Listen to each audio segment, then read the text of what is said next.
Here we are. We're live. We are live. All right, that's it.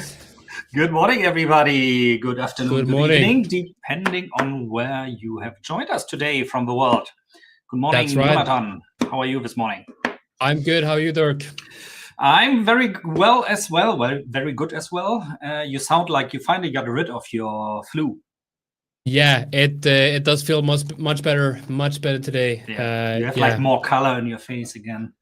Yeah, I went to, I was sick for last 2 months, basically on and off sick. So I went to the medical center and like told them like, I gotta do some checkups, see what's wrong with me, and they basically said like, we don't think there's much wrong with you. Like you just have to wait it out. And I got better that day. I went home. Of course. I went home and I'm like, okay, I feel better now. I felt so stupid going there. Yeah, but I know it. It's like a lot of friends of mine also, they've been like on and off sick for really months now. So let's press thumbs that you feeling better is also a good omen for this week. Welcome, everybody. I see we have plenty of people already on the show, 159 joining us live here. Henry saying, yeah, your sickness was all psychological. Maybe. I wouldn't say markets, that. Bad health, good markets, good health, so to say. Drop us a comment where you guys are all joining from. Last time, I remember we had like really people from all over the world, all the way to Australia, joining us here live. So give us a quick comment where you are from today, where you're watching live today. We, of course, have a great show plan for you again. We have gold approaching 3,000 US dollars once again. I just opened the short position, by the way, at 2,991. And with Nigeria, Burkina Faso again, Philippines, nice. And we have a week ahead with what I think is pretty substantial when it comes to news releases. Starting today already, we have in the not too distant future retail sales coming out at 2:30 p.m. CT. That is, don't mind about the 20:30 here. That's my local time zone I use on my desktop PC. And we have building permits, housing starts, very important also as a leading indicator that is going to be published tomorrow. For everybody who's trading the yen, Wednesday is going to be very important, of course, with the Bank of Japan interest rate decision. Then already followed on Thursday by the almighty Fed deciding if they should lower the interest rates or if they should keep them where it is. The way it looks right now, we have 99% of market participants believing that interest rates are going to be unchanged. So probably the decision itself is not going to have a large impact. However, of course, the press conference after this, half hour after the release, is where the real action will happen, where Jerome Powell will then give us a little bit of insight what in the world should happen that the Fed is willing to lower interest rates again. And then on Friday, of course, we have Japan again coming in with the inflation rate. So for the Eurozone, actually not much of a week. We have the economic sentiment index in Germany here coming out tomorrow. But other than that, I think everybody will be concentrated on the USA and on what is going on in Japan. Today, I assume you guys want us to trade gold again. If you want other trading pairs to be live traded, give us here a little comment in the chat so we can adjust to this. We plan, of course, to have a little bit of live trading, not a little bit, a lot of live trading. I actually opened a bit of a short position here today in gold because I kind of, from what I can see in the structure here right now, am expecting it to be sooner or later, I mean, before we reach $3,000 to be rejected once again. Got a bunch of topper signals here, of course, going here against the trend, kind of dangerous. So should we really see a breakthrough over 3,000, I need to be out of this trade, of course, again. But for now, I feel quite comfortable with this trade. I would like to add to it also if I see a continuation, a signal cluster here, because I think right now what we're seeing in gold is sort of an extended sideways range. Remember, I'm on the 2-minute chart, so things, of course, might look a little bit different if you're on the 4-hour or the 1-hour chart. So after this huge move to the upside that really was, in my opinion, very, very quick. And that's what gold likes to do, right? To move quick once it start moving. We're kind of settling right now somewhere in this range between 2,980 and 3,000. So let's see. I know a lot of you guys are trading gold as well. So share your opinion on that. My opinion at the moment is that we are a little bit overbought to the upside. So I wouldn't be surprised to see a correction down into this area here where the 200 EMA is right now 2987, or maybe even all the way down to the 2980s. Let's see. But as I said, if we really break during this live show well over 3,000, I of course need to get out of this trade as quickly as possible again. What are you looking at today, Jonathan? Anything, well, I wanted to First, I want to let you all know we have a poll in the comment section asking what should we be trading today. We have gold, Euro USD, or GBP USD to choose from. Right now, gold is leading as always. I also want to ask you, audience, the viewers, a request. I want you to do something for me. First, before I tell you what that is, I'm going to take a sip of coffee. Not going to do your laundry, sorry. Man, no chance. Not going to cook your food, not doing your laundry. Yeah, that would be nice, cooking some food, doing some laundry, but I also want you to hit that like button and subscribe to the channel, because we do have some big news. Not sure if I'm gonna announce it now. I might wait till later in the live stream, but yeah, we do have some really big announcements to tell you all about it. And another question: do you guys want me to start live trading right now, or do you want me to go through the open trades that I have currently? Because I do have 4 open swing positions right now, and they're all looking really, really good.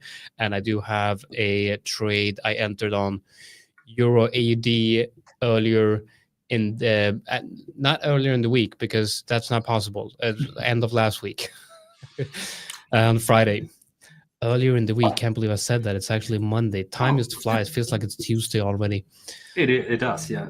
But I mean, since you're in some open positions that are developing nice, I would be all for you, sharing a bit what is going on in your other positions right now. Because other than that, right now, I'm not. I mean, here live for you guys, you also want me to trade gold. So of course, I'm not engaged in anything else. I haven't gotten any crypto trading signals this morning as well. So waiting. Yeah, there for things to happen, and I'm just saying this, and something happened here. Well, let me go through my current open positions, and then I will talk about this question. Please, Ali says, please dance. Well, okay, maybe on Thursday. Maybe I'll start dancing on Thursday, and there's a little hint on what we got going on. Okay, anyway, so let's dance, the 5ers edition. Yep. Okay. That would be fun. So this is a good question. Is it dangerous to hold trades for weeks because of sometimes Monday gaps, so the weekend gaps? But yeah, it's very dangerous. Like, if you don't know what you're doing, you should not be doing that. It's very dangerous, especially with Trump, especially when we have the overall geopolitical tension around the world. I mean, it doesn't matter. Like, now we have, in the Middle East, we got Ukraine, Russia, we got Trump, we got all of that going on. But it doesn't matter what event is going on right now. You're always going to have events like that. There's always going to be some type of geopolitical tension somewhere in the world. And you always, even if you have a calm period, which we rarely do, but even if you have a calm period, there's always the risk of something turbulent happening. So there's always the risk of a weakened gap, okay? Now, how can you make sure that you at least limit the risk of that as much as possible? Well, that's the way I do it. Sometimes on my live account, this is not recommended for a funded account or an evaluation, but on my personal live account, I can sometimes remove my stop loss on Fridays, because I have my stop loss at sometimes maybe even 100 pips. Okay. Now, 100 pip gap over the weekend doesn't happen very often. We've seen it happen. It's definitely possible. I mean, I believe that this is a gap from this level. It closed here, and then it opened up here. I mean, that's a 50 pip gap, and you can see, a 50 pip gap, and then lots of volatility coming in, and lots of spread. I mean, high slippage. So there has been period where you've actually been able to be stopped out, even with a 50 to 100 pip stop loss. So the only thing you can do really to save yourself against that, well, if you're on a personal account, you might want to remove that stop loss, and then you make sure that you're available at the opening of the market, and look at, what you got to make a very clear plan. For an elevation account or a funded account, you need to have a stop loss, and the only way to mitigate that risk is to have a very wide stop loss and make sure that you account for possible slippage, increase in spread, and also make sure that your position size is so small that if you get stopped out on a weekend gap, then it doesn't really matter. That's the only way to do it. But then, of course, if you're going to risk that small, how are you going to make money? Well, the money for me is, if I'm entering on a Friday, I'm entering with a small position, just in case there's a gap in my favor. I mean, if there's a gap in favor, or if price starts moving on a market up open, I want to make sure that I have at least a small position. I'm ready to take loss. I would never open a big position on a Friday. So this AUD CAD right here, let me also see what the swaps on this one isn't actually that bad. I mean, I'm in with this position, and I'm up 140 pips, 80 pips on that one, 50 pips on that one, and 30 pips on my last position. So I'm in making quite a good amount of money on this one right here. Opened this one on the 5th of February. So I've now been in this trade for over a month, almost 1.5 months now. But as you can see, it's moving nicely here. I've moved my stops into profit here. That's the first one. And then we can look at NCD USD. Very, very nice development right here. And you can see that the way I'm trading is I have to move very, very slowly in the markets, because I'm looking at high time frame setups that are going to play out over the course of months. Okay, now you see AUD CAD 1.5 month, about 2/3 of its way to TP. NCD USD is now confirming the accumulation, and this one I've been in for almost 1 month now. And it took about 1 month for this to actually show good signs of, accumulation. Now, if you go to the 3-day, you see that I'm trading, I'm trading a level that's been tested 3 times in 5 years. So that's the levels I'm looking at. I'm looking at the levels that have been in play for, many, many, many years. And you can, go all the way back down. The last time we traded below this level was 2008. I mean, we're talking about over a decade ago. So those are the trades, and those are the levels I'm looking to trade. And when you're looking at those levels, obviously it's going to take quite a long time from this play out. And I'm asking the market for almost 400 pips on this move. Next, we got AUD USD, very, very similar to NCD USD. Same type of setup, same type of trend, same type of idea. Looking for accumulation, a high time frame support. I buy, and I'm going to sell at high time frame resistance. Euro AUD is slightly different. This one I entered on Friday, and this is a setup that I kind of want to break down. I think this is a very good example of a mean reversion trade based on higher time frames, but you're also adding the idea of trend following on the 4 hour. Okay, so you're looking at the daily. Can look at the Euro AUD. There's no sign of a downtrend on the daily. This is a very strong move, and we've just created a high. We have not even created a low. This is an uptrend. This is a big move to the upside. But looking at the daily, we broke above a level where we have not created daily structure above this level since 2020. And even back then, the structure was very erratic and violent. I believe that was probably around probably COVID. So going all the way back, we have to go all the way back to the financial crisis of 2008 to create a solid structure above this level.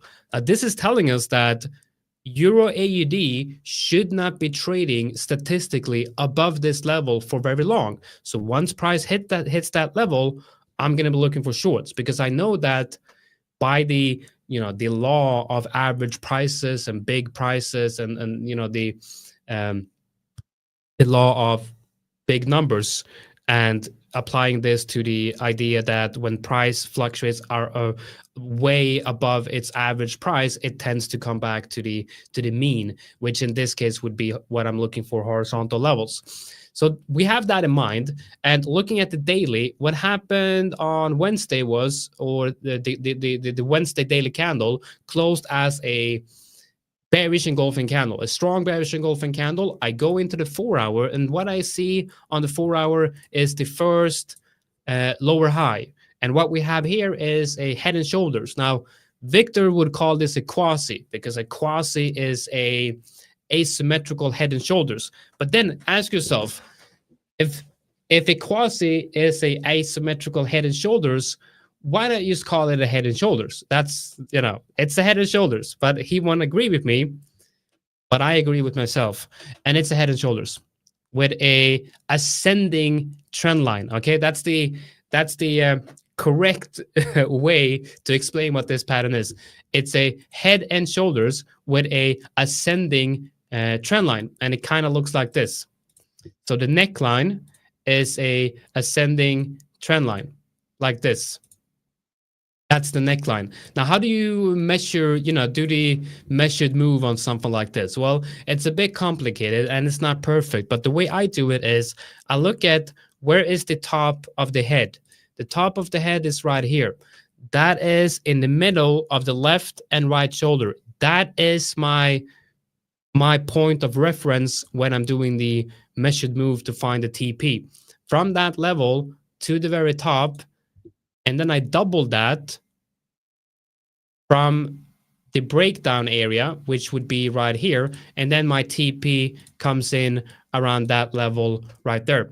So that's the trade on Euro AUD. Now, this is a trade where you look in high time frames as a mean reversion, and then you look at the 4-hour for confirmation of a possible pattern that would signal that reversal. So what I'm doing here is I'm basically showing you two different type of ideas, but very, very similar. Someone saying wrong. I don't know if you're saying wrong based on the head and shoulders, but I would love to hear your reasoning here. If you're commenting on the head and shoulders, I might be wrong, but I'm not. But I would love for you to explain if you think I'm wrong. I would love to start a discussion about that. Is the head and shoulders with a declining or ascending trend line the same as a quasi, or is there a difference between the two? Okay, so now look at this. Okay, so this is a short at high time frame resistance. Now look at this. What if I flip this chart? What do we see now? Well, we see high time frame support. We see price coming down, a low, a lower high, a higher low, and a higher high. This is textbook. This is a textbook long setup. If you go to AUD USD, we got to flip this again, right? This is very similar. This is very similar. Now, the structure is not the same, but it's very similar, okay? And what is AUD USD doing? Well, it's coming down to a level, and it's actually breaking below a level that we have not created structure down here. And this I would say this is a V reversal. I would not say that this is a clear structure. So this happened on the COVID dump in 2020, and then we have to go all the way back down to we didn't even break this level back in the financial crisis. We didn't even create structure below there. So chances are that if or when price goes below this level on AUD USD, it's going to initiate its desire to get back to the average price, the mean price, which I believe is somewhere up here. Okay, so that's a quick breakdown on the trades that I'm in currently. Okay, this is good. The head and shoulders will be valid when the neckline breaks. Okay, well, then let me ask you this. I'm not saying you're wrong, but let me ask you this.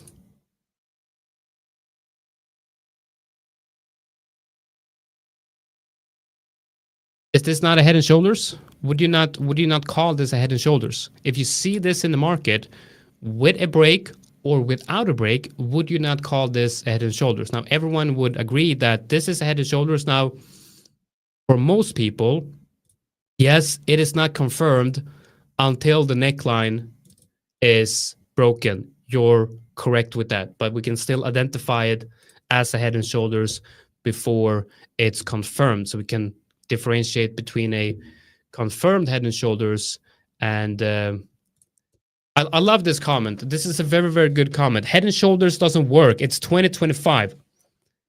Okay, so when did it stop working? When did it stop working? Why did it stop working? And why?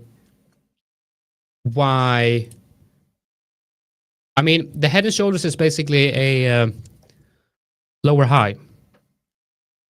In almost every top formations, you're going to find a break of structure. What is that break of structure? Well, some type of a support needs to break, and the structure of lower high needs to be created. The head and shoulders is one out of 100 different types of structures you can find at the top, but they all mean the same thing. It means that you have a transition from higher highs and higher lows to lower highs and lower lows. It's all the same. It doesn't matter if we call this a head and shoulders or a crashing rocket ship or whatever you want to call it. The break of structure is the same in principle, and that's the idea that we're trading. I mean, it doesn't matter if price does this, okay, but it's the same, okay? It's a break of structure, and when price breaks. Plus, you are not entering a trade just because you see a head and shoulders formation or any other formation. What you usually will do is that you will be waiting for some type of price confirmation, price action. So the structure in itself, at least this is how I see it, but I mean, you guys can see it different, is for me, not the signal itself. What I want to see, and probably this is also something Victor, from my experience or from what I've seen so far him doing, is he's looking for price confirmation that supports the head and shoulders formation, for example, or the quasi, as he would call it. So it's not the formation alone. I know it's like when you define a head and shoulders formation and you backtest it, you're not going to get good results. But this is because this approach of just backtesting a head and shoulders formation is very dogmatic. This is like the one thing I also don't like about all this automated trading coming up nowadays. It doesn't account for price action. It doesn't account that one formation can be totally different in one setting to where it appears in another setting. And this all boils down to price action. Or in my case, I would use my indicators, which also are just an expression of price and price action plus volume plus volatility and other stuff. So try not to be so dogmatic in your approach and say like, this is not working anymore. I know a lot of traders, and I count Jonathan as one of them, who also, like, when I would see it the first time, maybe my reaction would also be like, this cannot work, this cannot work, but it works. Because they find their alpha within those structures, because they are not dogmatic about their approaches because of price action. Yeah, and there's a very important, distinction here to be made. So what I do is I trade live on YouTube here, and I do live analysis. Like, I don't care about patterns. I don't care about the names of the patterns. I don't care about the names of different candlesticks. That's nothing that I really think about in my own trading. Almost all of my analysis that I do is done live here during the live stream, using words like head and shoulders and triangles, ascending triangles, wedges, coiling patterns, whatever. It's a way to categorize different types of patterns and market movements, so that people listening and people watching this will have an easier time to categorize these different types of reversal patterns. But all I really care about is looking at where do I think the direction of price is going next. What is the most probable direction? And if that probability is above 50 or 60%, in my opinion, then I will enter that trade. No matter if there's a specific pattern or specific candles.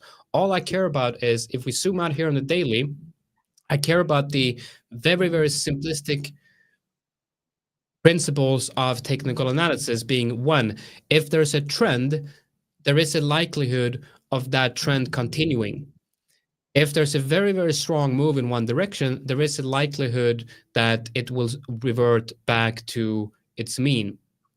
That's all. Now, there's a lot of different ways you can call a pattern like this, but the most important thing that you have to focus on is, don't listen to me saying head and shoulders, and then you're like, oh, he's trading head and shoulders. This is a head and shoulders pattern. No, it's not.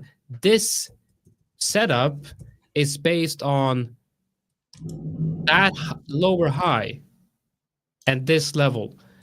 That's all it is. Now, you might want to call this whatever you want. There's probably some ICT concept that does this as well. Maybe it's a retest of a fair value, whatever, it doesn't matter. All I care about is, that's a swing high area, swing low, swing high, swing low, swing high, lower, swing high, and it broke the previous swing low. Now, this is what interests me, because it's a clear break of structure and a change in market structure. Okay, simple as that. And then you can call it whatever you want. But I do urge you, to people watching here, to understand that technical analysis is nothing more than technical analysis. It's very simple, and basically what it is it's a way for us to look at price, historic price movements with as much data as possible. And that's why these Japanese candlesticks are so good, because they're giving us a lot of information. But it's basically, is what we're trying to do is we're trying to see if there's any changes in the current trend, or if it's a big chance that the trend will continue. And that's all it is. And I feel like people are trying to overcomplicate things. And I might be doing that as well by talking about the head and shoulders, but it's a way to categorize the different types of price movements, but they're all basically the same. By the end of the day, what counts then is that you have your risk management adjusted, that you're not going all in every time just because you see a head and shoulders formation, or ABC or ABCD, or an indicator, or whatever, or price action. It all boils down eventually to you having your risk management adjusted, and only taking those risks when like there's a higher than 50% chance for this to succeed, and also be willing to get out of a trade. I had this experience on, I believe it was Friday. I went short in gold around, I have to look it up actually. Let me look it up quickly in my account history. At 2,924. And then I added to this position at 2,937. And eventually I saw okay, this move is strong. It doesn't really count what my indicators are saying me. The market doesn't count for the price action to the downside. In this case, I need to get out of this trade right now. So I closed it, which in hindsight was a wise decision, because we went all the way up to 3,000, over 3,000 as a matter of fact. And so you need to be willing as a trader to be flexible with your opinion, and not once you enter a position, ignore everything that speaks against your position. And this is also the one thing, this is why I said earlier, also dogmatic is something that comes with experience, in my opinion, that once you enter a trade, that you are able to put your ego aside. When I was starting trade for a long time, because I have a very strong ego, I'm very opinionated, and this for sure is part of my long-term success as well. But especially for short-term trading, which I, in case of gold, just started newly, as you guys know, like 4 weeks ago. I have to get used to that also again, that I need to be flexible. Once I see price action is speaking a different language than my usual setups, then I either do not take the trade or I get out of the trade. And we're seeing the same here right now. I shorted gold at 2,991, and I added to the position just now at 2,995 and something. If we really go above 3,000 during the stream, I have to get out of these positions, no matter what my indicators say, because I know with this type of indicator setup, those are right about.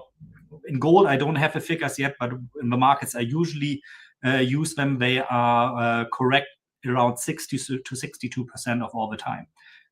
For gold, I don't know yet. I guess it's also well above 50, but still that leaves me with like 40% of the times that can go wrong. So every third trade probably has a higher chance to be wrong. So I need to get out of those trades. If I stick to the trades and just keep adding, because, I saw that shoulder head shoulder formation. I saw this indicator saying X, Y, Z. I don't care what the price action says at the moment. Then I'm going to go bankrupt eventually. That's the name of the game. And every single successful trader we have here at the 5ers has risk management nailed down. They don't gamble. I mean, in a way, it's gambling too, you could argue, of course, but they have risk management nailed down. They don't care for longer than 5 minutes or 10 minutes if a trade is a loss. They get out, they move on to the next one. That's right. Risk management is definitely very, very, very important. So we had a poll. It seems that they want us to trade gold. So gold it is. I just wanted to show you guys my evaluation account, the 5K evaluation account. Now this is the Euro AD trade that I showed on TradingView. It's just that it has a tighter stop loss. The stop loss is right above these highs. You see entry here, stop loss here. So the risk to reward is quite high here. So if this one hits TP, then I'm through with the phase one of high stakes. I'm actually going from down 2% to plus 10%. So this would be a 12% win. This account, this trade. I think the risk to reward of this one is like 10 or 11, 10, something like that. So obviously not a very huge chance that this will hit, and I will probably close it a little bit early.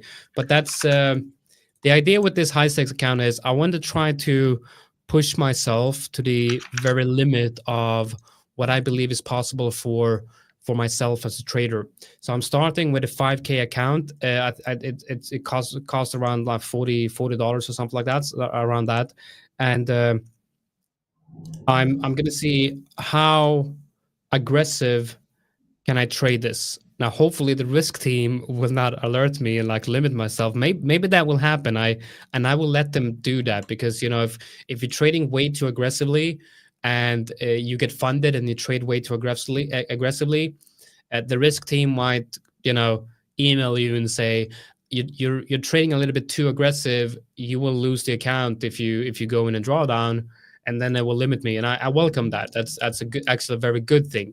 So we'll see. Would be quite fun if I do get limited like that. Let's see what happens. But I want to push this to the very limit. So if I see a setup like this one on Euro AD, for example, that's playing out on the lower time frames and the higher time frames, I will go in with quite a lot of size. And if I'm in a drawdown, I will limit the risk. But if I'm on a roll, everything goes well, I will try to push that risk to the very limit. Now, when I say to the very limit, I'm thinking 2% per trade. So for some of you, that might be normal. But when I say push it to the limit, I'm saying like risk 2% per trade and aim for 5R. Well, I get scaled on just one trade if that's possible, So it's gonna be fun to do this experiment live with you guys, because as you know, I was half a percent away from losing this account, and now I'm back at break even in a matter of 2 weeks with just trading here live during the live trading room. So what Dirk talked about is the people that really succeed at the 5ers are those who know how to manage risk. And I do know how to manage risk. I risked 0.1% 2 weeks ago. On this trade, I'm risking 2%, because I know that now I can risk a lot of money, but I don't want to lose the account. So if I see that things are not going well, I will have to reduce my risk. This is a way that using a dynamic risk approach is it's quite advanced, and I don't recommend everyone do it unless you really, really know yourself, you know the market, and you know what you're doing. Otherwise, you just run the risk of risking 2% on a loser and 0.5% on a winner, and then you're never going to make money doing that, So you got to make sure that you know when the trade is moving in your favor. This trade right here, I'm already in over, I believe, 4% profit on the account. Where's your stop loss for that one? Did you adjust it to break even already, or? No, stop loss is at 73.08. Okay. So it's right here. Now I will move stops to break even if I have a little bit more confirmation. I want, for example, you see price breaking this level right now and retesting that level. But to me, only a retest is not good enough. I want to see the retest and a break of the local lows. So I want to see that level breaking before I can really start managing the trade. And when that level breaks, I will double this position and move stops to entry on the first one. So I'm really doubling down on this position. If I double this position, I can also increase my TP all the way up here. I'm going to show you. I can move my stop loss. I can move my TP all the way here if I double this position on confirmation and pass the first stage of the account. So adding risk, moving stops to entry, which means I will either lose 2% or win 10%, which to me is very good risk to reward. Absolutely, no doubt about that. Yeah. A very nice trade, and good to see that you were able to recover that account so greatly. I mean, that's probably a situation everybody can relate to that has been trading before, maybe that tried an evaluation account, a high stakes account, or maybe even your own money, that once you come down to the threshold where your account will be stopped out completely, you kind of get shaky, you get nervous. And this is a good example, by staying calm, by trading what you see, how you can still turn things around. And this is why those high stakes accounts are so nice. You just put, what did you say, like $40 on the table, and then you have something where you can try things out with being a little bit more aggressive than you normally would be. Now, bear in mind what Jonathan said just now. For us, being aggressive probably means something else than for the average beginner trader that probably would say like, oh, I'm not aggressive, I'm just risking 10 or 20% on this position. I'm not risking 50%. This, of course, is over trading in terms of risk management. We are seeing people screaming for gold, so I want to share quickly here my MetaTrader. So this is the position I'm currently in. You can see that as I said, I shorted a little bit. I'm going through here why I shorted gold in a minute as well, at 91.2 and 95.88 at the moment. I have my stop loss here at 3,010. I said if we go well above 3,000, I need to get out, because there's a good chance then that 3,000 is going to be our new floor level. Assets always like to be attracted to round numbers. So in that terms, this is actually quite dangerous trade. But I wanted to go into this into this live trading session with having a trade, and I saw the short signals this morning from my trading system. So let me quickly walk you through that also. When I find the correct screen to share, my million screens here again. Where is it? Gold, here it is, I think. Yeah, here we go. So I marked here also my 2 short entries. I was a little bit too early with the first entry. So what I normally would like to do is to wait for something like this. You cannot see that very well. You see another top signal behind the sell signal here. We had a local high. We have this whole area marked by red that kind of symbolize that the market is overheating a bit to the upside. And what I usually like to do is when I see these signals of confluence from my indicators. So we had this here. We also had this here. This is why I took my second short trade here. You will usually see that the market comes back at least to the 200 EMA, which maybe would be in this. If it breaks the 200 EMA, then it usually goes all the way down to this brown line here, which probably would be somewhere around 2984 then. So this is kind of what I'm banking on. However, as we are so close to 3,000 now, there is a likelihood, of course, that we are going to see 3,000. And of course, once we see 3,000, we are going to have a cascade of stop loss orders for sure. A lot of stop loss orders by retail traders like to be around the even numbers, and 3,000 being like the even number, even like a very attractive number. We could very easily then see, because of the liquidation of those short orders, the price being pushed higher. This is why I didn't put it to 3,001.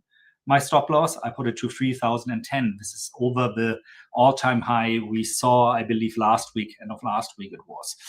Very dangerous trade.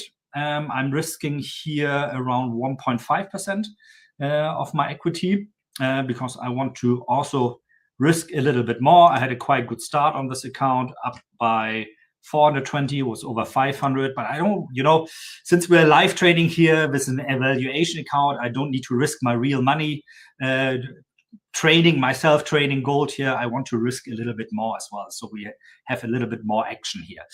And I know a lot of you guys probably are trading the same way. So let's see how it is. I hope, of course, gold goes down now. I could very likely be proven wrong. Now, these times where we see, I said that earlier, that I haven't evaluated yet how high, let me say, the success rate of those confluence signals is on gold. I have a large database for this on cryptocurrencies. I use that on a daily level on cryptocurrencies also with my other trading communities. For gold, I don't know yet normally if it is kind of transferable from cryptos to gold. You should be somewhere between 60 and 65% success rate. It still leaves you with 40 to 35% or 35 to 40% of times where the trade is not going in the way you want. So this is why it's so important that you have your stop defined. And I'm sorry, I said initially I'm risking here 1 to 1.5%. This is because my initial plan was to have the stop loss at 3,040. I moved it down now to 3,010. So it's not going to be 1 or 1.5. As a matter of fact, what is that? 190 plus 150, 200. This is 0.35% I'm risking here. So not a lot, worth a risk in my opinion, because usually also what we like to see, if we are deflected by those round numbers, you can see that also, and actually most assets out there, the price is going to be pushed lower, much lower. So it's not going to bounce off 3,000 and just usually go to 2,995 again. Usually you would see something like being bounced off 3,000 and going down all the way, for example, to 2,980 first again, to accumulate again and then try things again. But gold, I have to say, kind of surprises me sometimes. And many things, it reminds me a lot of a cryptocurrency. There's a high correlation, by the way, between Bitcoin and gold as well, a correlation of 0.83. So when gold moves, Bitcoin moves, and vice versa. I think gold is the one more leading here, the move, than probably Bitcoin. So we have to see that. I'm sure we are probably going to see the large moves more this afternoon again when the USA slowly start coming in. You have an opinion on gold at the moment? Probably a different opinion than me, I think. No, I am. I'm looking at a short on gold. So I'm going really? to so I'm going to show you what I'm looking at right here. So currently we're in the first. I want to show you the 4 hour. Okay, so. Sorry, I wanted to add you. We double. Yeah, I know. It's Why? I think we have to write to them that they remove this again. This is so annoying. I know. It's so stupid. Okay, so we have. Okay, so we got a range here on the low time frames. I'm looking to short it. I'm looking to short it with quite a tight stop loss. I'm just looking for confirmation. Right now, we are in an uptrend, quite a strong uptrend as well. So on the 4 hour, not really showing us anything interesting. But I'm using the. So let's see. This is the range I'm looking at. I'm looking at this as the range EQ, the middle of the range. By the way, guys, let me know in the comments. Do you guys want us to do? You want us to start streaming on Thursdays? If you want us to start streaming on Thursdays, let me know in the comments. And if we start streaming on Thursdays, wanna do? Why shouldn't we do like a massive giveaway, or maybe a giveaway, like give away some evaluation accounts, maybe give away some hub credits, something like that. So make sure that you are subscribed as well, because when doing the giveaways, of course, and doing these live streams, we're going to be activating the subscribers only chat, which means you can only get in on the giveaway if you're actually subscribed to the channel. So make sure that you are subscribed, and I'll let the boss of bosses, Saul, let him know that you guys want us to go live on Thursdays, and we'll see. Maybe we'll get a get a live stream on Thursdays. Maybe in the future, of course, I want to go live on Fridays as well. Anyway, okay, so that's that. Actually, we are going live on Thursdays. We're going live on Thursdays. We have already decided that. Okay, so see you guys on Thursday. Okay, so basically what I'm seeing here is price is not reaching the highs of this range here. I got two ideas I'm watching. Either, we're hitting the resistance now, because you can kind of see how there's a lot of price action here to the left. A lot of price action, like this whole level right here. I think that's okay. I'm going short here. Okay, I'm going short here. Let's see. One. Go. Okay, I'm short now. Okay, good. Okay, let me go to MetaTrader, and I'll show you guys what and why and where I went short. It's a very, very tight stop loss here. I might get stopped out. Remember that, guys. Very tight stop loss. I might get stopped out, but if I get stopped out here, so that's my entry. I got my stop loss just above these highs in 1 minute, and I'm looking for a small move down to what I believe would be the middle of the range. If you look at the 1 hour right here, we're front running that level. Okay, so remember from Trading Room, I'm going to be front running that range EQ level. So looking at the 1 minute right here, it now looks like a potential top formation. We're early, or again, this is an early entry. It's 1% risk. If we break down, I will be managing this quite closely. But this is the level that needs to break for this to be confirmed. It's breaking now, but not only does it need to break, I also kind of want to see a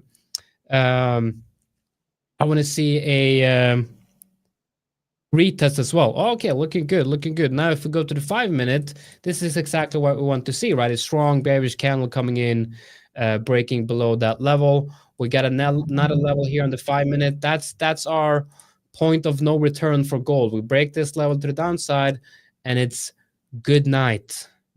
Good night, gold. Oh, do I not have? What happens here? What did I do? Can I press escape? I'm still moving it. Is this TP or stop loss? What am I doing? Okay, is this TP? Oh, good God, MetaTrader, what are you doing? This is why I don't like MetaTrader, really. Like to manipulate the chart, This is why I, for charting at least, prefer TradingView. For trading, TradingView is horrible. So you don't like TradingView for trading? No, not at all. Oh, I love it. I love it for trading. Yeah. No, if you trade like with 3 different brokers, it's horrible. because you can only connect one at a time. Well, who uses 3 different brokers? You mean for prop firms? No, not for prop firms. For my crypto trading and other trading. Like I'm not trading my options, for example, at the same platform as my crypto, and that's not possible. That's right. Okay, of course. Yeah, in that case, then you have to log in and log out. Yeah, and this is what I don't. I mean, like for options, I use Saxo Bank, for example, which have a very good UI, in my opinion, as well. But for like Forex trading, when it comes to trade execution, I think the best is MetaTrader. I don't like it for charting. I think it's like living in the year 2005 still. But yeah, I do agree. MetaTrader is very good when it comes to execution. The speeds are good, and and the EAs, you can use EAs for that as well. It's very good. So I do like that. Yeah. So what we at Gold here now, what I'm looking at is, and I think Jonathan just described this very nicely with rake of structure. What we see again, I think Alex would love this one. Price having trouble immediately going here through the 21 EMA, which is the yellow line. You know, this is another strategy I normally like to trade. I haven't been trading it though a lot at Gold. So when you see those strong breakouts really, and then a pullback to either here the 21 EMA or the 50 EMA, those can be very good good zones to re-enter the trade into the direction of the trend. And right now we see this happening. So the question here really is now, are we going to break through this already? Or is this like, would this area have been in hindsight later a good area to re-enter the trade? Because this is what's going to be then the final push for to the upside to the level of 3,000. What we can see, however, and this is why I hesitate to use this as zones to re-enter the trade, not only because I am short already. I mean, I could close the shorts now and, you know, go long instead, of course, easily, is that we see the moving averages slowly starting to flatten. You can see this here, for example, very well. Once that starts, you'll often have a retest at least of a 50 EMA, potentially also down here the blue line, the 200 EMA. So once the curve or the slope, I think it's called in English, of the moving average starts bending a bit to the right, that means you can see a little bit of trend exhaustion. In this case, it doesn't necessarily mean that the trend is over, but it could be a sign that at least the price wants to go in some kind of accumulation phase again. Right now, it seems like it wants to be deflected, but of course, this is nothing that's decided within, I'm working with a 2-minute chart here within the next 2, 3, or even 8 minutes. But for sure, like a half an hour, 1 hour down the road, we are going to be a little bit smarter. Where's your stop, by the way, for your gold trade? I didn't ask you. So I just increased it to where, okay, so I have the wrong MetaTrader up. Okay, let's see. I did increase it a little bit to account for the spread. So I currently have it at right above 29.98. Oh yeah, that's like super tight. Yeah. Oh yeah, it is. I mean, I'm gonna. The idea today is to short gold, because either it's going to have a strong breakout to the upside, but I find it unlikely for that to happen before seeing a low time frame pullback. So my risk today. That's also awesome. No? I mean, we can agree on, if we like fast forward today, we are not going to be at something like end the day at 2,996 or 2,998 or something like this. It's either going to be well above 3,000 or it's going to be well below 3,000. When I say that, I mean something like 3,015, 3,020. Or 2,980, 2,970, something like this. I don't think traders will stay in and have the overnight risk being around 3,000, because everybody will expect that we have quite a volatile move. And maybe that volatile move is coming with a news later. Who knows, you know? I hope not, adjusting. I don't want to be exposed during the news, but who knows? I am going to adjust my stop loss down here now, because now we're breaking down. I'm actually going to adjust it all the way down here. So I'm now okay with my stop loss being hit, because I feel like Actually, no, I'm gonna increase it a little bit. We'll see. So my limit for today is I'm gonna give it 3 trades on this short idea. If I get stopped out 3 times in a row on this short idea, then I'm gonna have to let it go. But right now, looking at gold on the 5-minute, it does look like there's a fairly decent rejection here. If I can get the same levels in here as I have in TradingView, because it's this level that I'm looking at as resistance.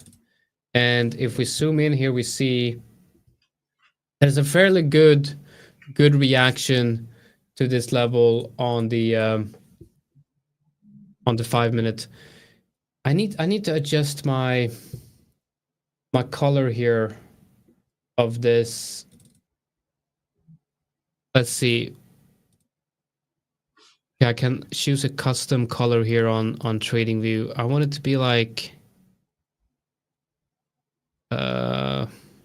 oh man, I don't know what I'm doing. It's better? No, that's okay. Way worse. I also very often don't know what I'm doing. Yeah. Okay, it needs to be darker. It needs to be darker, not silver. It needs to be like, and not black, yeah. Obviously. This is a good comment here from Ahmed, actually. We see DXY going down. So we're seeing a weaker US dollar. That could mean we're testing the all-time high. I absolutely agree with you, Ahmed, from that angle of view. It's something I do not look as much, at least for this account that I'm trading here. So I want to stay more technical here in my approach, because I know a lot of you are mainly looking at technical indicators, and especially if you are so on the short time frame, and then we talk about cross sentiment analysis and correlations, I think people might get confused very quickly. But it's definitely, I totally agree with you, on a higher level, something you need to take into account. Like, where's the correlation between what the US dollar or the DXY is doing and what gold is doing? Okay, so I'm probably going to get stopped out here. Okay, let's adjust a little bit for the spreads. So I'm probably going to get stopped out here, because now it seems like we went down, we kind of took out these lows, and we took out that low, and it feels like I actually hit that as support, and now it feels like it's getting ready to move higher. But that's going to be problematic, because I'm not sure I want to go long here. That's what I said. I mean, I can relate to that, because we are seeing now what I was talking about earlier. Well, I think like 10 minutes ago, that the 21 EMA acts as a level of support, but still it's flat. It's rising a bit again now. I'm not sure. It's like I'm sticking with my short right for now. I mean, I've my stop loss in there, and if it goes against me, then it is what it is. But I still think we have the potential to the downside short term, and this could like totally get screwed up, of course, later by the retail sales coming out. Is still higher, or there's still more chance than risk in this trade. One thing I noticed just now, retail sales coming out today are expected with plus 0.7% after we saw a decline last month of 0.9%. I think that's quite optimistic. I haven't analyzed like where that comes from, that they are expecting good retail sales results. I would assume that it should be the opposite, like that people more cling to their money in the USA right now with all the prices going so high because of the tariffs. But let's see, we could be in for a nasty surprise there eventually. That's a good comment here. I like that very much. Your human psychology is preventing you from seeing that the trend is up on all time frames. It absolutely is. You're completely right about this. However, I'm a contrarian trader. So I'm usually looking for local highs and local lows. And that means I sometimes often have to enter against the trend, which is not something I recommend if you're a beginner trader, because if this trend is strong and I'm looking for local lows, I very often won't get time and signals because those local lows will fall short. That's why I mentioned also, if you want to trade with a trend, this 21 EMA, the 50 EMA, 21 EMA, the yellow line, the 50 EMA, the red line, those are good areas to re-enter into the direction of a trade, and then have your stop loss underneath the 200 EMA, the blue line. So yeah, if you are new to trading, the way to start is go with the trend and don't go against the trend. You can see going against the trend on this example, it can be quite hard on your side. You need to have your stop loss in place. You need to be willing to add a bit to your position. This is what I like to do. I'm not going to put in my whole position on the first signal. I'm going to take into account that there might be just the first signal of confluence, that we are seeing a correction soon to the downside, that I need to later be willing to add on more to this position, but not exceeding maybe 1% in total. That's also important. Right. Okay. So we got some interesting developments right here. It looks like I might get stopped out on that gold. Interesting to see if, yeah, I don't know. Interesting to see what happens here. I got a short on Euro USD as well, trading against the trend here as well. This is a good, an interesting comment here from John, saying mean reversion is better on thin ranges. I would say no. I would say that mean reversion is best on very, very strong breakout moves out of a range. Sometimes those are the best mean reversion trades. Range trading, sure, mean reversion works very well in range trading as well. The problem with that is once the range is obvious, that's when you get the breakout. So what I'd like to do is I like to look at moves that are basically overextended in terms of ATR, most likely. When, for example, Euro USD hits the 3 times or 2 times ATR, I am looking to short in the opposite direction. And in a sense, you could say that is trend trading as well, because in a trend you have higher highs and higher lows. If you sell the high to buy the higher low, you're basically trading within that trend, because within the trend you also have mean reversion. Imagine that you have a moving average going through the middle of that trend. Well, if you short back to the moving average and then long back up to the moving average, you're basically trading the trend, but from a mean reversion type of strategy. It's the same thing when you're if you buy a bounce of a trend line in an uptrend, you're basically trading a mean reversion strategy in a trending market, because you're expecting that trend line to act as support and for price to move back up into the mean of that trend. A mean price is not always horizontal. It's also a trend line. So a trend also has an average price within that trend. And that's the reason why moving averages work. A moving average is the mean price, and sometimes it can be trending to the upside or to the downside. I think people, going back to what we talked about, we had someone asking, what is dogmatic, and if you have one trader saying that they're open to their ideas being invalidated, they're open to their stop loss getting hit, and if their short idea is invalidated, they're going to flip long immediately.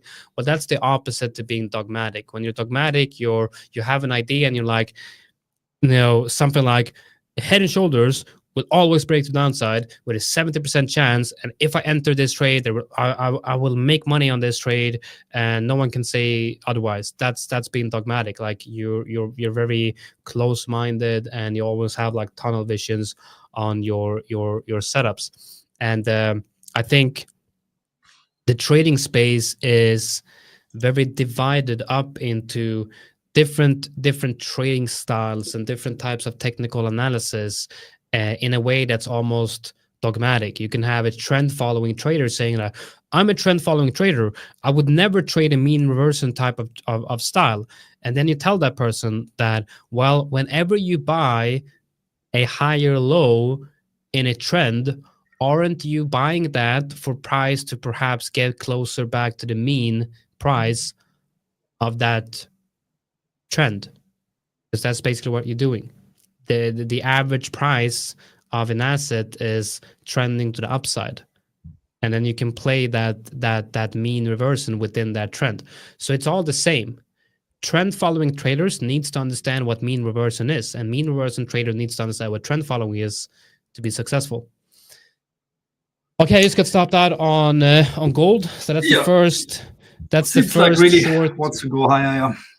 Yeah, it really looks like it wants to go higher. We got the dollar currency index. Let's see, what is the DXY doing? I like this comment. That indicator is bad. Gold is likely to sweep 3,010 before going down. Yeah, you could be absolutely right. But at this circumstance, for this setup, this indicator, my indicator, is very bad. And I'm the first one who is willing to accept this. But then, we have also setups like this that we had this morning on cryptocurrencies, where it caught the absolute bottom for the trades with the confluence signals. So, and I mean, this is also what Jonathan was saying just now. There's a time and a place for everything. Sometimes a more contrarian trading style works well when we are in ranging markets, also when we are in slightly up ranging or slightly down ranging markets, because those zones of support and resistance tend to be flexible as well. Sometimes you should just totally follow the trend. But eventually, if you just follow the trend, you're also going to come into trouble eventually. Because, I mean, we also have phases where we have something like a sideways trend. So what are you going to do then? Always do what your moving averages are going to tell you. You're going to lose money as well. At times where you lose money, there's times where you win money. And the important message is here, if you're wrong, accept that you're wrong and get out of the trade. And you know what? Yeah, I think the likelihood of me being stopped out later at 3,010 is getting higher and higher for sure. But I have my stop loss set. My risk is like 0.35%. I'm willing to take that, any day. Yep. Okay, so I'm in a short here on EURUSD based on the same principle that if this level breaks, I believe we're coming back. So looking at the 5-minute, I'm very similar to gold, but we do have a strong move to the upside here on EURUSD. And I do see that we're hitting that level as resistance, and I'm looking to take it back down to the level below. Very similar to EURUSD. And this is based on the fact that I'm expecting the dollar currency index to find support right around the current prices where we are right now. It could move a little bit lower though. So might be a bit early on this one. I'm most likely a bit early on this one. Let's see if I get stopped out on this one. That would be my second stop out today, and I got a limit of 3 trades. So let's see what happens. I got my whole. That's your own limit, 3 trades. Huh? Yeah, exactly. So, yeah. But I got a whole day to trade. So we'll see. But you can always switch to a different account then. Yeah. No, but I get what you mean. That's pretty good. I have something similar to this, like on my short-term scalping cryptocurrency, and don't call me crazy if I have something like a global stop loss of 5%. So at any day, if I see that my account is down by 5%, I'm immediately closing every position, and then I'm going to take a break for a couple of days, actually. That hasn't happened in really, really long time. I think the last time it happened was during COVID.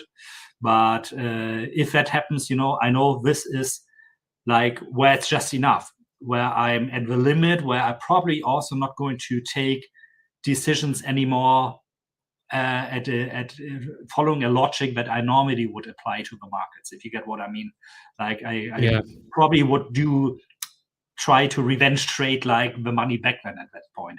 So this is where I totally cut my losses. This is like really for a super volatile, high risk cryptocurrency trading strategy that I'm following right now. So please don't translate this to anything you're doing with your own account, or you're also doing with your evaluation accounts of the 5ers.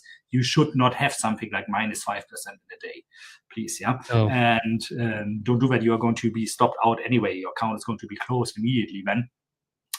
But I'm just sharing that I think it's always a good idea to kind of install a rule for yourself that you look in the mirror, judge yourself like, okay, where's the point when I most likely would start making decisions not based on my trading strategy, but based on my gut feeling, my emotions. Like when would my emotions overtake me? For Jonathan, maybe this seems to be like, oh, if I lose 3 trades in a day or in a row, whatever it is. For me, it's at least for the cryptocurrency account, the 5%. And maybe you should sit down, guys, and make up your mind for yourself as well. When is the time? What has to happen that you stop trading for the day and maybe even take a break for a couple of days to kind of reset your mind?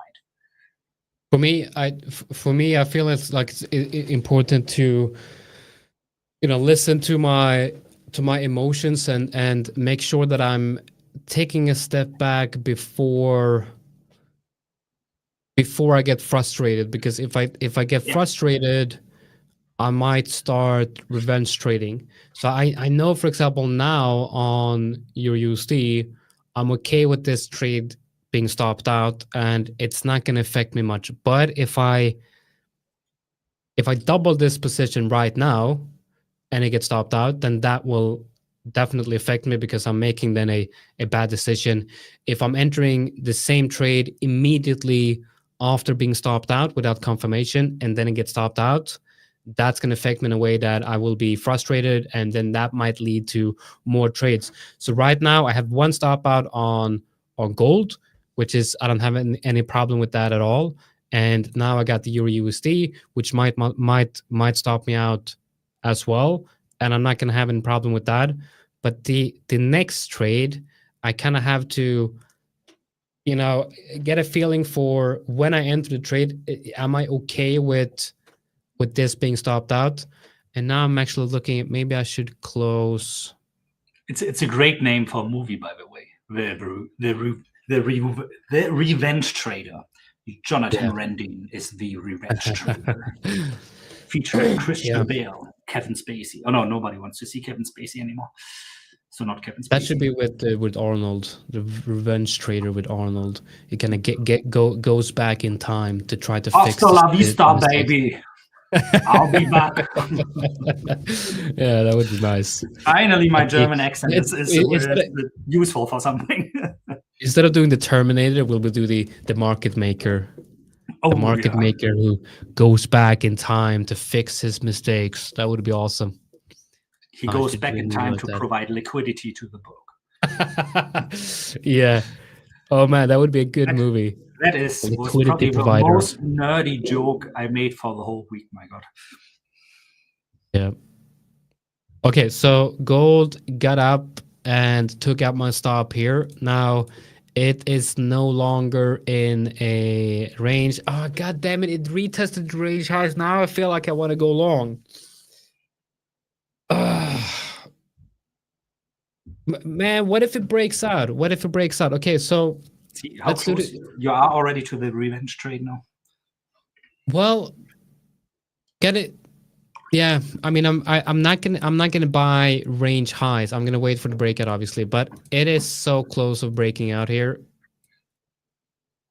It is getting very, very close. So the thing is, usually what happens prior to a breakout, you have like a break and retest of a low time frame range. So that break and retest right there, like if we have a breakout here, then that would have been, that's obvious, right? That's the obvious move. But yeah, I love this comment, by the way. Really, that's my comment of the day. I find that whenever you have US dollar news on the day, either it's best to trade early London from open to 10 a.m. or after, before our candle close, after the US dollar news is coming out. I very much agree with this, by the way, not only on news day, but this is really what we see very often, that we have a bit of movement, volatility after London opens for like until 10 a.m., maybe 11 a.m. Here CET. And then the market kind of goes flat and volatility picks up again shortly before the USA comes in. I see that especially also in cryptocurrencies a lot because I do these live trading sessions there as well. And then you kind of sit there, wait, for something to happen. It doesn't happen. And then later when New York starts coming in, then suddenly you have the volatility again. Very good observation, Lucy. Yeah, that's exactly what I'm doing as well. Right. Okay. So I think. Did you enter? You enter. No way. Like that. I'm not entering on. Like that's not within my plan. Obviously, the plan is to short gold unless it breaks out, and I mean like a proper breakout. Then maybe I'll look for longs. But now I got this level here. So what I'm watching now is we have. What I'm looking now is this is probably range EQ of the new range. So we break that, then okay, let's see. Should I open a short position based on what we have right now? Okay, so if I enter a short position, then stops needs to be somewhere above that level. And EP probably needs to be here. Well, that's a decent risk to reward. But there's no real confirmation here. No, I gotta wait. There's no real confirmation here. The Euro USD is about to break down here. Hopefully it's gonna go down and hit my TP down here. What about gold? What about gold? Okay, gold is... I'm very tempted to short this. I'm very, very tempted to short this. But I need to make a plan. What is the plan? Okay, so the plan is breaking below this level. If we break below that level, MetaTrader and drawing tools are just absolutely horrible. Okay, so if I break below this level, then I want to short it. Okay, because now it's an uptrend. No confirmation of a break lower. Yeah, I agree here with this comment, by the way. You're probably going to see a test of the 3K within the next hour. I don't know. Do you also risk entry? I'm not sure what you mean. Not sure what you mean by this. I was asking myself the same question earlier when I saw that one. Okay, so the dollar currency index. What are we seeing on the DXY? Okay, it's finding support now. It is showing us low time frame bounds here. It is showing us a double bottom on the 1 minute. It's well, not even sure why I'm looking at dollar currency there, the DXY on the lower time frames, because it's basically Euro USD. And this is why the dollar currency index is finding support. That's because Euro USD is finding resistance. Okay, so it looks good for a possible break to the downside here on Euro USD.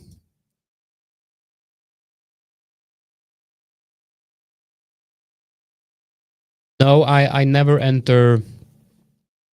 I never enter without structure. If I don't have the structure telling me, so I want both. So what I want is no exaggerated emotions and confirmation from price action. If I feel like I'm getting a little bit too excited about an entry, then I'm not going to take that trade.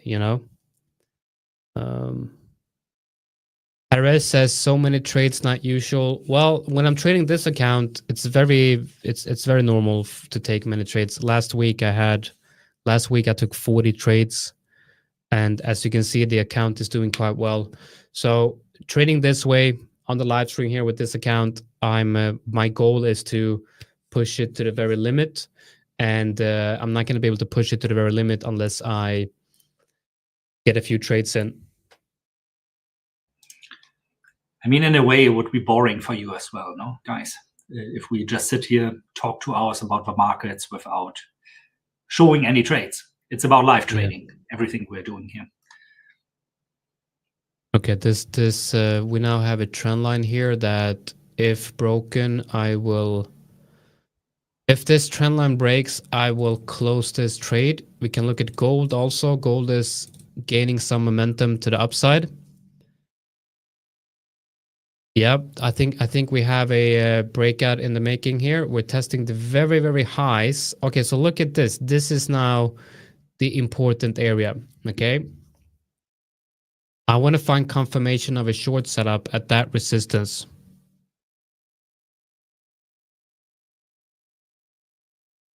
That's now a clear resistance level. Euro USD is finding resistance at that trend line.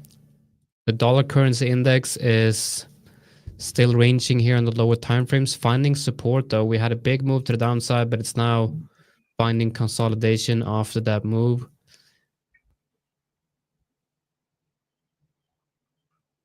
Trend lines are criminally underrated in the trading space. Yeah, I don't know. Like trend lines is just a way to look at the trend basically, and the momentum of the Probably trend. could translate this also to support and resistance. Supply and demand are criminally underrated in the trading space. Yeah, exactly. That's what it is. Why did Euro USD go up so much today? Well, probably because of Trump. Probably, I don't know. We gotta see. We had so much to the downside, no? Like for the longest time since Trump was elected, it's kind of a move also catching up, because we have for a long time, not at the moment, of course, but we had those risk-on markets, rising cryptocurrency prices, rising stock markets, but a stronger dollar, which is unusual. You would expect a weaker US dollar when risk-on assets move to the upside. So it's maybe kind of a bounce back move now. Now we have weak stocks, weak cryptocurrencies, but a weak dollar. You know, it's kind of strange. We should actually right now see the strong dollar, but it's all upside down at the moment. Yep. We get a bit rejected now on gold. Yeah, we're seeing the rejection at that level. I mean, for me, this is the optimal area for a short, because that is the fake out here, and then it retested that level. So this is a very, very good area for a short, but I need to see confirmation here. So what would that confirmation be? Well, let's add a trend line. Let's see if we can kind of fit this. No, I don't think so. Maybe we can. It doesn't matter though. That's too long. So either we have that trend line, or we look at this type of move.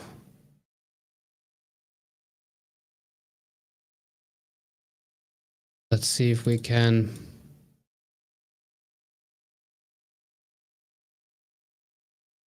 It would be that general area below. We have one level here, and then the next level below would be that one. Yeah, so I think a move below this area and those trend lines, that's where I would be looking to short gold. But it's breaking out. It looks like it's breaking out. Looks like it's taking Euro USD with it as well. I'm checking the dollar currency index on TradingView. It's at the lows of the low time frame range. So I do expect, let's see. Yeah, this is looking strong. I'm going to close Euro USD here. Okay, so I'm closing Euro USD. I have Euro AD open. Let's look at gold here. Could be forming a double top here, or we have a proper breakout. Let's see what we get.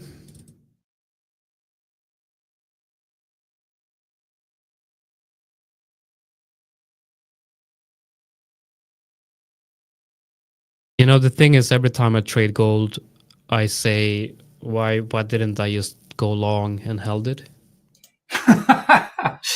Kind of is like this, really. I mean, that's Yeah. it goes into the, one of the viewers earlier was saying, like it's in a massive uptrend trend going across all longer time frames, which is kind of true. But this is true for every asset, that is strongly trending up, of course.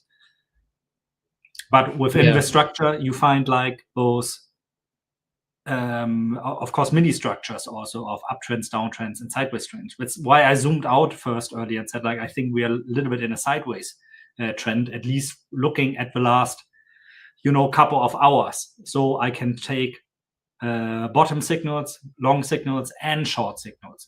Can, of course, be that at the minute I said this, the uptrend is continuing. Might be. It will show now. At least it's not massively breaking through immediately through 3,000. Look at this level. I mean, obviously it took quite some time for this level to break, and I see break to the upside, and this is a fresh range here. And I would argue that there, it's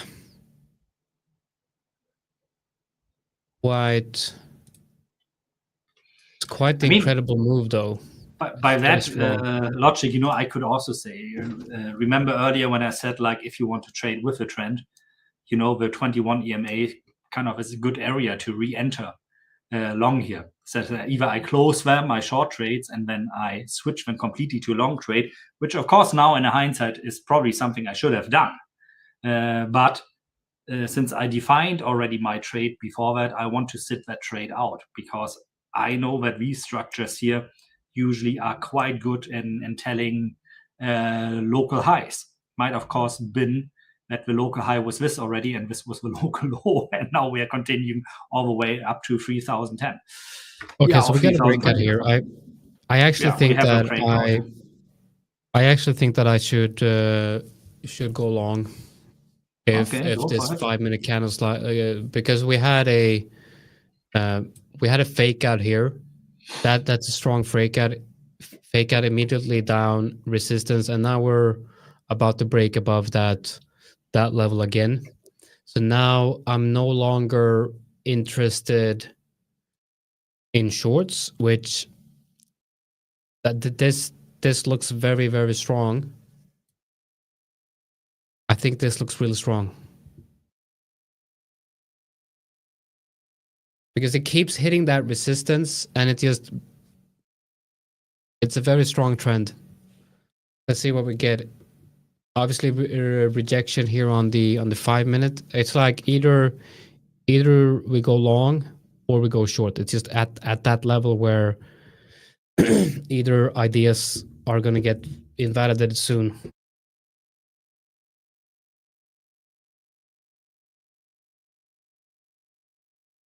We got the 5-minute candle closing in about 1 minute.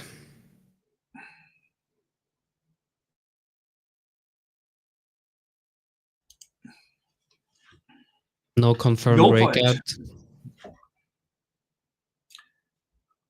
But when is it a confirmed breakout for you? Does it need to close over 3K now? Or?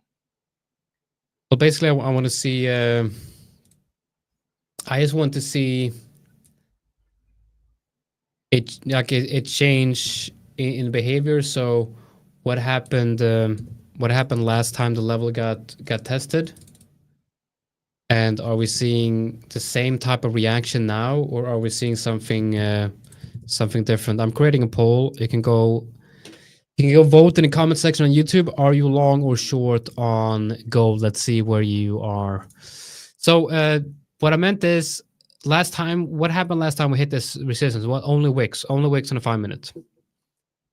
And we're getting a wick on a 5-minute now as well. We ticked above this level, and we're getting a wick. So the 5-minute close now, and it's a wick. So now it's obviously reacting to this level as it should be reacting if it's resistance. But as soon as we break out and we have a 5-minute candle close above the level, that haven't happened since that fake out. But it's not very often you get a strong fake out like this one, which I believe might have been the CPI or something like that. I can't remember, but this is looks like a news-driven move. But a lot of times you get a fake out like this. The next time you break above a level and it's a strong breakout, usually that's the real breakout. If you go to the 1 hour, you see also that this is clearly a very strong level on the 1 hour. So if we break above this level confidently, I think we'll continue this move, and like the comment right here from Potato says, gotta be flexible, and that's the thing, right? I'm trying to really not have any bias here, just looking at. I have a bias of short, of course, as long as this is resistance. But as soon as this no longer acts as resistance, there's no reason for me to look for shorts.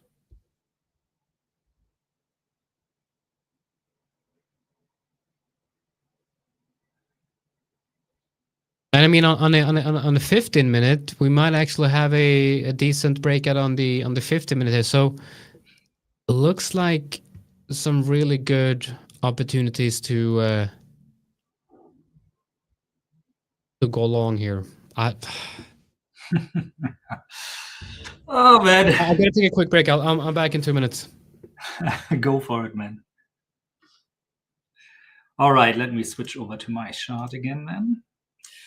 Yeah, here we go. As I said already, of course, like in a hindsight, the wiser move would have been here to trade with a trend. Now, gotta wait here for if we really see the move. One thing we could see for sure is if we really kind of crack the 3000 now. We saw it like blinking up a little bit a couple of minutes earlier, and then we probably going to see quite a quick move like to 3003, 3005, something like this, like we saw also here last time. Top was there at 3004. I think somebody just mentioned also here 3004. Didn't I see something here?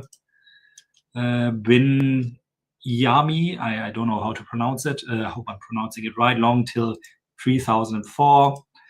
Daymar says 3002. Top right now. Like if I look at the whole chart picture, I'm tending also that Jonathan could be right on this one, that the trend is going to establish itself.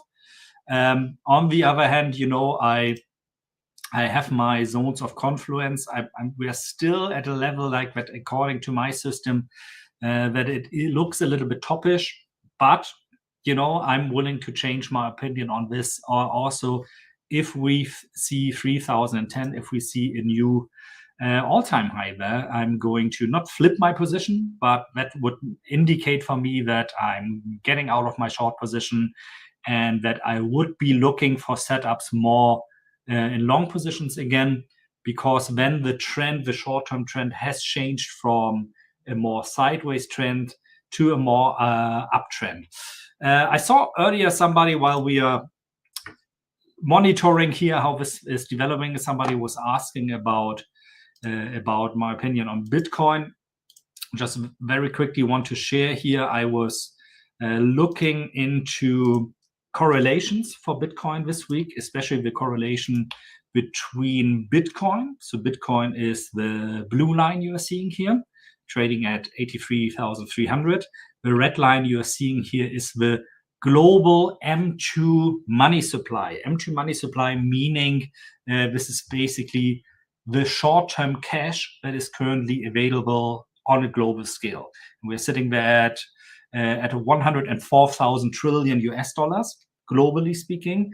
And I did a little bit of research on how do these numbers correlate. And funny enough, with a correlation factor of 0.82, which is very high, you can see that whenever the global money supply goes up, that usually this means the price of Bitcoin will go up. Not always, but this is like over since 2009 or more like 2010, because this was the first time we saw Bitcoin prices really on a level that was not like exchanging individuals exchanging and making up a price for Bitcoin, but more like exchange-based prices. This has been true. And according to this metric, we actually could see Bitcoin very soon catching up to the global money supply, meaning that we could see like Bitcoin attacking an all-time high again. Now, you have to be aware here that correlation does not mean causation. Just because two assets are correlated does not mean they are always doing that the same. There are times also when we see a negative correlation, for example, between M2 and the price of Bitcoin. I'm going to do more research on this, probably going to publish another video on that, because I'm right now trying to come up with a trading strategy, backtesting the strategy, running machine learning algorithms to find an edge in the data. So if you're interested in this, you can check out my channel, of course, where right now we want to concentrate on gold, and it's nothing happening there, Jonathan. I think it's a fake out. I'm just kidding, guys. I don't know. It's the hope speaking out of me right now, of course. One thing is for sure, we are not going to stay at this level. Later today, we are either going to be well above 3,000 or well below 3,000. I'm pretty sure of that. Well, now I'm seeing a change in behavior of gold. Definitely, if you look at this trend right here, we are seeing very compressed price action here.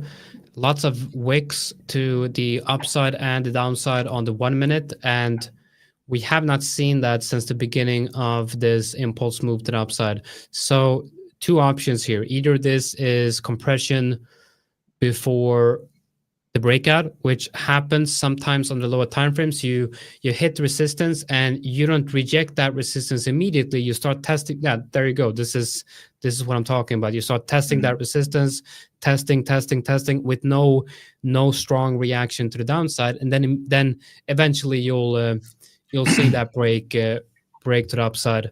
Let's say Euro USD hitting. Oh man, this is difficult because there's so many good opportunities to go long here, but like do we go long at like very, very high time frame resistance? I don't know. Looking at the 5 minute here, yeah, this is I now had to flip long. This to me, I think we're seeing the breakout now. Yeah, I think we're seeing a breakout. So I think this would be a breakout trade. I think Euro USD is going to find support here and break, continue higher as well. Okay, so I get a position myself. Now on a breakout trade, the win rate is very low, but the risk to reward can be quite high. And I need to have tight stop losses for this to make any sense. 5 minute, that would be the stop loss here. And for a target, well, I would have to look at a target like on the highs here, or just keep that target open. However, with tight stop losses, it's not really good to have it open TP, because price will fluctuate quite a lot. So we'll see. It come next, yeah. It's not. Yeah, this really looks like it wants to break out.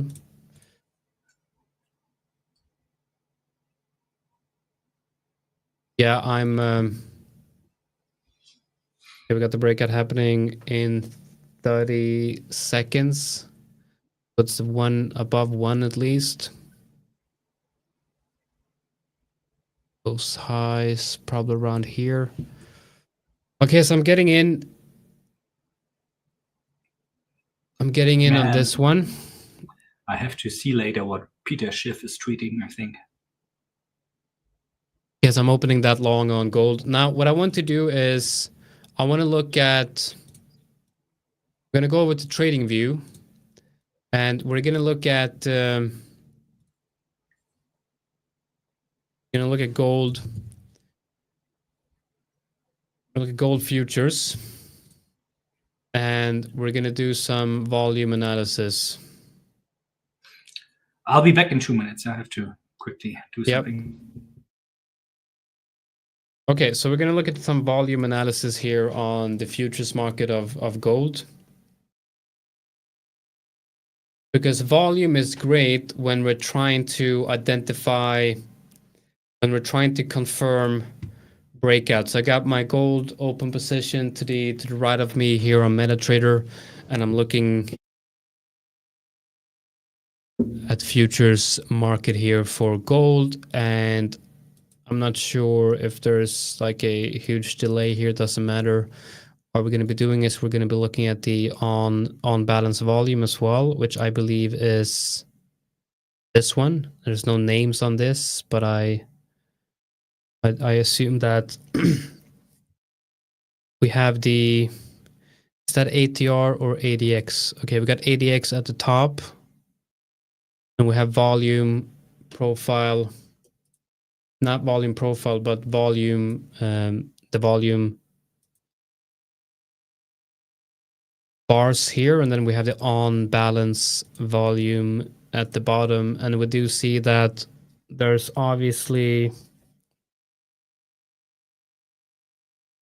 a very big influx. We can look at the 5 minute, you can look at this whole move up. The bullish volume has, even within this range here, we did see an uptrend on bullish volume. We have a strong breakout above this range right here, which confirmed with a, you can look at this, right? You have first the breakout above those highs happened on a volume spike, was this candle right here. So that candle right here created this volume spike that we're seeing right here. And then on this candle right here with that wick also created a fairly big volume spike. And then we got the breakout. Got the breakout happening here with increasing volume on that move to the upside. So yeah, I would say that the volume confirms price here, and volume also seems to perhaps confirm this move as well. Now, what's important here is to see, okay, price action is very, very different between my The5ers platform on MetaTrader and the futures market. So the question is then, which one is the leading one here? Always. I would always go with the price on the futures exchange. Yeah. Not what like some brokers are showing you price wise. Definitely. So my stop loss is,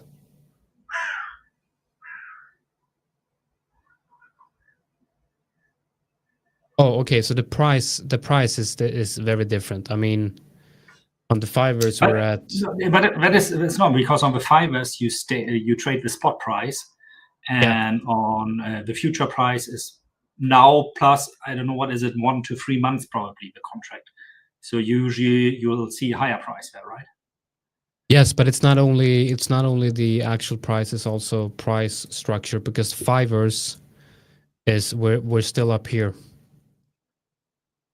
And I think the futures market is definitely leading. It's discounting. Yeah, definitely leading in this case. Let's look at Oanda. It's under 3K again. Yep, Oanda is also beginning to break down here. Okay, so we're going to be zooming out here and looking at. So you can see on the one hour, we're well above the range highs on the 1 hour. Going down to the 15 minute. The 15 minute gave us a confirmed breakout. The 5 minute also gave us a confirmed breakout with multiple 5 minute candles breaking above. Now this is problematic though, and I have to confirm this with the futures market, but volume is not confirming price here. We have a divergence in volume, which is interesting. But you can see here that we have actually declining volume, and the volume spikes are getting lower and lower. So all throughout this move to the upside, we've seen declining volume. I would love to see more an increase in volume here. But let's look at the futures market as well, because that's where we have the real volume. And here on the 5 minute, or I think it's the 50, the 5 minute, here we actually do have quite a few nice volume spikes, but still volume is somewhat declining throughout this whole move to the upside. So I gotta be quick with the position here, making sure I close it as soon as we have in the validation. So that's TradingView, just making sure that I have some analysis done on TradingView. And then if we switch over to MetaTrader, we do see now that we do have a real breakout here. And the thing with breakout trading is that you might have, you know, a 20% win rate or something like that, but the risk reward can be quite huge if you I mean, if I allow this trade to run with an open profit, then, you know, because the first breakout here was a fake out, chances are that this move is not a fake out. Chances are that this is the real move because we already had a fake out. Now, when do we have news? I think that's quite important. We do have news today in 1 hour, I believe. Is it 1 hour?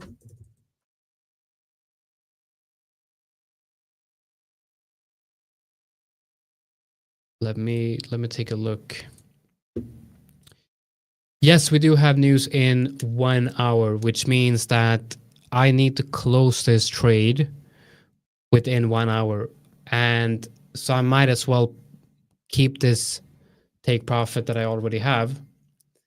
Now, I'm risking, as you can see here, on this position, I'm risking $45 to win 66. So it's about 1 hour. I'm risking 1% to make slightly higher than 1%, which is not a good risk to reward to have in terms of a breakout trade. But we'll see. It's actually very interesting because normally when we see the futures price being lower than the spot price at gold, like one of the reasons that can happen is that there's a high physical demand for gold at the moment. So either people are forced to buy spot, maybe because they need to hedge positions or something like this, or there's just a high demand because it's like you normally would expect the future price to be higher, right? Like taking into account interest rates and everything. But if there's a high demand immediately for gold, you know, people tend to, like, people that need, for example, gold to produce, like chip manufacturers, for example, or jewelry manufacturers, they rather buy now than in the future because they need. It's kind of interesting dynamics, you know, and actually this is more of a bullish sign. I don't know, like how short term, you know, maybe not for the next, you know, 15 minutes or 1 hour or even 7 days, but long term, this is more of a bullish sign. Could be the obvious, of course, that like in the future, market participants are expecting lower prices than currently the spot market is offering, but normally it's a sign of physical demand. I don't think this is the breakout. It's way too slow. It's very slow, no? Yeah. Yeah, I didn't want to say anything because it sounds like I'm super biased towards my short positions again. But I think if it's a breakout, it's a rather slow breakout. Nonetheless, if you look at the trend structure, I mean, you symbolize that beautifully with your line there. It's still very much intact. Yeah, but volume is not confirmed this breakout. This is not. So I'm gonna have to close this one. This is This is not what I want to see from a breakout. Now I might go higher, but I feel like we got news in an hour. This is my third trade, small loss. Let's see, what am I? Let's look at today's history, because I'm down 86 today. That's my third loss.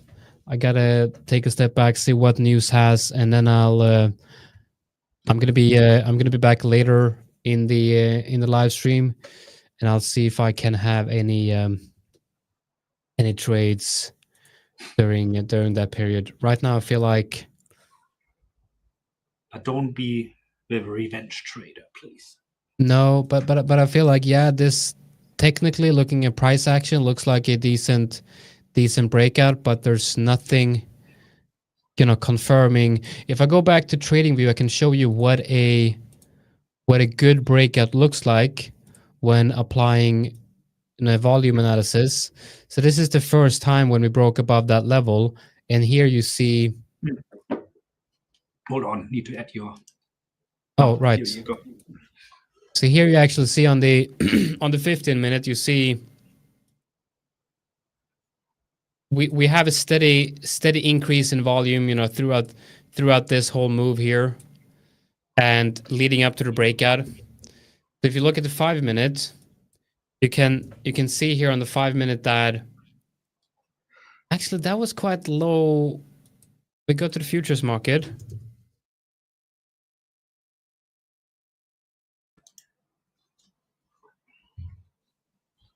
That's the break. Yeah, so here, this is what I mean, right?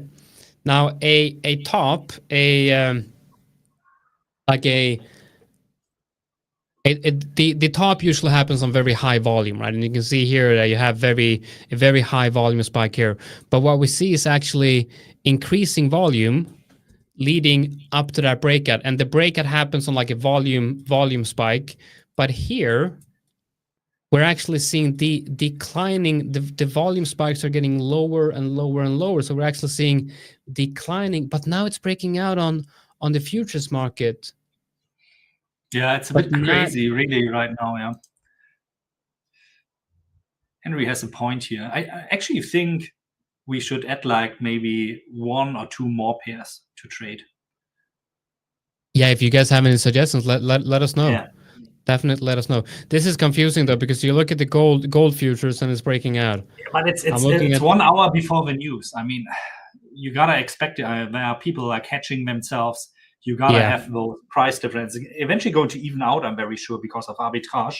There are for sure some institutions out there making use of that right now.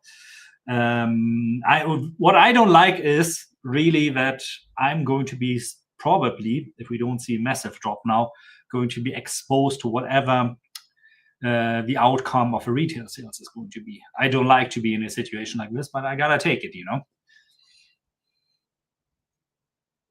But it's weird. I mean, it's like it doesn't want to go much higher. It doesn't want to go much lower.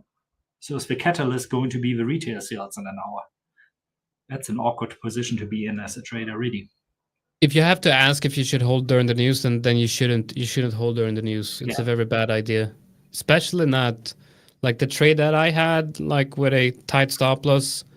If we have unexpected news and there's slippage, the loss might be 3 or 4 times bigger than what I planned.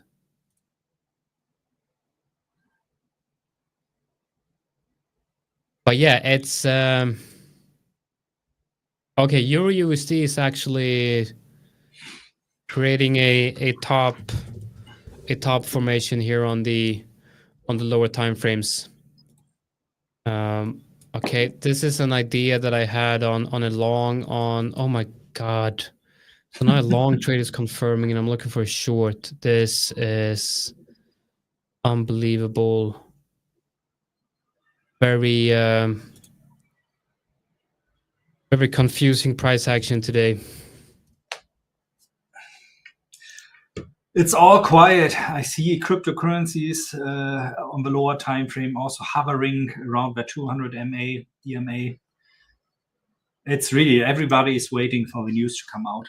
I even wouldn't be surprised looking at gold now if we see like within like $1 to the upside, $1 to the downside, that range for the next hour until we see the news coming out. Totally wouldn't surprise me. Yeah. On the lower time frames, though, I do feel like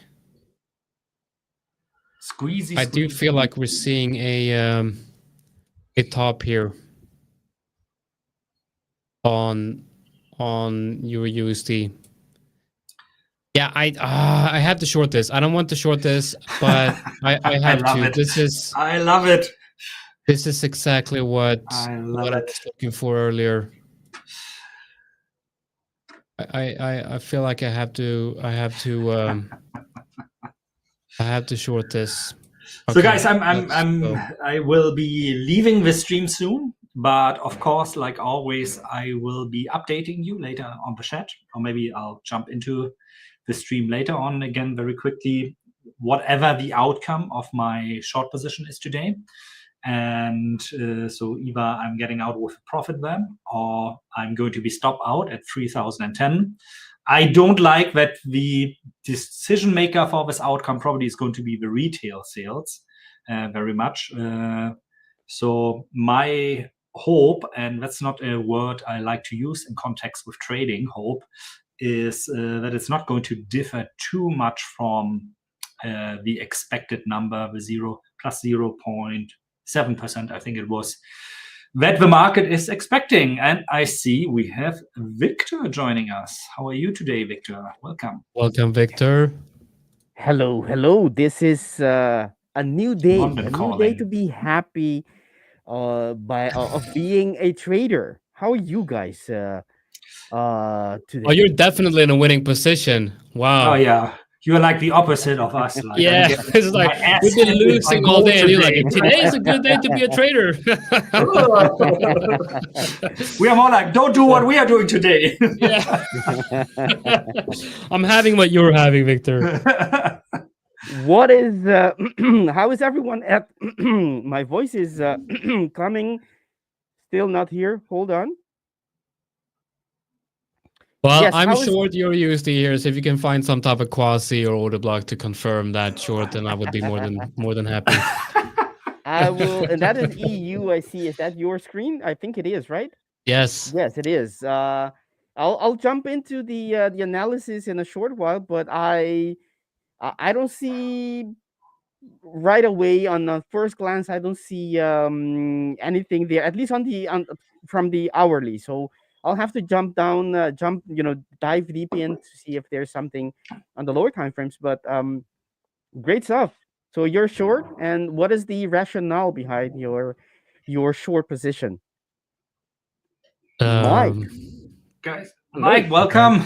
Good to see you. Good to see you. Guys, I'm going to leave you now. As I said, I'm going to update you later on the outcome of my gold trade, either by conquering a live stream, like I used to do sometimes, or by updating you on the chat of the live stream. And yeah, good luck, Mike and Victor. Thank you. Hope you're doing better than we did, or at least I did during the last session. Okay, take care, everybody. Good luck, Dirk. Bye-bye. Bye-bye, Dirk. See you soon. All right. Mike, how are you doing? I'm good, thanks, Victor. How are you? I thought you seem very chirpy today. What's your winning trade today? No. It's not a winning trade. It's just the realization of being a trader. I have that very often. He just woke up from a nap. That's why he's had a good nap. That midday nap is just a brilliant thing, isn't it? Oh, I love it. I wish I had more time to nap. I would just be napping throughout the day, watching Lord of the Rings, napping, eating Ben and Jerry's. If you want a confluence for your short on EU though, Jonathan, I am also shorting the NAS. So, which theoretically should be a confluence in normal times, but obviously we don't live in normal times right now. So, well, my rationale behind this is the fact that we have a very strong move to the upside. We're reaching what I believe to be a resistance, and that would be like this area here, some type of resistance, strong move to the upside, clear level to the downside, and it's basically a could be a range trade, it could be a mean reversion trade. But if you look at the lower time frames here, we do see a change in behavior here, because we have this uptrend and we enter a range and then we break this level. So kind of seeing a top pattern here in the lower time frames at resistance, and I'm looking to take this down to the level below, basically trying to make back what I've lost on the previous trade here today. What did you lose? I haven't seen. What did you lose? So I had a previous short on Euro USD. I got stopped out on that wick, and then I've shorted gold as well twice. Let's go and see if gold, if we actually, yeah. So now we're getting that rejection on gold. I think we might have a possible low time frame short coming up on gold as well. But again, I'm trading against the momentum here. We stopped out twice. I don't know if I'm gonna be entering again. You know. Oh, we got music. Nice. Forget about that. Wow, the views are coming in. It's like they really like you too. It's like as soon as I leave, it's just views just go through the roof. You know, Victor and Mike, you guys are rocking it. Positivity. Mike has the magic. Yeah. Let's not go into names now. Yeah. Okay, so it's weird because Euro USD has invalidated what I saw as a possible head and shoulders here, which means I kind of want to go long on Euro USD on the somewhat of a higher time frames, but then on the lower time frames I see this possible short. So I'm hoping that if this short can play out, I can still possibly enter a long later on Euro USD, and especially if this trade is kind of invalidated, then I would probably look for longs. But guys, I gotta go get some lunch. You'll guys, make sure that you hit that like and subscribe. We are going to go live on Thursdays as well, starting this week. Now, what we're going to do on Thursdays, we're going to do a giveaway stream to celebrate the fact that we're doing the Thursday live stream, and only those who are subscribed to the channel will be able to get in on those giveaways. So make sure that you are subscribed and make sure you like the video as well. And I'll be back a little bit later.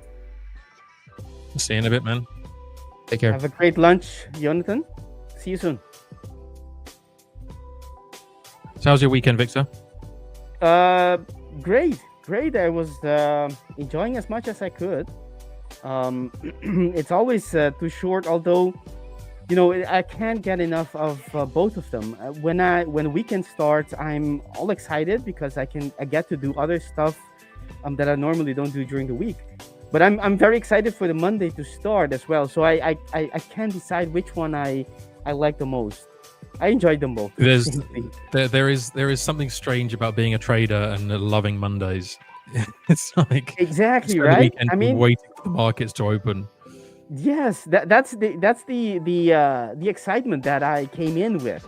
It's like yes, it's Monday. We get to trade again. Exactly. Henry's here with the chicken feet. I thought saying something, but I said no. I'm gonna let it pass by. I'm not gonna say anything. Not this time. But he beat us to it. So you are in a trade. You said short Nasdaq. I'm shorting the Nas at the moment. Yeah. Yeah. Why? What is your idea behind that? We're overextended on the buys this morning, and let me open up my chart. So let me just add this to the screen. So just seeing us overextend out on this big move up here, and I'm seeing this as a nice resistance area. So I'm not looking for a big trade. I'm just looking for some kind of reaction from this zone here. Let me just draw it out. So this one here where we had this wick rejection on the 15-minute, and we've seen it again on this one here. So it's come in, it's tested this wick area, and it started to push down on this 15 minute. So again, nice wick rejection on the 30 minute as well. So just looks nice for some sell opportunities. You can see here on the 45 minute, we've come to the 200 EMA. So I'm not looking for it to go very far, probably even just down to somewhere around this area here, where we had a previous kind of area where price turned for a moment. Yeah, like a quick scalp, maybe. Might not be so quick, but we'll see. We've obviously got news coming out soon, which is going to move things along as well. So we'll see how that one plays out. Talking about the news coming up, we're talking about the retail sales, of course. I'm going to show the my screen in a little bit, just for references. Let's see. There we go. Yes, the calendar, the news of this week. What do we have? We have for today, of course, Mike, you were saying about the news coming up, and that is the retail sales. That is in, what is it, in an hour or so, 50 minutes? Less than an hour, in 50 minutes. 50 minutes. Yeah. So, and that's the but the whole week is kind of, it's the interest rate decision week, right? We have the FOMC coming out. We have yen, Bank of Japan, as well as Swiss National Bank. And I believe there's also, yes, there's also the Bank of England. So we have many central banks coming to giving their interest rate decisions, meaning it is a call for cautious this week, right? For everyone who is trading those pairs, interest rate decisions are they are the thing everyone is looking when they're looking at a Forex pairs, right? Because that's the differential between their interest rates between them two, which is a big driver of strength and weakness. So this can make the pair move a lot this week. On that given day, if anything happened that is, out of the ordinary, then you do want to know that interest rate decision is coming either before you get into the trade or when you're in the trade, when the time comes to take measures in terms of risk management. And what do I mean by that? If you're in a trade and normally you have, you base your stops on perhaps volatility or the range, keep in mind that the range on those days are not going to be normal or average, because that's not an average day. It's not every day that the central banks come together to put their to give their or change their interest rate number, right? The rate they set. So it's something to be aware of. Let's see. Shall I do the euro dollar? Right. Let's break it down. The go-to pair for most people, right? Euro dollar or GU. So let's do that on the week time frame, weekly time frame. We have only bullishness in terms of the impulsiveness, as we can see from the big bodies of the last couple of, not last couple, but I mean this one on this big fella here is difficult to avoid, right? Or difficult not to see. We are still in that mode. In the higher time frames, I know we are getting into a resistance zone. Yes, we are, and we might push lower at some point, but we gotta recognize where we are on the higher time frames. On the higher time frames, we are still in a momentum to the upside. So even though today or this week we might have some pushes, some reversals, until the higher time frame shift as well into breaking or showing structures of bearishness, you should assume that this momentum is going to continue, right? We're only the third, or actually the third bar or candle after this big move. In physics, would you expect any body change direction quickly, right? You wouldn't expect that, right? The momentum is normally, and it's the laws of Newton's, right? you gotta have, in order to change direction of something that has some kind of speed, you need to have an equal amount of opposing force. And these forces that created this big candle, they're not very common. So in order for that to stop and do a 180 right away is not very common, right? So the most likely place is, or direction is, that momentum will have some follow through, or will have some will need some time to decelerate before it even consider changes direction. So that's on the weekly. But before we do so, let's look at the monthly. We don't have anything on the monthly. This is the monthly time frame, and it is still fresh, so it's interesting, but we're not there yet on the weekly time frame. As I said, we are coming in at a place where which it is a entry order block on the weekly quasi, and yes, price might push lower at some point, but that doesn't mean it needs to happen right away we touch them. Sometimes it does, but not always. So this is the area. The momentum is to the upside. As I said, we don't have anything else. There's no fresh order block, just that entry order block on the weekly. And on the daily, what do we have? Let's take everything off just for a minute there and just contemplate price action naked as it is, without anything on the charts. What do we see? Right, there is a fresh order block here, right? It hasn't been retested yet, so that's something we could be looking for. And of course, we have this order block to the left. We are retesting it right now, and actually those two bearish candles were a reaction, presumably, of this order block to the left. Let's put everything back. So we do have that order block, right? Just this one. That is probably the reason why price reacted this way, right? It's not gonna change the direction quickly, easily, because of that momentum. We saw the bullish momentum, but we will have some kind of reaction. This is exactly what we can trade using order block, just recognizing who is in control and that there will be some kind of a reaction, but it's not going to be necessarily a game changer for the direction, just a push before it continues. This is the order block that I was talking about. Is it still fresh? Yes, this is on the fifth bar after its creation. Is it? Yes, fifth. It's actually sixth bar. So it's still a single mid-single digit number.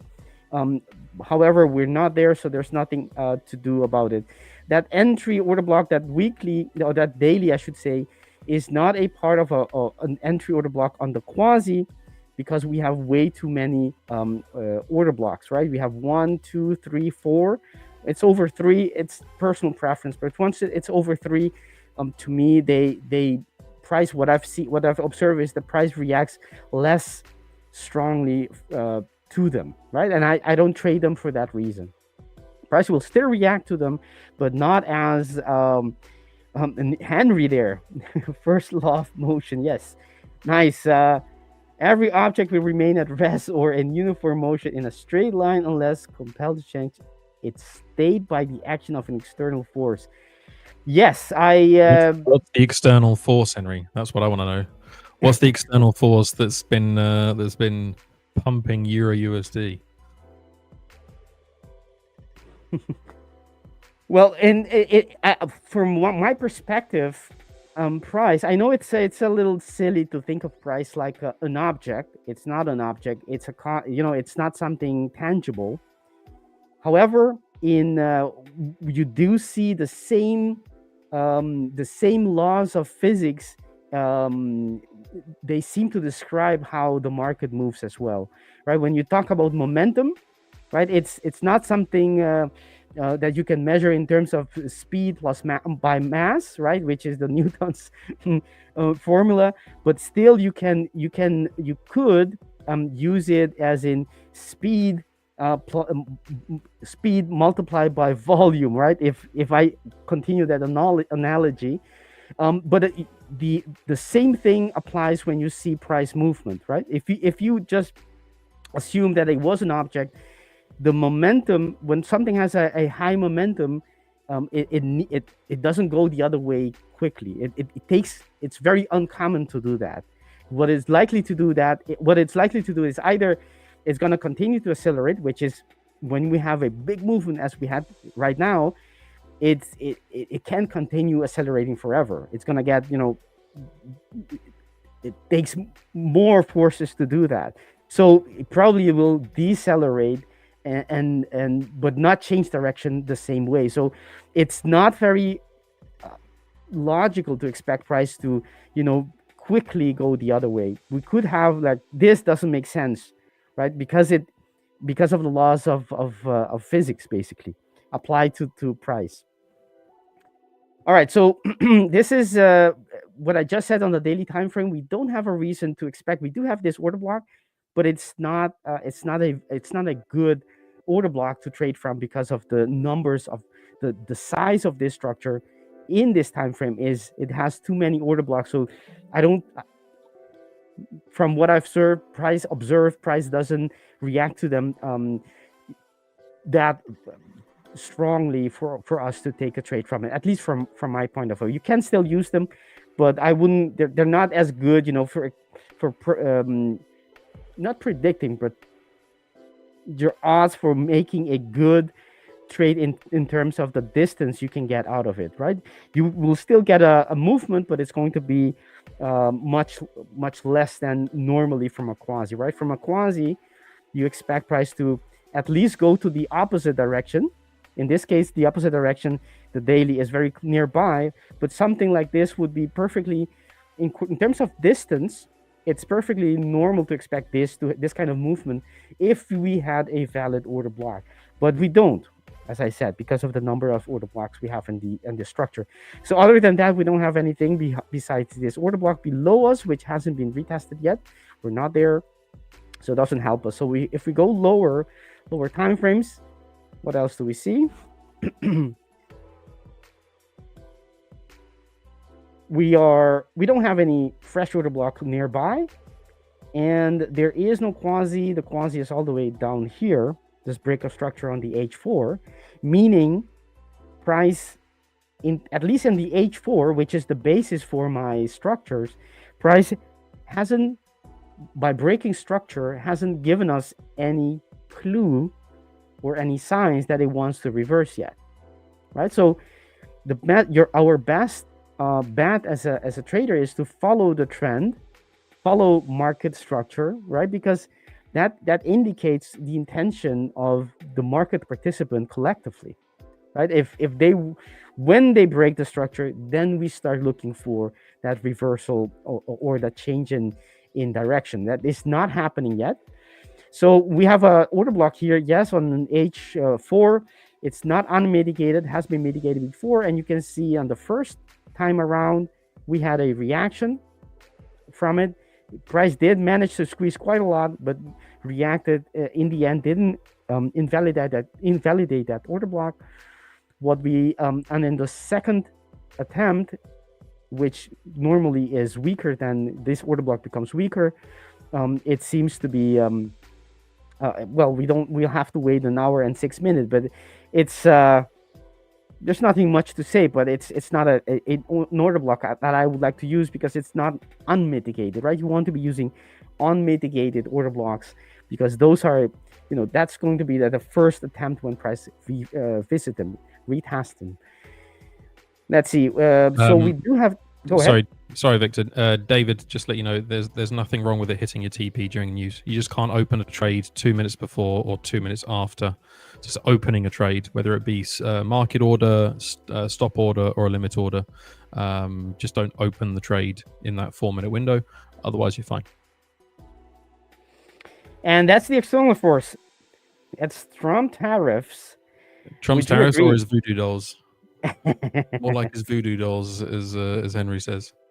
I think there's certainly a lot of Trumpiness happening these days to the markets. I think that's safe to say. That is very safe to say. Since Trump came on, volatility has went up, has gone up, and we've seen the market being jittery, undecisive in sometimes where it wants to go. A gold going up. I mean, that's uncertainty. Uncertainty, and investors don't like that. All right, so safe haven buying, they say. All right, so the we don't have a quasi and we don't have a fresh order block. Might as well just move this closer. What else do we have? So that means that this order block as well, even though it's an H4, it has been mitigated before, and it's not something we want to be trading off. It is an area of supply, but not something of great opportunity, I think. All right, so what else do we have? Do we have a quasi? We don't have a quasi, right? This would be the head. This is the head. We go back from the head and look for that quasi, right? The neckline would be all the way down here. Do we have a breakup structure on the H2? No, we don't. See that? Just let the market tell us. If it breaks structure, we start looking for the reversal. If it doesn't break structure, let's not make our life difficult. Just assume it's going to continue until it breaks some kind of structure. So on the H4, H2, not breaking any structure, we did have an order block here that was created and was retested immediately and very successfully so. That was in the H2. Remember, the immediate retest doesn't count as a mitigation. So this can be used if you're trading a low time frame. You could use this order block if price comes back to it for a continuation play, right? So, but it doesn't have alignment, as I said, on the H4. So it's tradable for sure, but not something I like trading. All right, so we do have we do have on the H1, right? The thing is with quasis, you can always spot a break of structure if you lower the time frame, right? If you just go to the minutes, you will see break of structure all the time.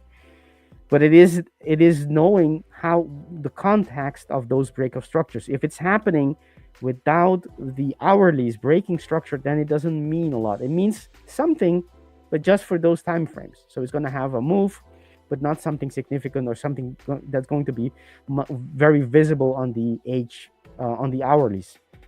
So I don't trade those break of structure unless it happens within the hourlies. If the hourlies are breaking structure, then I want to be using the minutes.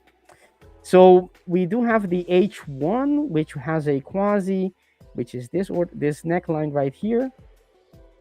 Right, there you go. And if we mark this, right, that's the quasi is this. So we don't have an H2, we don't have a break of structure in the H4, but we do have it on the H1. It means that we don't have it on one time frame on the hourlies. To me personally, it's not enough for me to look for an entry, because the hourlies is quite more sensitive than the H4. So the win rate isn't that great, but you can still use it. And we do have an order block here on the quasi, an entry order block on the quasi that I say, without alignment, right? So it makes sense in terms of the H1 to be shorting or looking for a short in this area, right? In this area. If the market reverses on the minutes, you have some confluence because of that break of structure on the H1. But as I said, it's not something you want to be holding very long, because it's only the H1, right? You want to have multiple hourlies time frame aligned for you to have the best chances. But it is an area, and this is probably what Jonathan was looking, because indeed there is an area here, if you look at to the left of where price could potentially react from it, right? Okay, so that's the area. I previously had a area here, and the market didn't touch it, as I see. Yep, didn't touch it. So, but that was before. We don't have we lost H4, so I'm not going to trade anything from it.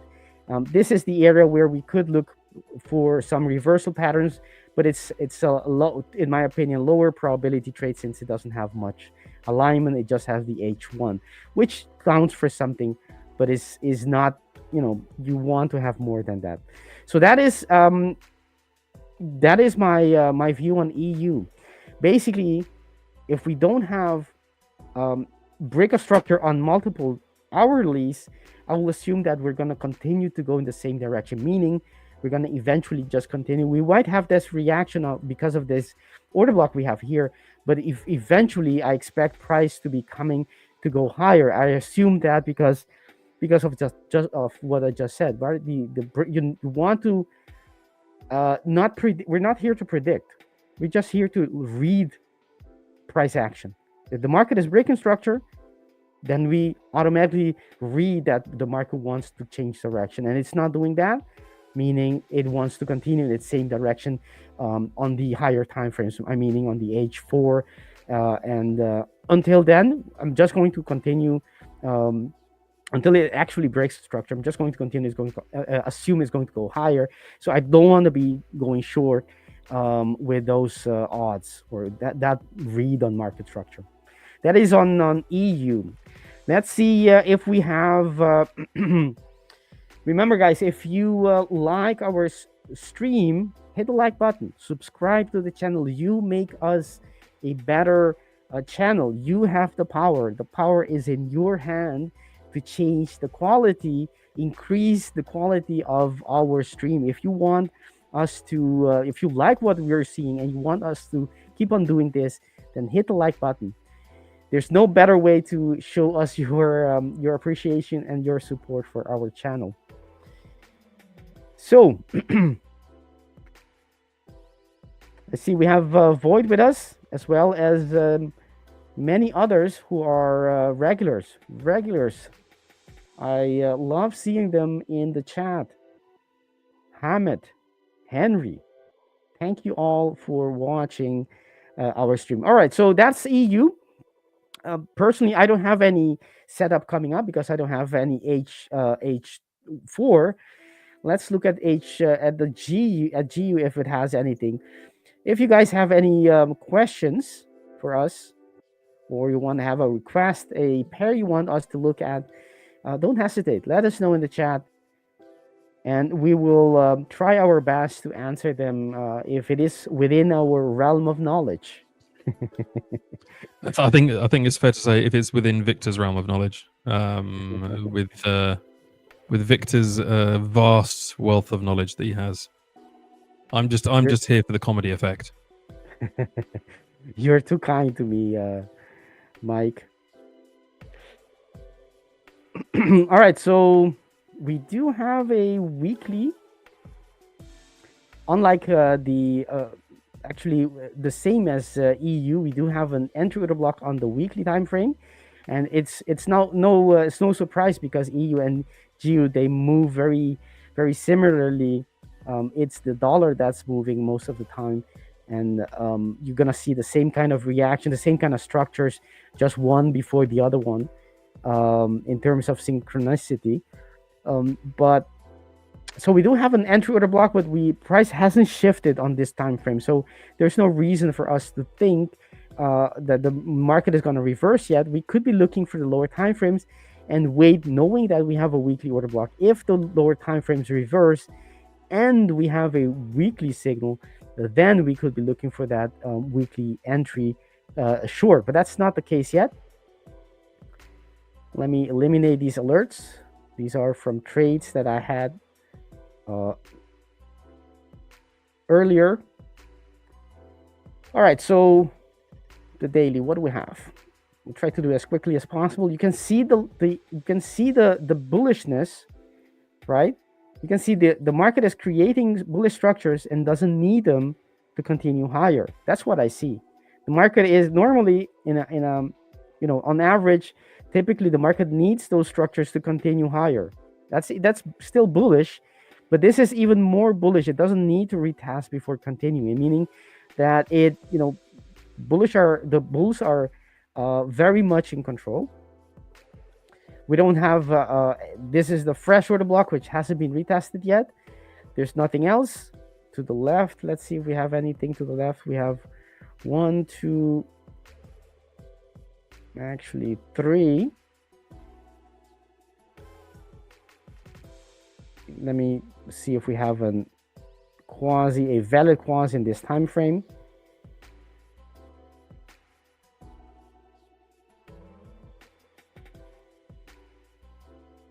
Let's see, order block, and we do. So we do have 4 order blocks above the 50% retracement, meaning the quasi on the same as EU, the quasi on GU is not valid. I'm not going to be trading these order blocks as entry order blocks on the quasi, okay? Because of what I just mentioned, right? We have more than 3, and that to me already is not optimal. I don't want to be trading the quasi if it has more than 3 order blocks in that time frame. I might trade it, but not on that time frame. We'll have to go a time frame higher if I want to do anything. So we do have some structures here, but they're not entry order block on the quasi, so we shouldn't be expecting a lot from them. Maybe a day or two of reaction, but that's it. So there isn't anything for us on the daily. So let's go lower. Do we have anything? We have unlike EU, GU did the break structure in my way of looking at price, which is this is the head,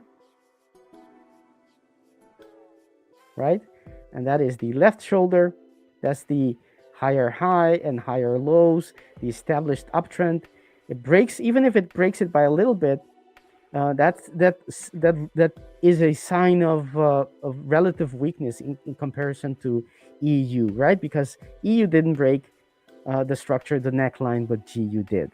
Okay, so that's something to if you want to be go long, you want to indeed, when you see this relative difference in strength, you want to be going long EU. If you're going to be short, you want to be going short GU. If you had more reason to go short, of course, right? It's not enough. Just because it broke that neckline is not enough for us to go short. It's a building argument that needs more meat to it before we can actually execute on it. All right, so we're gonna eliminate these indicators or these lines that I have here. Okay, what else do we have on H4? We do have a quasi, but we have this becomes then an entry order block on the quasi. Okay, so that is a reason to go short, right?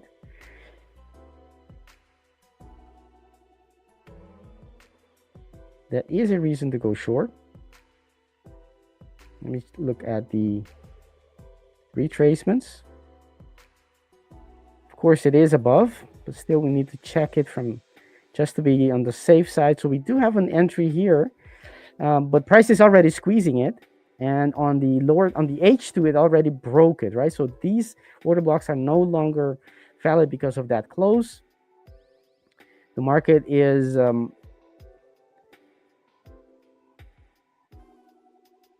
right, so we do have an H. Let me do this properly. We do have this is the H2, which is actually this way. So I don't like that one because it's bigger than the H4. Doesn't make sense.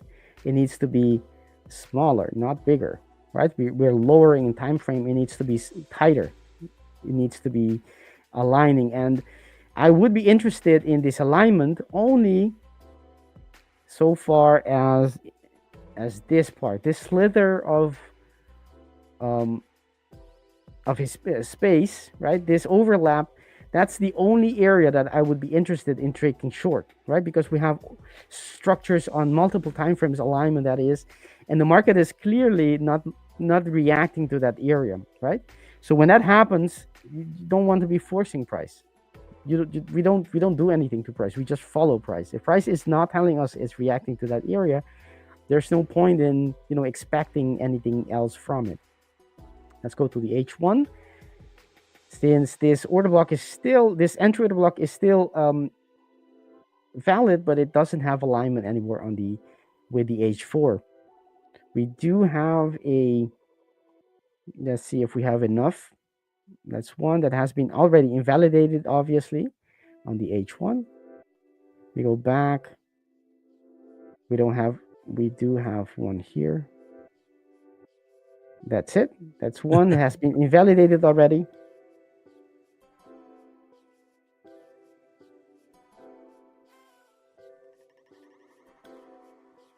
All right, we do have an overlap of H2 and H1s. But we need the H4 as well. If you want to use those structures, it's the same with EU. You only have H1. It was with with the EU, but with the GU, we have H1 and H2. I'm sorry, still telling us that we could have a reversal. Personally, I wouldn't take that. Right? I want to have. I keep repeating it, but it's very important. You want to have that alignment on multiple time frames, including the H4 telling you of a possible reversal. Right? So we might have some kind of reaction from this area. It makes sense for price to react to it. Not by a lot, but somewhat. Let's see if I can find an entry on the lower time frame, even though I don't think we should be going short because of a lack of alignment.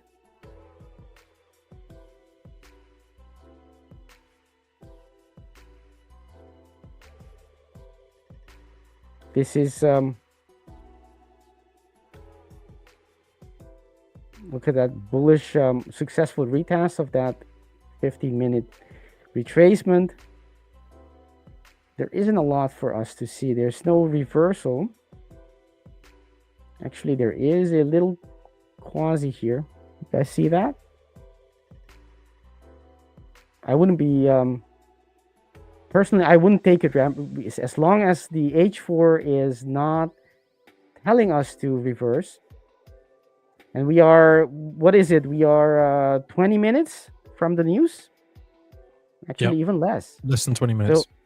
So that's a reason to not push your luck before the time, right? This is we do have a breakup structure here, and if we had an H4 and we were still in the H4, which isn't even the case, but if we were, then I would be interested in looking for a reversal here. Wait for price to come back and tell us by either a pin bar, a engulfing bearish one, of course, or an outside bar that the sellers are coming back to the market, and then short it from here. That would be, but as I said, it's flimsy, right? The hourlies, we don't have the alignment, so I'm not taking this. I don't think you should either. But I mean, if that's something you do normally, then by all means do it. But I think the the probabilities are better waiting for the H4 to align as well with your trade, which is not the case right now. So I would think that this would be a nice opportunity if I really had to take a trade. But yeah, that's it. That's on the GU. So there is a little reversal pattern on the lower time frame, and there is a reason on the H1 and the H2 as well. As long as even this isn't right, you want to be taking the trade within that H2 where you have H1 and H2, right? Not above. So that's on GU as well. So how is gold going? Gold is going nicely for Dirk by the looks of things.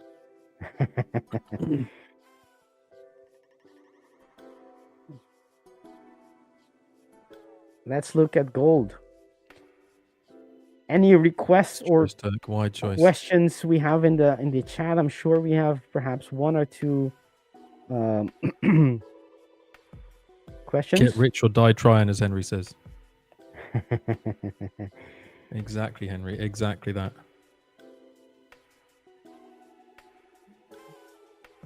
Yeah, OBs or order blocks are very popular, and I don't trade them because they're popular. I trade them, of course, because they work. But I like them because they're so simple. So simple. There's no, rocket science to it. What is it that you define as an order block, Victor? For those of our viewers who don't know Victor the Master Trader and aren't familiar with your order blocks, we are seeing your comments, Jonathan. We're just ignoring you. That's all it is.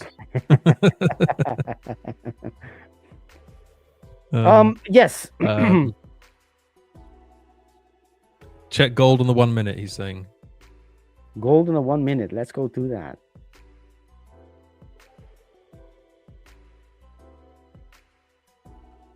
Oh, nice. Ooh, there we go. We can see. There we go. You see, Jonathan, we can see your messages. We can see your comments. Don't worry. Let me go higher time frame just to check if we have anything else. That looks nice on the 4 hour, I've got to say. You took the words out of my mouth. All right, so we are retesting that H4. To me, that's a green light for me to, start looking for something. I need that H4 on my side. Otherwise, I don't want to participate. Do we have a break of structure? We do have a break of structure on the H2. A very tiny one, but still a valid one. But we don't have an entry order block. We know that news is coming out because there is an economic calendar that tells us that news is coming out. So if you go to Forex Factory or any other Forex website, or just Google economic calendar, you'll see news is coming out. 4 losses for Jonathan. Is he going to revenge trade? Jonathan doesn't revenge trade, Henry. How can you suggest such a thing? Jonathan has his psychology completely under control and would never do such a thing. 3 losses, Henry. He's still in that short on EU. There you go, Henry. All right, so this is an example. I was looking at GU and EU, and none of them had H4 alignment, right? But we do have it on gold.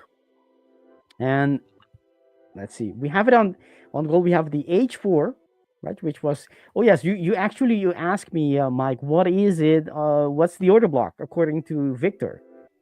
Well, there are many definitions, and I don't want to say they're not right. They're wrong. I'm right. It's not about that. But what I use as an order block, what I wanted to do with my order blocks is to keep it as simple as possible. And the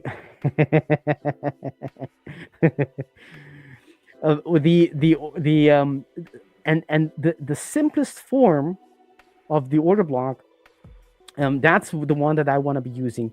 Man, look at that. I mean, this is the H4, but this looks very, very nice. I'm going to go to the minutes in a little while for everyone. Actually, let me just put it there. Okay, so let me go back and explain what I mean by order blocks.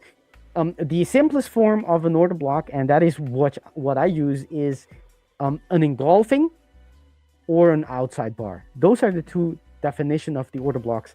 If you have an engulfing, to me, in my book, you have an order block. That's it. And the same goes for the outside bar. For everyone who's not aware, what you might be, just tuning in, not knowing anything about Forex, or you're at the beginning of your journey and you're not sure what an engulfing is. An engulfing is when it's a 2 candlestick combination where, let's say, these 2, right? Where the bodies are in opposite direction, so you gotta have it has to change direction. That's one thing for an engulfing. And 2, the body of the second bar needs to engulf the body of the first bar, meaning this bar, right? This is the one that went down because it's a sell bar, a bare red bar in this case, but it can be any color you want. It started higher and it closed lower, meaning the body is indicating price moving lower. The second bar not only reaches back to where the bar number 1 started, but actually exceeds that, right? So what you will see visually is a bigger body then bar number 1. Whenever you have that, that's an engulfing. You may have different definition as well as of engulfing. I think, Mike, you have a slightly different definition for engulfing, which is fine. I'm saying not to you, Mike. I mean, for everyone else listening, it's just fine having different definition. It doesn't mean one is wrong or the other one is right. The only thing these definitions are for is that you apply them and recognize the same structure consistently. If this is an engulfing to you and you always applied it at this candlestick, then that's the use of that definition. Not necessarily it has to be the same as everyone else. Okay, so this is the engulfing, and in that case, I would take the open of bar number 1, which is this one, and extend it to the lowest point of these 2 bars, whichever is the lowest. Could be the bar number 1, it can be bar number 2. In this case, it's bar number 2, and that's the order block, and extend it to the right. And this is basic support and resistance, supply and demand, because what creates this body is a one side taking control, the buyers in this case, and showing that they are outnumbering in force and number the sellers. That's how you have these order blocks, these bodies being created that engulf the previous one.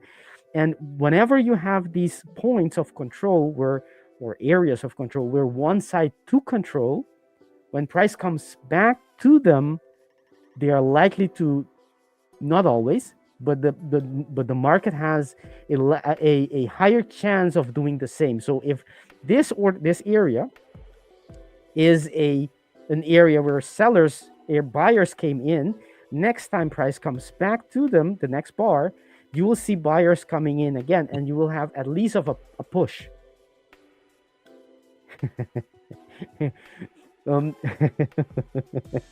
Bros before order blocks, Victor. Bros before order blocks. So Jonathan, you know that order blocks are Victor's first love. We just can't compete with the order blocks. You know, the order blocks are just they're insurmountable as Victor's first love. We just have to accept that we come second place to them, you know.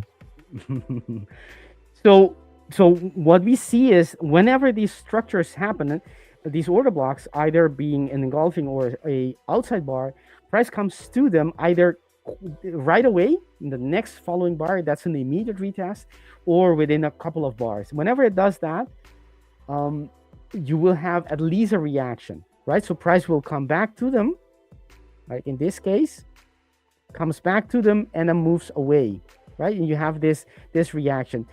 Order block doesn't mean it's gonna shoot up necessarily. It's just a reaction. Once that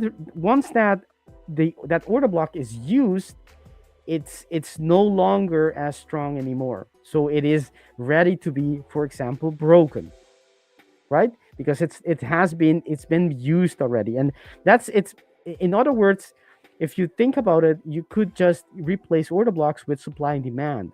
Once a demand area has been used up, it's no longer as strong, right? The second retest, the third one, it becomes weaker and weaker until it breaks. The same thing with order block, because actually order blocks are another visual representation of the same thing, supply and demand, right? So that's my definition of order blocks. Very, very simple. Just a very simplistic way of looking and identifying with laser precision where these structures are, where are the supply and demand areas. And in this case, let's go to the H4.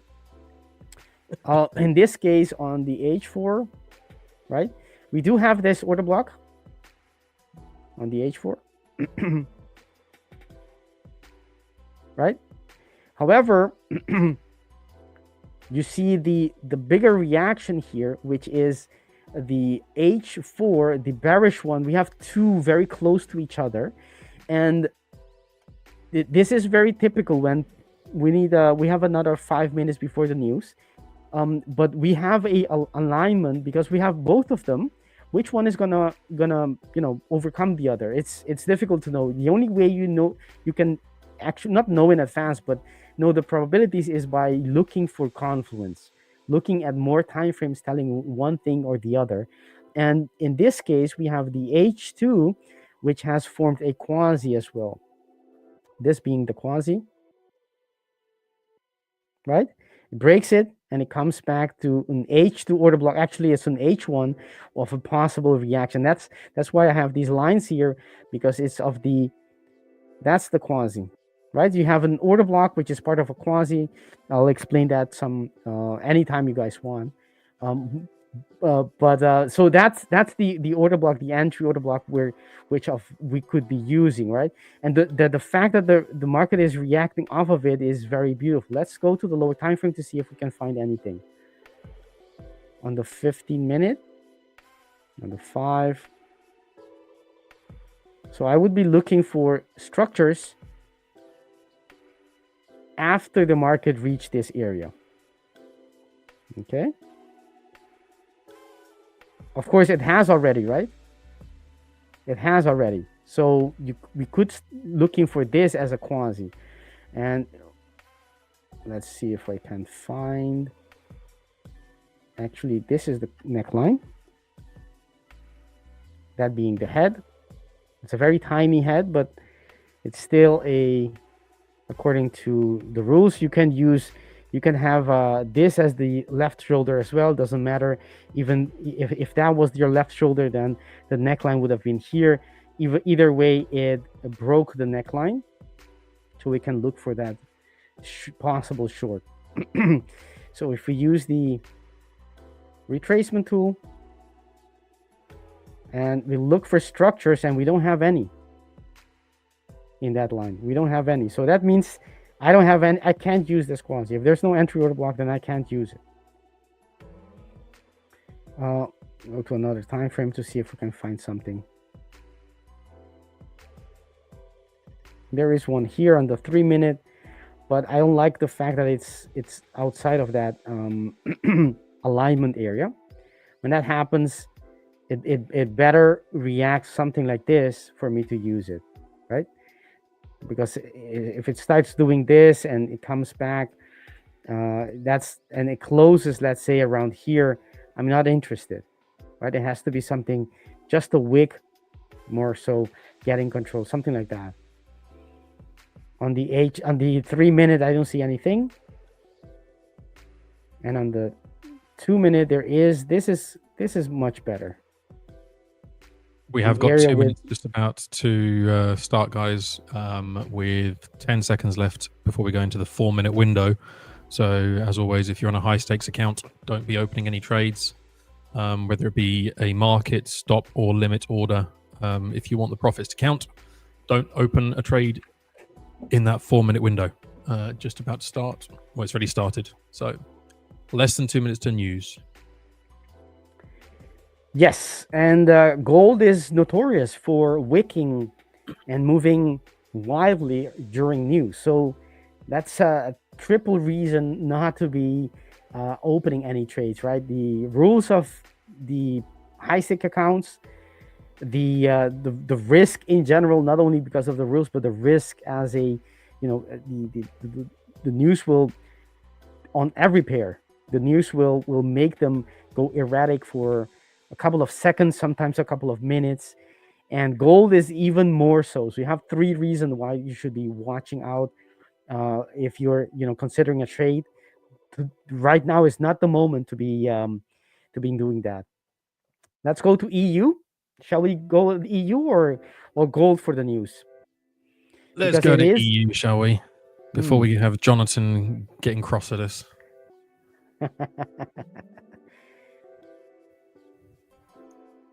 All right, so news coming in 45 seconds. Let's see if we have anything. Yes, we do have that structure here, right? We talked about, right? Price might react from it, right? So it would make sense. But let's go to the 1 minute to see the reaction of the news in all its glory. Brace yourselves, everybody. Here we are. 15 seconds to go, more or less.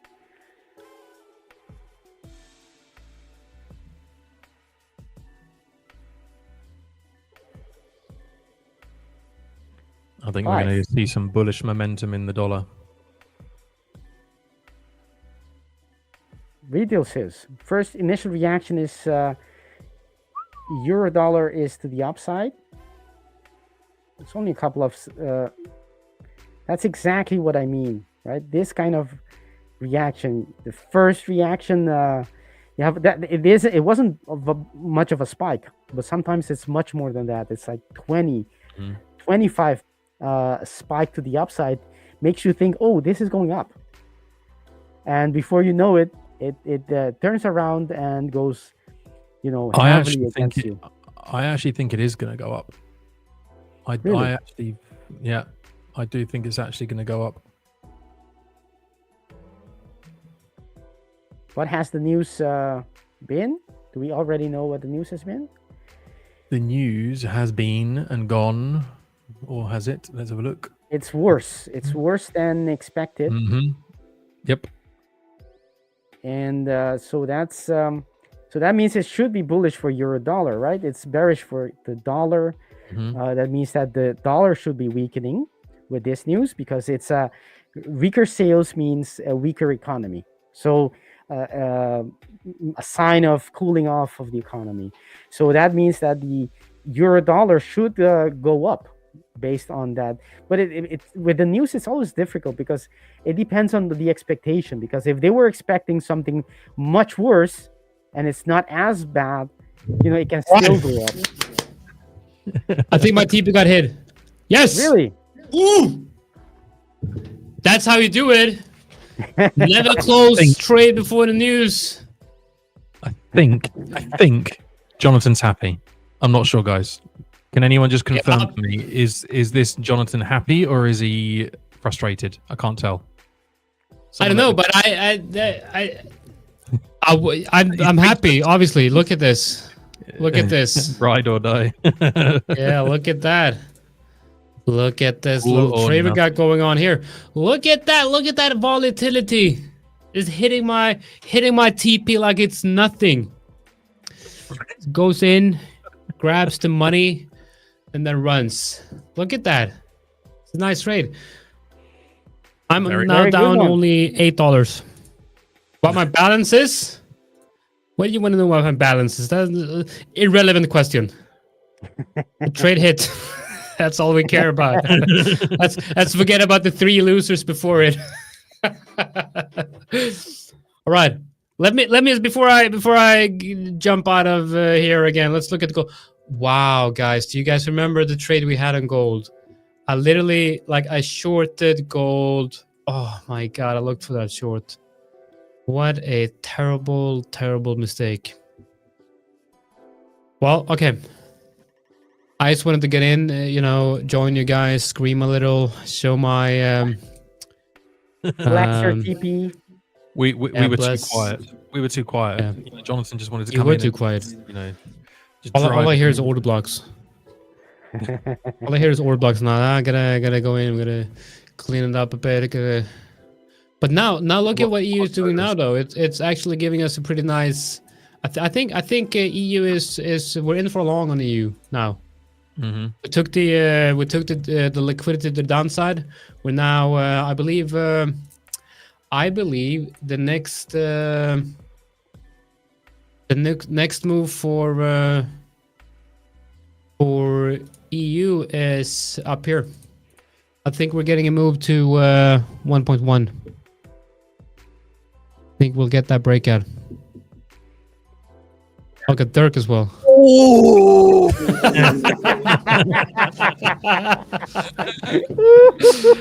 Sorry. Oh my god. After the pain we went through this morning, this just came from the bottom of my heart. Yeah, that was that was a nice trade. All right, guys, my chicken feet is getting cold. I'm back in a bit. Just join to leave that comment. That neutral comment about gold. Take care, everybody. Bye bye. Malik, you're fine. If your position hits TP during the news, then you're absolutely fine. You just can't open new trades during the news. So TP is absolutely fine during the news as long as the position was opened before the 4-minute window. So, and that's only on high stakes anyway. You gotta love that reaction from Dirk. Honestly, one of a kind. you guys don't hear it, but whenever somebody in the background is joining us on the stream, we get like a bleep to say somebody's coming in. So we know that somebody's waiting to join us, but obviously we can't hear what they're saying until they actually join us. Yeah, that was I think that was one for the record books for Dirk to come on in.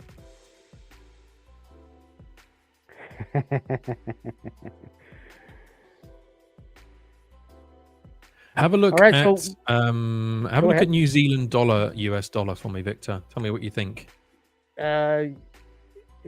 Kiwi dollar. Okay, so let's Kiwi dollar. Just have a look and see what you think.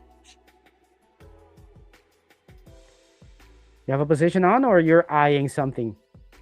I'm eyeing potential longs. Okay. I'm gonna do it as quick, or I'm gonna try to do it as quick as possible. Ooh, very nice area we are reacting off on the weekly time frame, but this is the monthly, of course. We have nothing here on this time frame, so we go quickly. Ooh, nice. Ooh, look at that. On the weekly time frame, I'm sure you're only day trading it, right? We had a break of structure. So we have a weekly quasi at work here, and this was the order block, the entry order block, and where it breaks that neckline, comes all the way there, and it changes direction. It's not a coincidence. That's the order block at work. Yes, one of the two ladies, as someone said it in the comments. All right, so yes, that makes sense. This is the demand area where we're reacting off, but we left this order block on the weekly time frame. So that's the first logical area we're going to. If we're leaving this order block, right, this is the most logical area we're going to. So that's understanding the panorama on the higher time frames. Very important, because just knowing that already puts the odds a little bit in your favor, and sometimes more than a little bit. Okay, so and we are squeezing this order block on the weekly, right? If we only see the order block, and order blocks should not be one of the mistakes that I see people do, is they consider anything, and that doesn't hold true only for order blocks. It holds for everything. You should not use anything in trading in isolation, right? The context is everything, right? So whether that's price action, whether that's one time frame, whether that is indicator, whatever it may be, you gotta put it in context. You need to know the story, what's happening, and what kind of where are we in terms of what is the intention of price. So prices, as I said, if I understand the price is going from here to there, then I already know that these structures in the middle of the road, in the middle of they can work because they are there, right? They have been created. Price will react to them, but are they going to be my best structures? No, right? You're gonna see price squeeze them and even break them more often than not, because price has a bigger purpose, right? A bigger purpose in life, if you would say. It wants to go to the other side. And that's what price does all the time. It goes from one level to the other level. Very, very simple. We overcomplicate things too often. So that explains why this order block is, it's likely, I don't want to say it's not going to work. It can still come back and work nicely, but it's likely not to work. Not only that, but you also have let me make it smaller. You also have let me see, on the weekly time frame. So do we have a fresh order blocks? Yes, this is fresh. So on that, premises, it could work and it's still valid to trade it. But understanding the context, it's not the best of fresh order block. Even though it's a fresh order block, it's not the best one to be trading. Let's go to the lower time frames. So what do we have here? We have a quasi on the daily. And actually, this would be the head, right? That would be the left shoulder, and you wait for price to break this neckline, goes up and comes back to one entry. This is the daily time frame. So we had a very wide entry order block, which is not ideal. You want to have tighter. As you go down to the time frame, you want to have them tighter, not wider. So that's not something, very useful, not very helpful. But this is the area we expect price to come back to after reaching this height, come back to move out. And that's exactly what it did. Even though the order block was very wide, as I said, and not very helpful, it did, price is, performing or behaving perfectly as expected. Okay, but currently, what do we have currently? We have a quasi here, but no entry order block. Okay, so we do have the weekly where we are currently. We're retesting a daily there, but it's it's clearly not of any relevance. Hence, look at this price action squeezing it so much, meaning this is not a relevant structure to be looking at. So there is an order block here as well, but it's not part of it's not fresh, it's already mitigated. But I can make these up, guys. Look at this. Goes to that order block and moves away. It's so beautiful. That lady is so beautiful. Yes. Victor, can I ask you a question? In terms of your back testing, and when you've looked at your, I'm not going to call them order blocks, I'm going to call them your ladies. Okay. So when you've been back testing your ladies, yes. have you ever distinguished the difference between, because you described yours as an outside bar and engulfing, where the body takes the body of the previous, right? Mm-hmm. Have you ever refined that down to look at where the body takes the body, but also the wicks take the wicks? So it's a complete engulfing. Have you ever looked at that as a... You mean that would be an outside bar? Okay, so you'd call that as an outside rather than engulfing. Yes. So this, you mean this? Okay. Yeah. Mm-hmm. Yes, this is an outside bar. So that's even stronger than the normal engulfing. You do know that's exactly where you're going to with your question, because this is an engulfing, right? For everyone watching this, the body of the second bar, this is bar number 1, bar number 2. The bar of the second bar is bigger, engulfs the bar of bar number 1, but this is a special one because it does not only engulf, it also takes out the high and closes beyond the low. So it takes out the range, the whole range, and that's why it's called outside bar. It trades and closes outside of the range of the previous bar on both sides. And this is an engulfing on steroids that's how I call them, because these are even stronger. Order blocks are already strong in terms of price action, telling you who's in control. But outside bars, now we're talking. So yes, I do use them. That's the outside bar. Okay. So do you find that one works more than the other? Do you find that the outside bars are more powerful? Yes, but the thing is, the outside outside bars are. But the thing is, when outside bars, because they are so powerful, by the time you see them and they are actually created, prices have moved already because you have more power to them. So one, yes, they are better, they're stronger, they're a stronger signal, but your entry will be right. If you're expecting that, you need to wait for the structure to close, that outside bar, that bar, the second bar to close for it to be a definitive, right? You can't be trading a ghost, a moving candle. Yeah, of course, yeah. So by the time you close that, you wait for that close, because it's outside bars are so powerful. You tend to have a worse entry in terms of it depends on where your entry is, of course, right? How you use it but if let's say For the entries, I need to say that the outside bars are just what I said. You get a worse entry, but they work better because they run right away. Unlike engulfing that may take a little while before they get going. I hope that explains. Yeah, no, it does. I mean, because essentially we have a very similar strategy in terms of what we're looking at. But what I look at differently is I would look at an outside bar and the wick, the turning wick.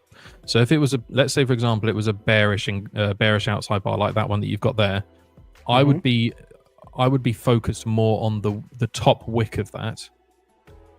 Okay, so the entirety of that wick, that would be my zone of interest, and that would be where I would be looking for some kind of a change. Now, if you go back 3 candles, you can see you've next one back. This one. That one it didn't take the entirety of the candle prior. It almost did, but then the second one did as well, right? So if you take the next day after it took that that Wednesday candle, right? If you see that bearish wick where your arrow's pointing right now, what did that engulfing do? That engulfing, the one that you originally highlighted, tested the wick of the earlier one. So when you see the wick that getting tested, that's where I look for my setups, and I just drill that down. So I just simply drill that down. Perfect. Weekly, the daily, the hourly, etc., etc. And the lower you go, the more refined your strategy is. And so you just simply look for layers, a bit like you do. You look for the layers of those.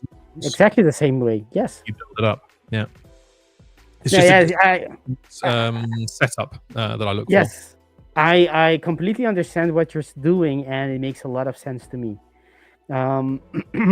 What you're doing there is finding the relevant area, and that's exactly what order blocks are, right? Just you may expand them, you may make them smaller, it's a relevant area where one side changed to control one. There was you can also say it's where, and actually your way of doing it is a bit more evenly. You're looking for where the trap traders were, because what happened here, right, in this wick, I'm explaining your way of trading, but what happens is that everyone that was participating in this wick are trapped by the time it closes, because this is the open of that bar. And as the open, and we need to understand that now we see a red candle, but of course, as the candle was moving, it wasn't red, or for the entirety of this wick it was actually green, meaning it was telling everyone, giving signals and luring people in, saying, oh, we're getting a reversal, come in, join the bandwagon because we're going up, you don't want to be left behind. And they get in, they go long, price goes long, they're happy until it doesn't go anymore and starts going down, and they don't want to lose their trade. They're still thinking this is going to go up, just hold on even longer until it breaks that the open of the day, and they realize, shoot, I'm in the wrong side of the market, I'm trapped, and price moves the other way and doesn't, and until it comes back, and these traders that are trapped, they say, I got a chance to get out at a small loss or maybe even break even. I'm gonna take my chance. I don't want to profit anymore. I don't want to feel the pain. That's the only thing I don't want.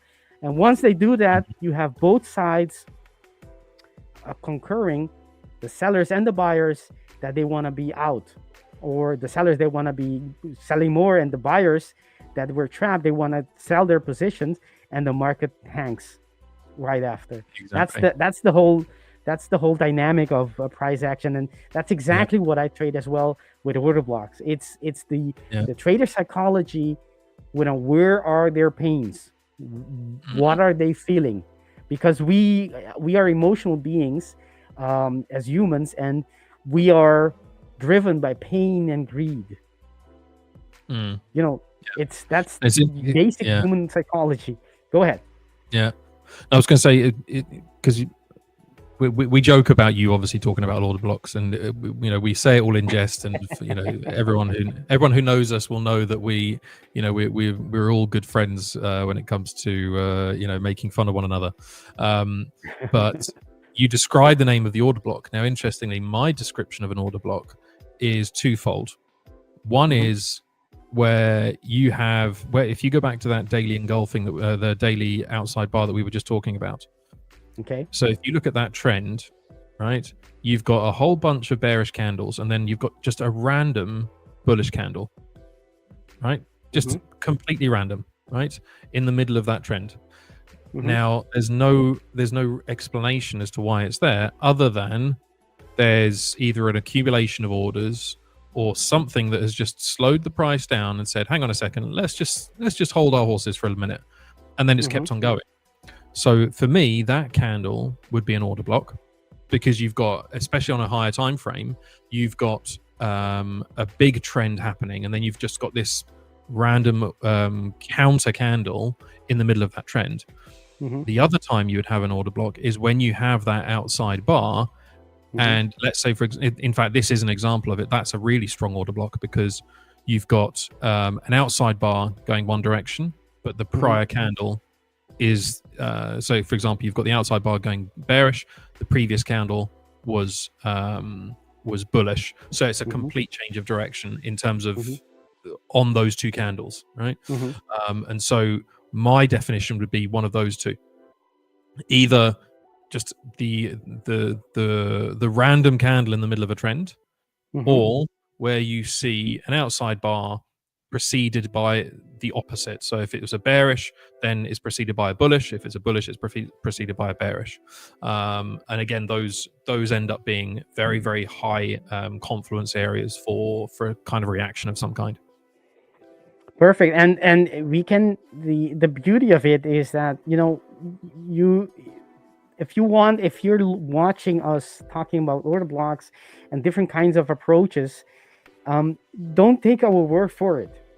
Go look at the market price action and see if you can recognize what we're seeing, what we're saying here. Because in the end, you need to trade something that works for you, not for us. I know what works for me, but you have to adapt and choose and pick things that you see that work for you. So you have to gather your data, your experience, to be able to trade. But see how price, for everyone who's watching, price comes back to these areas, and it's not coincidence. I don't make this up, right? Comes back to that order block and then moves away. Why does that happen? Why there? Right? It's because of the order block. Haresh, that hurts. I'm just going to say it. That just hurts, Haresh. Haresh is doing me. He's doing me dirty there. Haresh, that's a deep cut. A deep cut. Nomad's saying gold. What's happening on gold, Victor? Is gold making a move?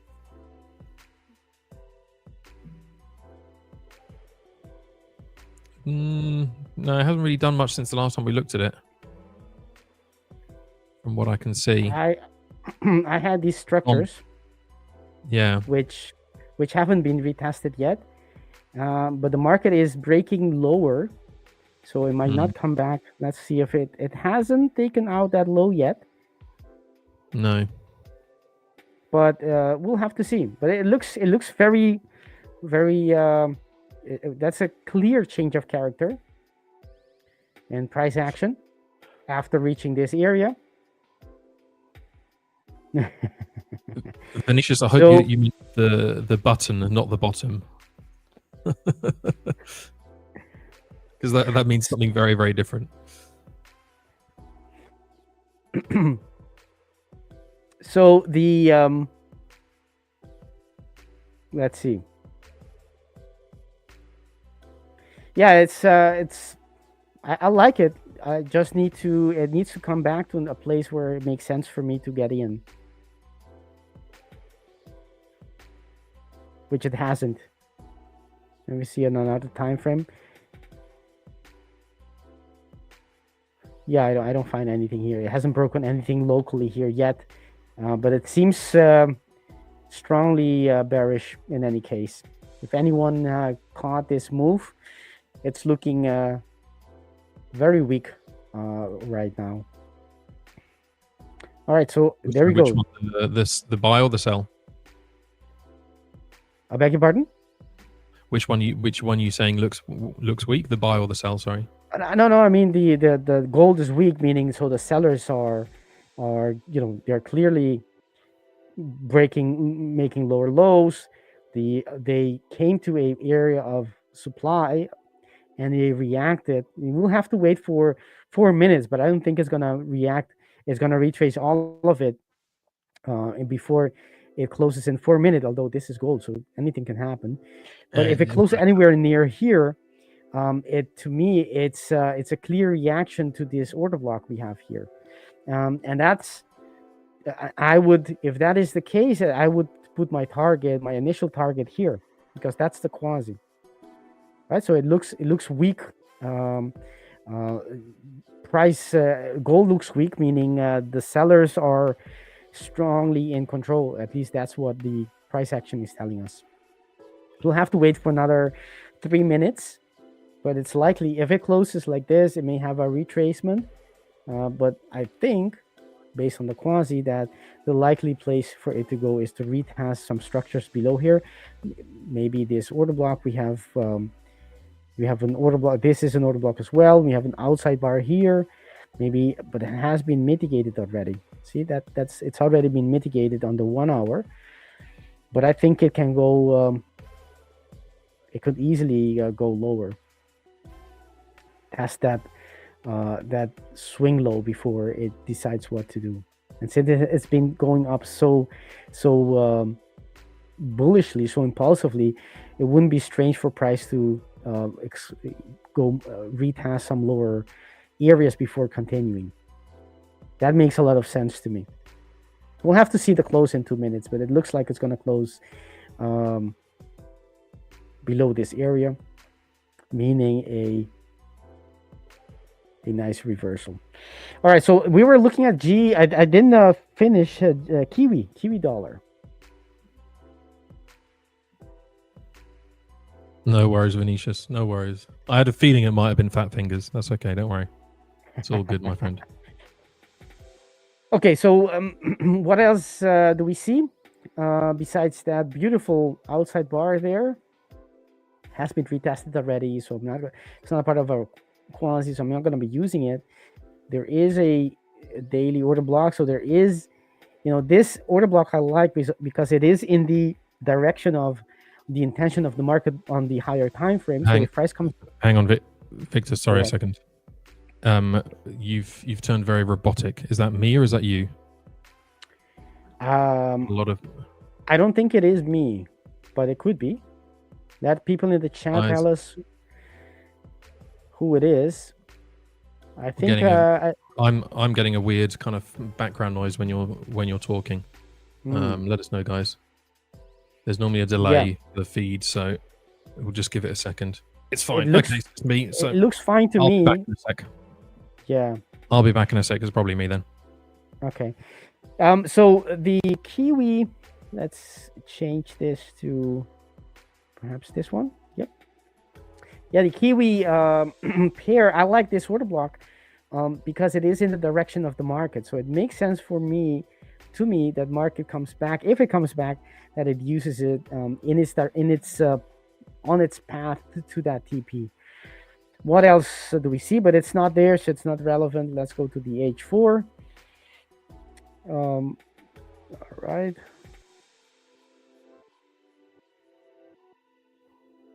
Very nice. This is beautiful. Look at that. Look at that. I think we discussed it before. Mike is in the background. So there is a quasi. Look at how price comes back to that order block and then changes direction to go to this TP. Based on the quasi, everything okay? Yeah. Sorry, it was my headset. Just needed a restart. Oh, okay, no problem. So what else do we see? well, what I see is the quasi, right? The bigger picture quasi that we came to this order block, which has confluence on the daily time frame. H4 price comes back to it and moves out, and based on that quasi, this was the TP, and we already reached it today, right? That was the top of the structure, and that's we reached it, and we're still going strong. This looks very nice, but to me it's already gone, meaning I would want it to be entering here, right? When in here we'll be looking for the structure. Right here it's already closer to the target than the area of interest. What else do we see? Look at that. Okay, so yeah, I don't see anything else. Just that the market this is the logical place it's going to. So Kiwi dollar for me is very strong. The momentum is to the upside, but I wouldn't be able to do anything with it at this moment. I would be entering here if I were to use the quasi, and based on the H4, if I understood that it already moved out of this order block successfully, the entry order block, I'll be looking for bullish structures on the H4 to trade from. So if I were to trade this, depending if it has more confluence, I would be waiting for price to come back into the structure. Let's see, it didn't break it. Maybe this one. I'll be looking for, look at this outside bar, looking at for it price to come back to it and then move out. That would be, but in the direction of the purpose of the market, right? Understanding that this quasi is what's making this entry order block is what's moving the market, right? Or this was the area that price reversed. This is the quasi, the head, the left shoulder, the right shoulder. Right. And then it moves out. He's back. I am back.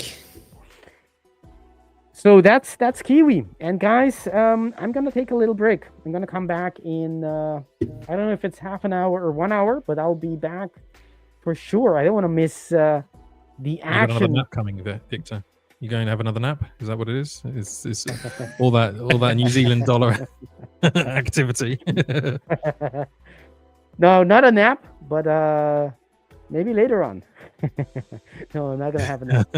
We're gonna save them up for tonight. All right, so I'm gonna come back in half an hour, 1 hour, whatever it is, but I'll be back. See you guys soon. See you soon, Victor. Yeah, Victor. Bye. We're gonna have Deanna coming in here in a minute, I believe. I was going to say Probably. she was early. She was early last week, so she's now going to come later today. She's gonna be an hour late this time. Now we'll see. What can you, Jonathan? What can you see? Can you see anything happening on New Zealand USD? Yeah, I have a trade open on NZD USD, so I am obviously long NZD USD here. Mm-hmm. And I think it looks good. I think it looks like a proper breakout here. If we add a level right here, that's on the daily. And we can go into the 4 hour. We have a breakout here in the 4 hour and a confirmed breakout as well. This is a 4 hour candle just closed. 1 hour candle looking good. So I would say a pullback towards the 57.7 or the 50, yeah, something like that. I would be we're looking at a possible long on a break, like a break and retest of that level. But it looks like there's strong momentum right now, so it looks like we're might continue pushing higher here on NZD USD. I want to look at my Euro AD. Yeah, nice. I like that. Looks good. Pushing down. I'm now okay. Let's see Euro AUD. I feel like I want to feel like I want to double my position here on Euro AD. Double your position. Yeah, well, yeah, because if I can double, so if this trade hits TP, then I'm passing the first stage of the evaluation, and if I double my position, like this is the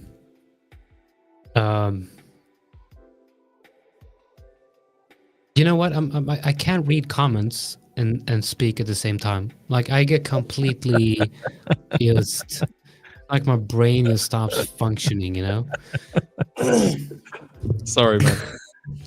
Forget about everything. Okay, no. So what am I talking about? Yes, I talked about doubling the position. So if I double my position, then price does not have to go as far down for me to pass this evaluation. But passing an evaluation, going from 1% in drawdown to 10%. No, what? Wait. What's the? It's not 10%. This is 8% on the high stakes. Phase 1 high stakes is 8%. Ah, right. So I don't. 8% and then 5% on phase 2. That's right. So I can actually pass this. Now I'm gonna do. You know when you pull up your calculator and you start calculating like how much money do I need to make on this trade to pass the first stage. So profit Literally target every is trade. 8. Yeah, profit target is 8%, which means I need to make $400. Okay, I need to make $400. I'm currently at around break even. Okay, interesting. I'll make $800 on this trade if it hits. So actually, I think yeah, I'm good. I'm just gonna let this one run. I'm just gonna let it run. Just gonna let it run and hope for the best. So how much you're at break even now? You see, I'm reading this comment and you said something and I'm like, gets brain damaged. Instant brain damage. You said something. So you're at break even now. Is that what you're saying? On your phase 1. So you're at break even. So with this trade in profit, you're at break even. So you need another $400 profit from this trade. Yeah. Okay. I get you. And I'm looking at this and I'm thinking, should I TP here? Should I TP here? This is probably a good place to TP. That first level. But then if you zoom out, look at the daily, that's it's I think it's a good level on daily. Look at 3-day. This is just, but then it's that level, that little high right there. We'll see. Yeah, exactly. Well, if you don't risk it, you will never live by the sword, die by the sword. Yes, exactly. That's how it is. Unfortunately, I'm most likely going to die by the sword, but it's a good. At least I lived. At least I lived. Risk it for the biscuit. That's it. That's as Henry says it. Risk Partial profits. What kind of lame type of trading is this? You wanna average out. You wanna get slowly take profits. No. We go in hard. We go in fast, and we never close the trade unless it hits TP. It's all or nothing. That's how we do it. All or nothing, 90% of the time, it's nothing. But when it's all, it's all. Except when it's not.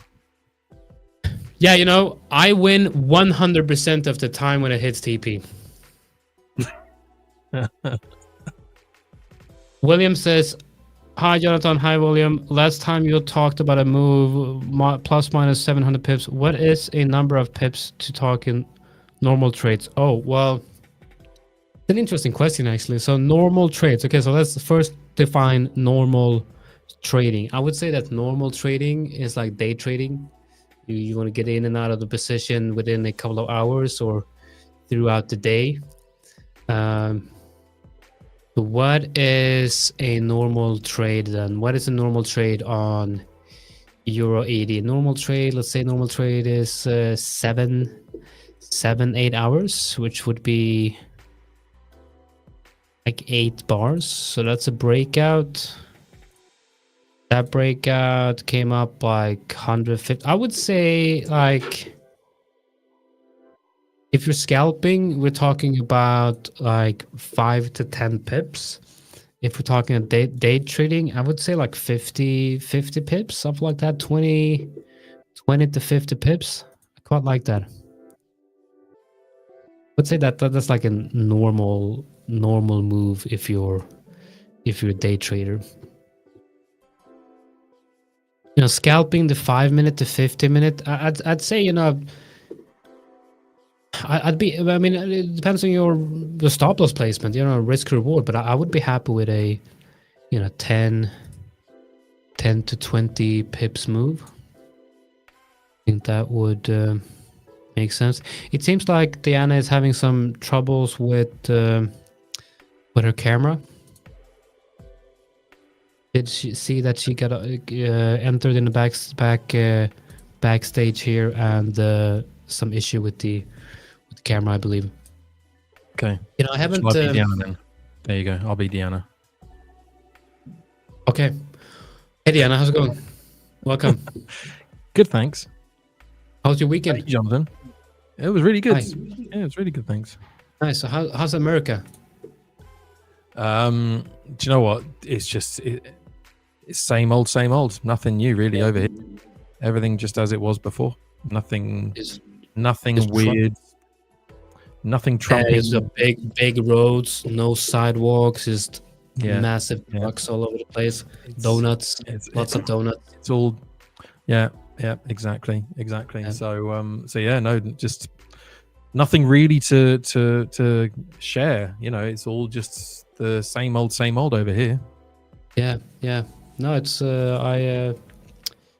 but that was fun. That was a good conversation. Good stuff. Good stuff. All right, ADCAD is what's ADCAD moving? Well, doing, not moving. It's moving. It's what it's doing. It's moving. Okay, it's moving higher into the same resistance as previous. So there's a big conversation about eggs in America. So there is. So is eggs more expensive in America than it is in Europe or Poland or Sweden? I don't think so. Eggs are more expensive in the US. Apparently, they're asking for emergency shipments of eggs from Europe to the US because they haven't got enough. No, you're shitting me. No, they're not. I swear to God. What, are you kidding? Don't they have chickens? They have chickens, but they've got bird flu. So they're having to kill all the chickens because of bird flu. So there's a big old problem with the eggs in the US. You know, so big problems. So stop eating eggs. You know, I believe that the Americans even asked the Danes for some egg shipments, and the Danes have turned around and said, "Well, no, because you keep talking about Greenland, so we don't want to give you any eggs." I would not. You know, if I would never. Like, they're talking about taking over Greenland. Like, they can go to Greenland and raise chickens themselves. You know, over in Greenland. That's what I can do. Attacking my Scandinavian brothers with such nonsense. Greenland is long the eggs, says Malek. Okay, egg. There must be an egg future. Oh, egg. Do you know what? Wouldn't that be funny if there was? Okay, well, that's egg futures. Well, maybe that's chicken futures. So, okay, fresh hen egg futures price today, investing.com. Okay, so it's okay, this is actually on the, okay, check this out. DJDC1. Oh, okay, nothing. DGD. DG or DJ? I don't know. Chicken coin. Of course there's a chicken coin. Chicken soup. Coconut chicken. Says, I figured it out. JP Morgan took over the chicken indicator to parcel prop firm changes. Okay, let's look at the few. Okay, there's nothing, no chicken futures. No indices. I think what there is, do you know what I'd be really interested to see is the price of coffee. Do you remember we spoke about the price of coffee ages ago? And I said, oh yeah, I got it. Oh yeah, I got it right here. I'm actually tracking the price of coffee. Yeah, so we do have a top formation, and I really, really hope that this is the top, because coffee is getting expensive. Mm-hmm. Like really, really expensive. We can look at orange juice, should be topping out as well. Okay, look at that. Oh, orange juice is that. Wow. Okay, what happened here? Okay, well that's interesting. So now I'm thinking, is orange juice, the price of orange juice, this is like perhaps a indicator of I'm waiting for you. No, what you're going to say. no, so the price of orange juice obviously went up because of I'm thinking because of production issues or weather issues with oranges. OPEC it's not OPEC, it's called OPOC. It's not OPEC, it's OPOC. No, do you know what it is? It's just oranges just aren't fashionable anymore. You know, because they're just, you know, they're being used as basically as makeup, and nobody wants to look like an orange or eat oranges anymore because they're just not fashionable. That was so boring that even your screen froze.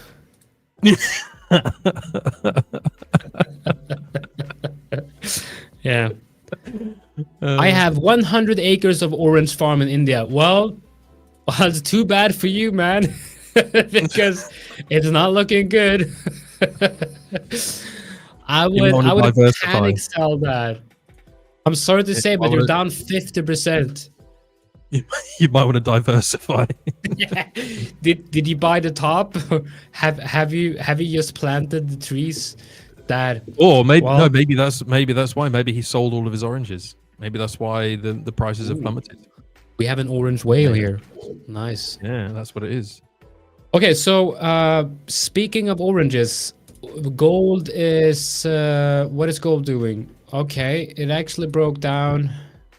Funnily enough, I did. What a bad trade, man. I first went short here, got stopped out here. I believe I looked for a short again, but then I flipped long, got stopped on the long trade, and then price went down to my TP on the original short trade. It's absolutely insane. I hate trading some days. Like, it's just, you know, it's so incredibly.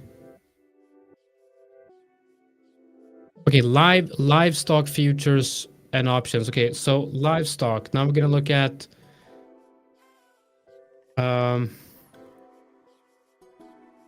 okay, guys, you're gonna help us out here. What's the we wanna track the price of chickens or hens? Hen? Is that what it is? Yeah, hen. Yeah, and you know, to see, because that must, the price of eggs must be reflected in the producer of egg, which is hens.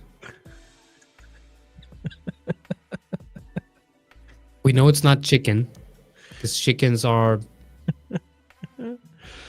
what comes from the egg. Hedge funds are hitting the exits of the orange juice trade, sending futures prices for the breakfast staple tumbling 46% from December's record high. Like, I that is probably a real headline, but I don't know if I'm gonna be able to take that serious, you know. But which came first? This is actually really. This is an important trading question. Yeah, but this is actually very, very simple. Okay, and I can't believe. Well, okay, maybe it is simple. Obviously, the egg came first. From where? Well, from something which might not be defined as a chicken or a hen. You know, it might be like a duck, but then like chicken must come. It depends. Like if you believe in if you believe that the evolutionary theory is correct, then obviously the answer is quite simple. But if you believe something else, then yeah, we're gonna have a trouble explaining that. You know. So it depends. It depends on what you think. And we're not gonna, you know, it's maybe not a conversation for this time. That's right, Stephen. Egg came from a creature similar to a chicken, and then that chicken that came from that egg either identified as a chicken or as an actual chicken. You know. But we're That's now what I'm getting into thinking. DEI. We're now getting into DEI about chickens. It's like, do you identify as a chicken, or do you identify as an almost chicken or a duck? Well, I do identify as having chicken feet from time to time. Pre-chicken dino. Pre-chicken dino, yeah. Oh, this is funny. Yeah, that's what I'm saying. We have a comment saying here, egg came from chicken that was created by God. Simple and best explanation. Yeah, I mean, that is simple. Oh dear. I am naming my future wife Margin Call. What? That is ridiculous. Why would you do that? It'd be interesting to see if she agrees to that. Oh dear. Yeah. I identify as a chegg. Right. Cross between a chicken and an egg. Oh dear. Yeah, this is what. Okay, so I do see that we're losing. See that we're losing viewers here. Maybe we should actually trade. Okay, so we're looking at you coming for psychology with Dr. Deanna.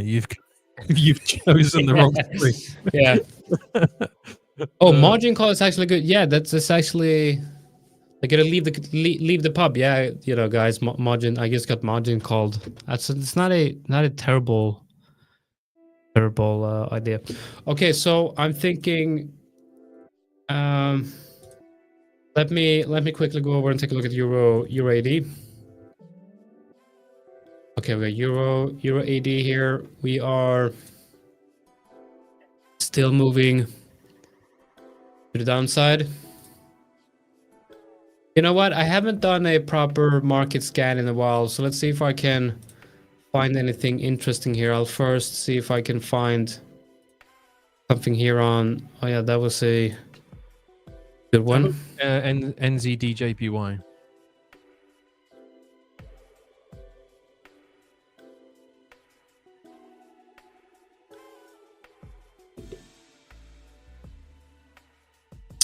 Yeah, I think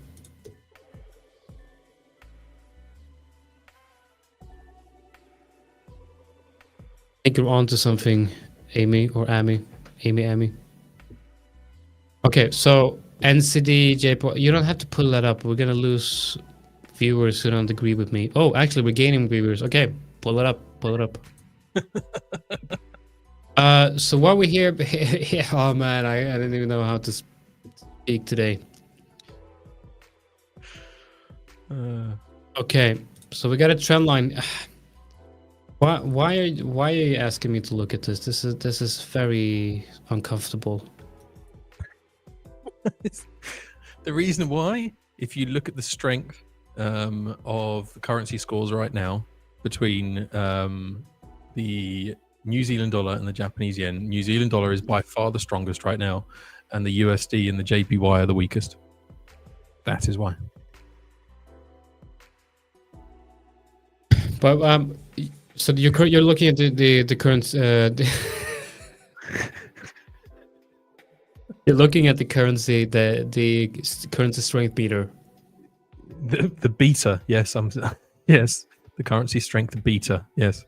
Look at that, New Zealand. Wait, it says Deanna. You renamed yourself to Deanna. Yes. Have you only just cottoned onto that now? I did that ages ago when I said, all right, I'll be Deanna. Yeah, I'm so confused. I'm looking at that. I'm like, where is she? She's not here. Is she? No, she's not. She's having struggles. Yeah. So what we're looking at here right now, the currency strength meter is. What I'm thinking is, what is this based on? Can this change in the next hour? Like, is this based on, what is it based on, you know? This is on the daily in real time. Yeah. So you can also look at it on the last closed, which will show you where there's a bigger divergence. And New Zealand dollar, Japanese yen, there's a big divergence from last Friday. So that's why I look at it. And it will very often give you divergence between currency pairs that you can either then trade the reversal or trade the break and retest. So I can't really put my finger on it, but I feel like the currency strength meter is just not a good tool. But you can't explain why. I can't really explain why, and I also don't think you can explain why it's a good one. I can explain why it's a good one, because if you look at the divergence on this here, New Zealand dollar versus Japanese yen, if you're looking for day trades, you can look and see, right, where's the biggest pull, where's the biggest move, right? You can see here, you've got this massive push up. So potentially you could either look for sells back down, back to this support area, or if you're going out onto the daily, then obviously that's a different story entirely. But the daily, look where we are now. We're on this engulfing outside bar here. Okay, so the issue I'm having with that is, what if in 2 hours the currency strength meter is just showing something completely different? That's why you then look at the last close, and that won't then change. This one will only be based on the last daily candle close, which was that the yen and the New Zealand dollar had massive divergence on the daily candle. Yeah. Okay. So you can basically say it's almost like a market scanner of sort. You're looking at where's the strength, where the weakness. Okay. So NZD JPY would then be, there's bullish momentum here, which I definitely understand that. I like that we came down, we hit that very low, well, not really, but like this low here. You're talking about something, but nobody else can see it. There we go. Yeah. Sorry. So came down, hit that very low. Looks like it's potentially breaking structure here. And if we zoom out, the problem I'm having is, like, this whole level is strong resistance, and it seems quite messy, just choppy all over the place. For a swing trade, it's not great, but if you're looking for day trades, it can show you opportunities where there's either going to be a reversal or there's going to be a continuation. Just give you something to look at. I don't know, man. Jonathan's not convinced, guys. I am not convinced, because I feel like the currency strength meter, the strongest pairs is like obviously very strong when the move has already happened. No, it's so you're looking at a very strong currency pair, and you're like, oh, this is super strong, right at resistance, you know? But it's not the currency pair, it's the currency itself, based on all of the 28 pairs. So I know, but what I'm saying is, then you're pairing the stronger one with the weaker one, and a lot of times when you see that there's that correlation between them or divergence, the move has already happened. Think about it. Yeah, I hear what you're saying, but then if you've got the loads of people trade divergence. So they're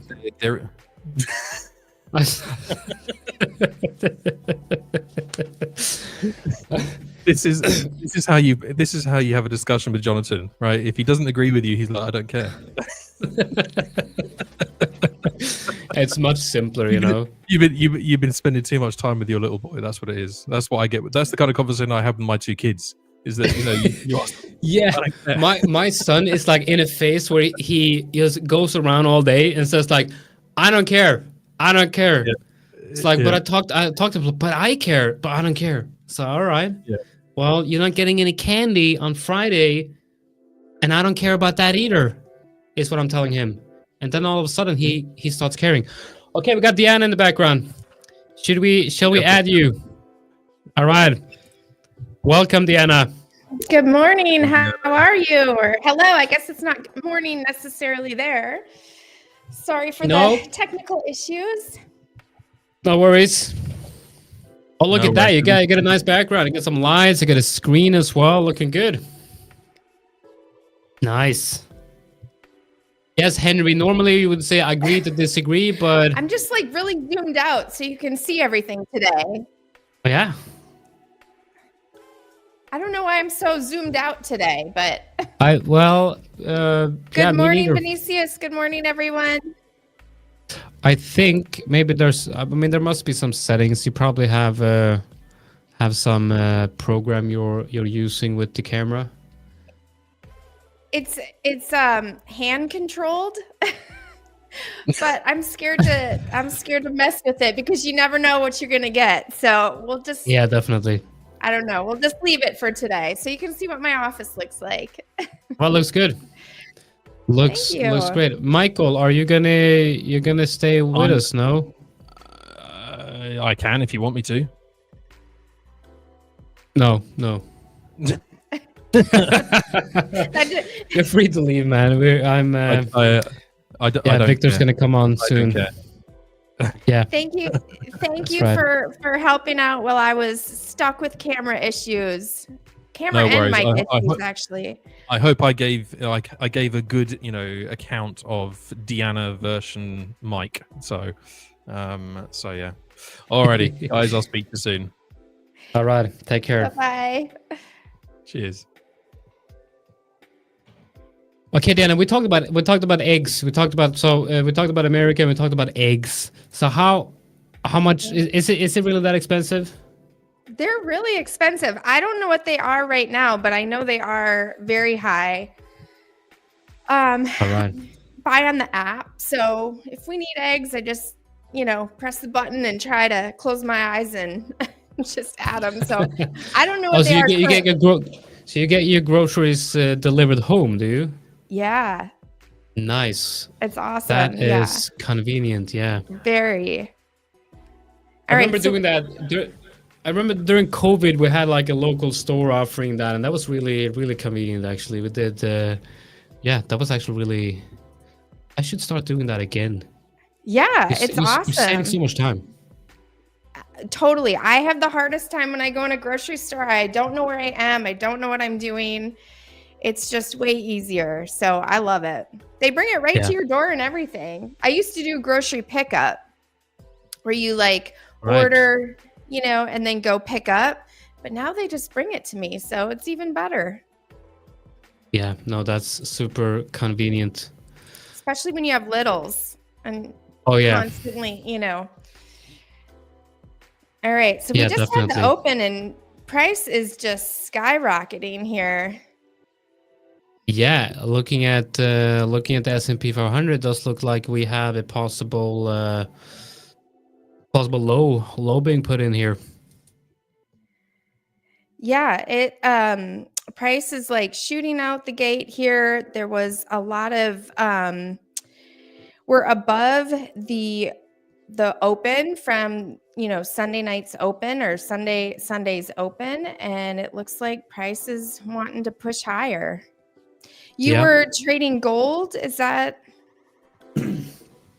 Yeah, we've been trading gold and Euro USD here this morning.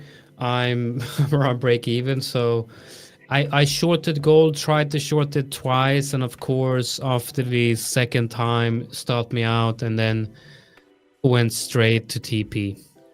Oh shoot. Yeah, well, that's gold, it's just happens. It's very, very unpredictable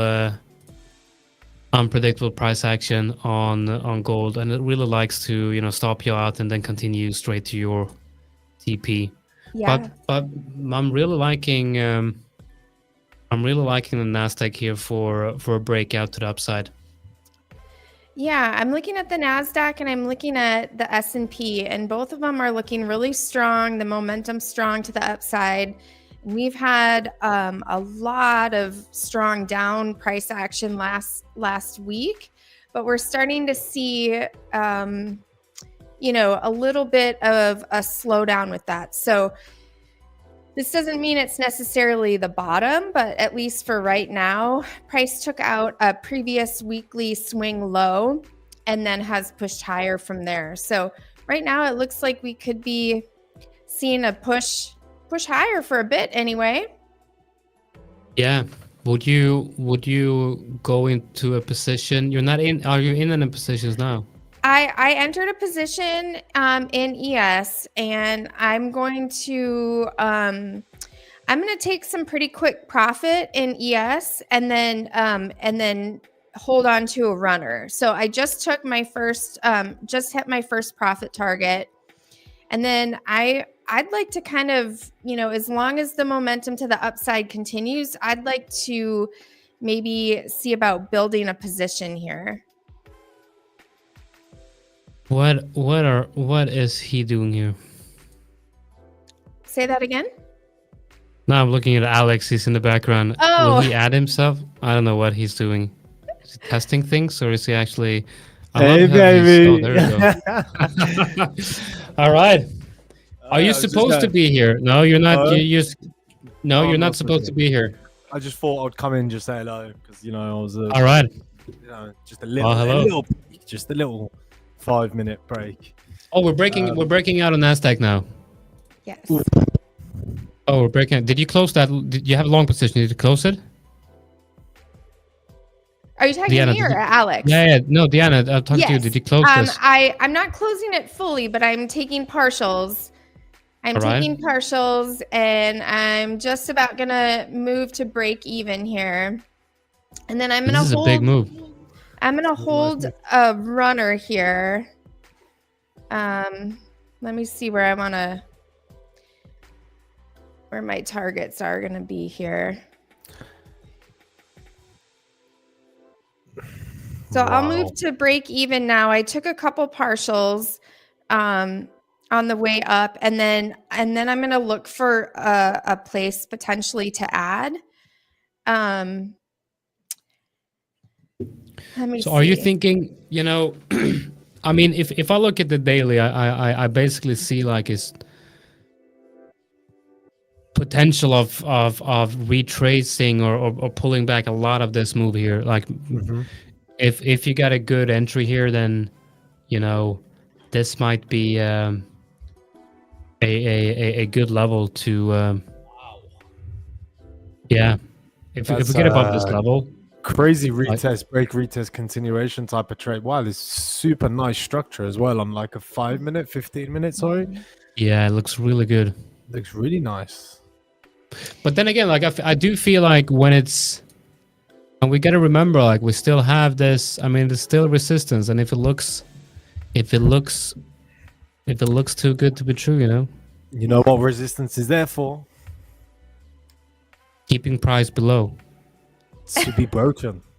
Well, and we have some important levels coming up. So like just a little bit higher at around 74.5 is a daily swing high and the CPI high. So it'll be interesting to see what happens when price gets to that level.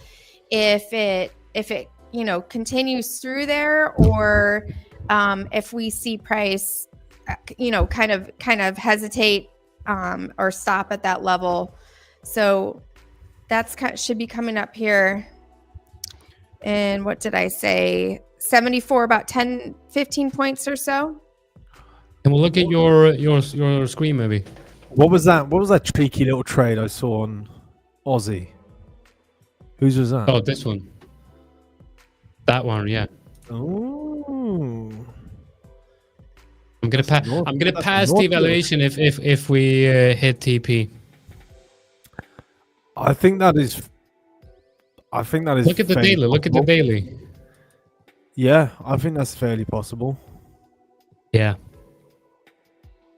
Hold on. Of course it is. Is that just you're going to pass an evaluation in one trade? Yeah, I'm gonna go from -1 in drawdown to plus 8. I love the risk management strategy that we were teaching everybody the other day. And Yeah, well, the thing is, this is not the trade. This I got on the 5ers. I got my. Oh, I'm not supposed to move. So I'm on the 5ers. I got my stop loss here. So it's actually an 8-hour trade, and I'm risking 2%. So I don't know. Like maybe it even has to go down here. I only made, you know. So we'll see. I wish I could have just, you know, taken the profit over into the next phase, you know, just pass everything. Roll over the trade. Yeah. But obviously that's not happening. We've got some really nice volatility in these markets, man. I think we're so lucky. It's been so nice to trade over the last couple of weeks, even though last week was pretty tough. Yeah. Yeah, we do have some we do have some nice moves, but I feel like, I mean, look at, I got like AUD CAD here. I've been in this trade for a month now, and how do you do that? How? What do you mean how? How do you sit in a trade for a month? Well, it's easier to do on a personal account than it is on a funded account, if I'm going to be honest, because my personal account is like, I don't have the daily loss. I don't really have any stop out levels. Like I enter the trade and then I forget about it, you know. Just let it work for you. Yeah. Trade delicious. Yeah, but with a funded account, it's like I gotta. There's so much to think about. Like I have to think about the daily loss, because that's based on equity, right? So if I'm up, you know, maybe I risk 1% on this trade. Okay, so I'm up 4%. If I mean, here it retraced from here down to down 140 pips, and I actually lost an account on this very move right here. On this move, I lost the account because of the equity-based drawdown. And we don't have that on 5ers, but on other firms, you have a equity-based drawdown where your stop loss follows you. And all of a sudden, I get an email like, "Oh, you closed the account." Like, what do you mean close the account? And I realized that it's based on equity, and I'm like, "Well, you guys suck." Never ever go to. I would never ever recommend a person ever go to a firm that is doing that. No way. No. So I lost. I actually did lose a funded account on that move, which is like that. You know, it is what it is. One of those. Anyway, I'm getting back to work. It was lovely to say hello and pop. All right. Thanks for nothing. Yeah. I'll see you. Bye, Deanna. Bye, Alex. Bye. Have a good one. It was really nice seeing you. Nice to see you too. The other guy in here. Bye. See you later.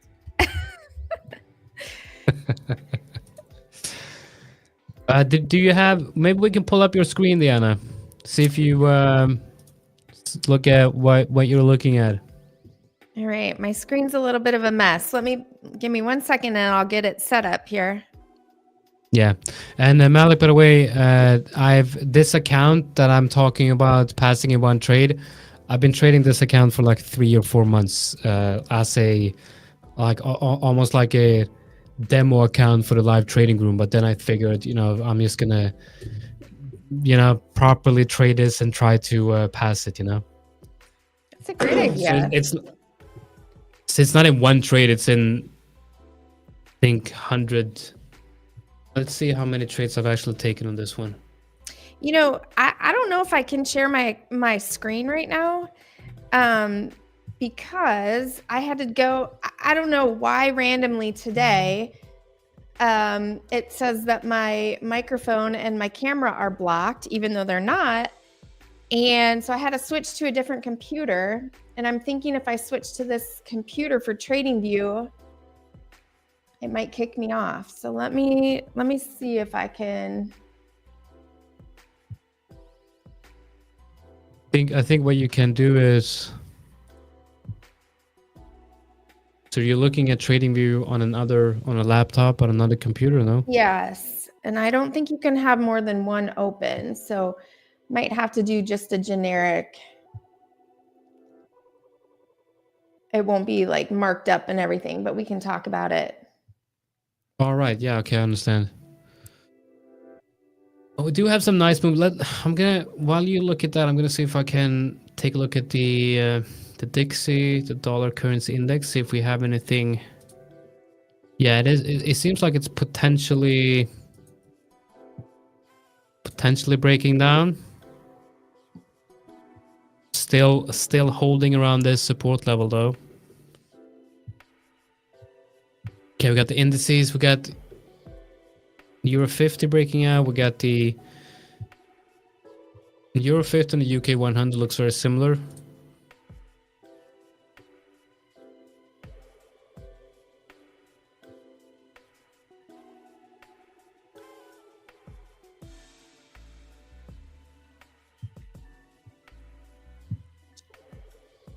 You know, I'm actually thinking about opening a long position on S&P 500. I'm not sure if I'm a bit late on that. I will probably have to wait for the 4-hour candle close to see if I can get a retracement here.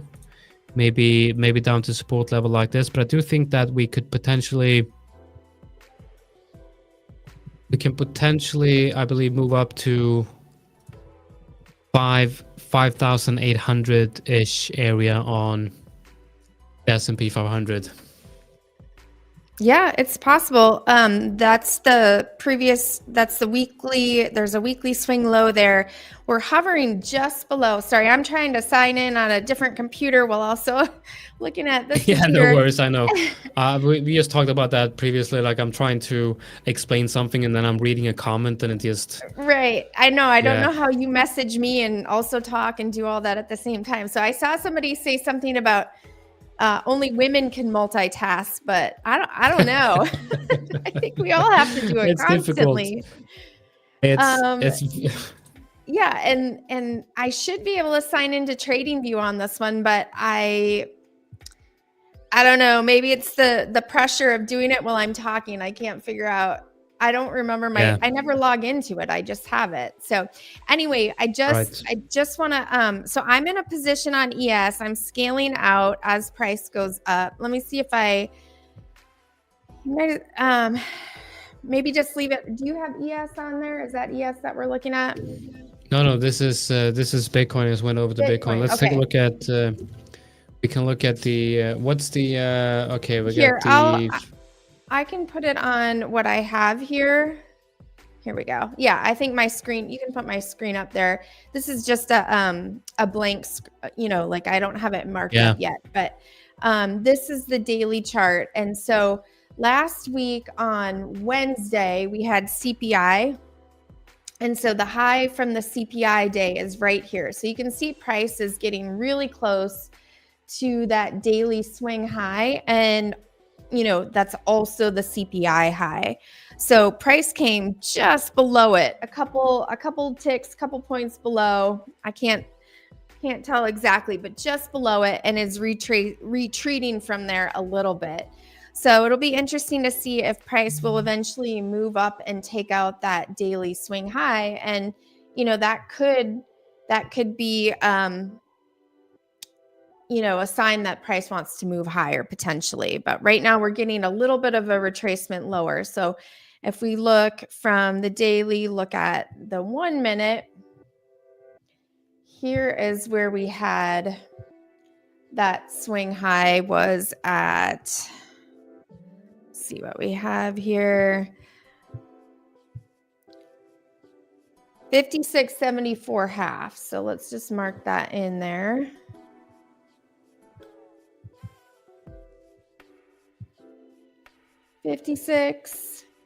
Wait, that's not right. 56.74 half. I must have the wrong one.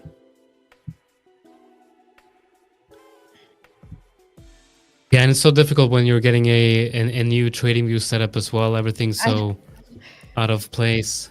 And you know what? I think the reason is because I have. Let me put this one on here. Goodness. All right, there we go. I have it on the micros on my I don't know. Maybe I'm gonna have to figure out how to log in. Sorry for this. Yeah, no worries. I will open. Yeah, maybe you want to put it back on your screen. Yeah. And so we're getting a pretty big, pullback from where we were at that level just below the CPI high. So CPI high and daily swing high on the micros, it looks like is a little bit different than on ES. Let me take a peek on ES. On ES daily, the high of that candle is going to be 56.75. 56.75, and now prices that is similar. Why yeah, does it is so similar. funny? I think yeah. I thought so. What I would like to see is hitting that level or around that level, then pulling back and finding support. I think either that or just breaking out and perhaps closing this 1 hour candle above the level. There is of course some really good momentum here. I think we can't really trade against the momentum here, but so obviously we wouldn't want to short this. I like also what if we add like a trend line area here, if you will, you can kind of see how it. So this is on the 1 hour and all the way up here. So before, from the very, very top here, from the all-time high, we do see that we do have somewhat of a trend line going here. And it actually looks like we have almost like a break and retest of that trend line here. So I do think that this is a significant move. Mm-hmm. And what I would be looking at is either a long on the retest of the level below that level, or a retest of this level or reclaim or whatever. So either long here or wait till that level gets retested. And if we get that, I believe we might look at a fairly good trade here. Mm-hmm. But I don't know. Yeah. Maybe it's too early to enter a long position here. Too early, you think? I mean, I guess it depends on your time frame. I already took a position in this, and we're above the opening range from today and also the weekly opening range. So prices, showing some nice momentum higher.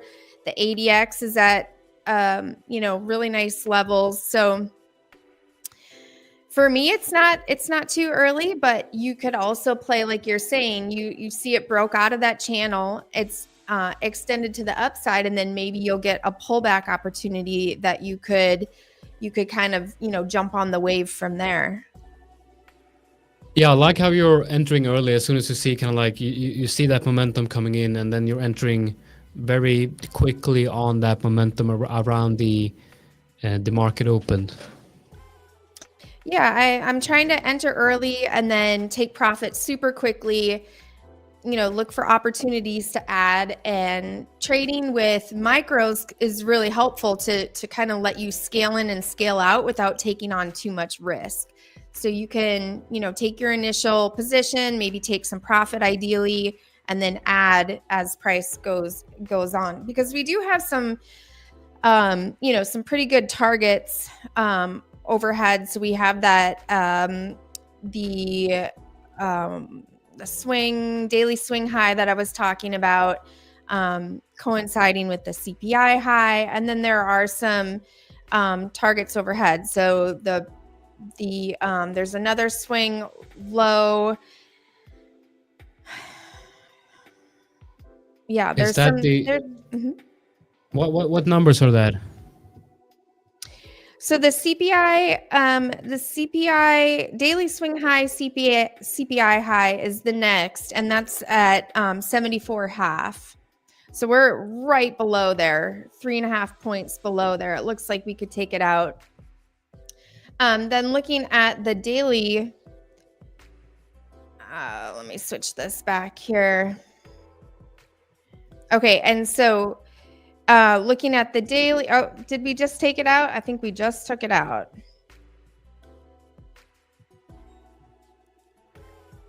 It looks like we, well, I think we do just have. barely, you know what? It didn't. It just barely went up there, but it didn't quite go over just yet. No, I mean, it looks like we might have. So when was CPI? I gotta look at, was CPI on Wednesday, right? CPI was on It's- Wednesday. Yep.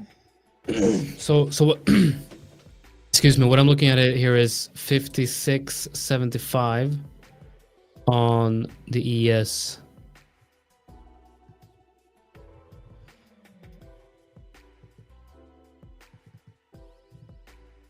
So I'm thinking maybe we'll get a retracement here at this level, and see. Yeah, that's what I would like to do. Look for a retracement here. As a way to get in Yeah. on a pullback. Mm-hmm. That's what I'm thinking, because I do feel like this move is, at least on the lower time frames, it feels overextended, but you never know. But markets can just move in any direction, really, so you don't really know. I'm gonna take a quick look at gold to see if I have anything interesting going on gold. No, I don't think this is not for me. Well, maybe if we get above this level, that might be something. That might be interesting.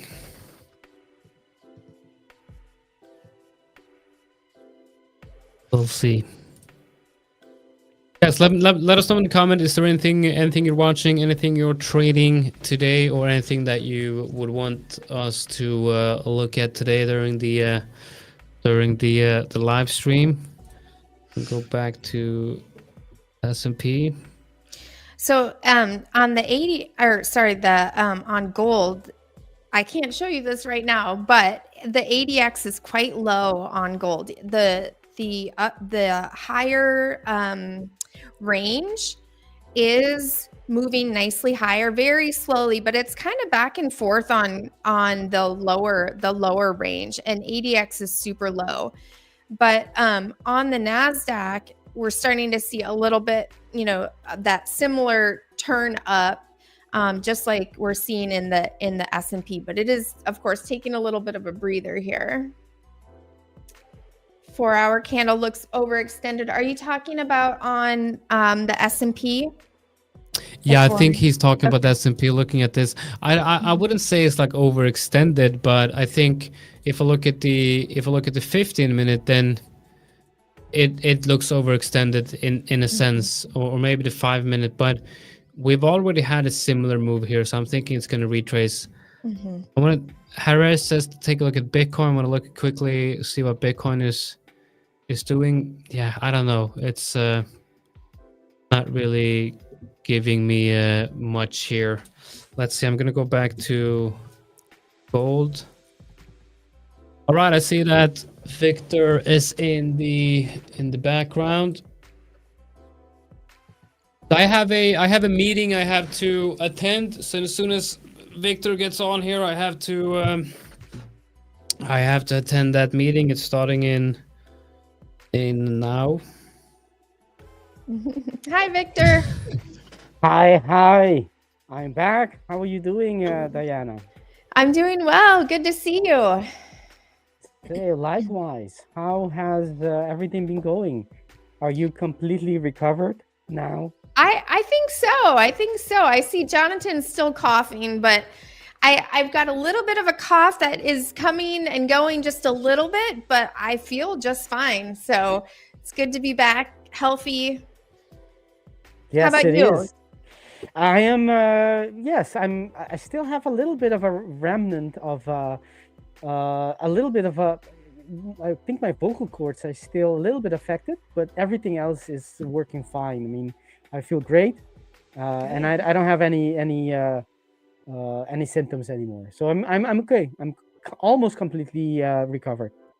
That's great. I'm It glad did to take hear a that. long time, though. I must say, it took me Yeah. about 5 weeks Yeah. of throat discomfort, sore throat, and Oh. but it's all good now. I'm happy. I'm ready to hit the mark. Actually, I never stopped hitting the market, but Yeah. ready to keep on hitting the market.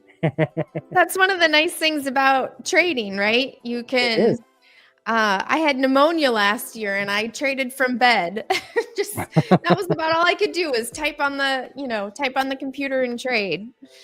Do you have that too, Deanna? That somehow I can be sick.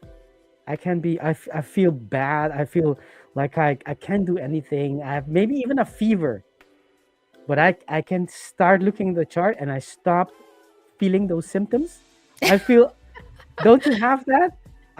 It seems I get submerged into trading that for a minute you forget that you're sick, and Yeah. it actually works. I of course it's not magical. I still feel whatever you normally feel, but somehow your attention is not there and you're not conscious about it. You forget that you're sick. I can trade for hours being sick and forget that I actually was sick. My All right. Go ahead. Sorry, I gotta go. I got this meeting, so I will leave it to you guys, and hopefully you'll get some nice trades in here in the last hour. But I will see you all tomorrow, and yeah, have a great session. Yeah. All Have right, a take great care. rest of your day. Thank you. Same to you. Enjoy All right, see you later, Victor. your meeting. Bye. Thanks. Bye. Yes. So as I was saying, those are the things that tells you that you're doing. You're at the right job. You're doing the right profession when you enjoy what you do so much that one you want to do it while you're sick. It's not work. It's not job. Like a regular job. And two, you forget about everything else once you're doing it. And to me, that's like I get excited to this morning when I came to the stream. I said I'm happy to be a trader, and I'm happy that we are starting a new week Monday because we get to trade again. And it's doing what you like is when you're doing that, it doesn't feel like work, and that's the best kind of job you can have. The one that doesn't feel you're working. That's a good mindset too, right? Whether you like what you're doing or not, to come up with some reason that you're thankful for or grateful for whatever you're doing. Because trading can be tough too. Some days it sounds like you're having a really good, a good outlook on trading today, but some days it can feel pretty terrible and feel really difficult, and like the market is unfriendly, and certainly is a lot more helpful to have a mindset that is like what you're describing. Yes, I think in general it's I mean, being positive and being grateful are very powerful traits to have in any circumstances, even if you don't like your job. Being looking at the positive side of things and being grateful for the things you do like about whatever it is that you're doing. Setting the right perspective, right? It's looking at things from the right angle makes a huge difference. So it is indeed a powerful thing to have. What have we been looking at while I was absent? What have you guys been checking on? Were there any trades taken? Well, I'm looking at the S&P today. Okay. I have been long the S&P. We're getting a pretty, I'm having trouble sharing charts because I had to switch to a different computer. So if we can just stay on your chart. Looking at long the S&P, and right now price almost made it to break a daily swing high, which is also the CPI high from last Wednesday, and then pulled back. Now we're down probably about, let's see here, 20 points or so. So, the question is at this point, is price going to need to pull back a little bit more, find some kind of further support before pushing higher, or, is that a pullback before going on? We're above the opening range high and the open from the Sunday night open or the Sunday open. Okay. So, I'm interested in kind of looking at the long side, depending on how price continues from here. But right now, it's not looking quite as ideal as it had been. So we'll just have to keep an eye on things and see how price pulls back. What about you? What are you looking at this morning? I keep saying this morning, but it's not morning for everybody. So apologies. It's morning.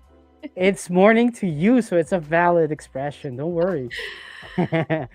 It's morning somewhere in the world. That's true. That is true. So you're looking at the let me see. Okay, so that was the H2. I understand that this is the beginning of okay, perfect. We're talking about the S&P, right? Right. Okay. Let me mark this. How can I?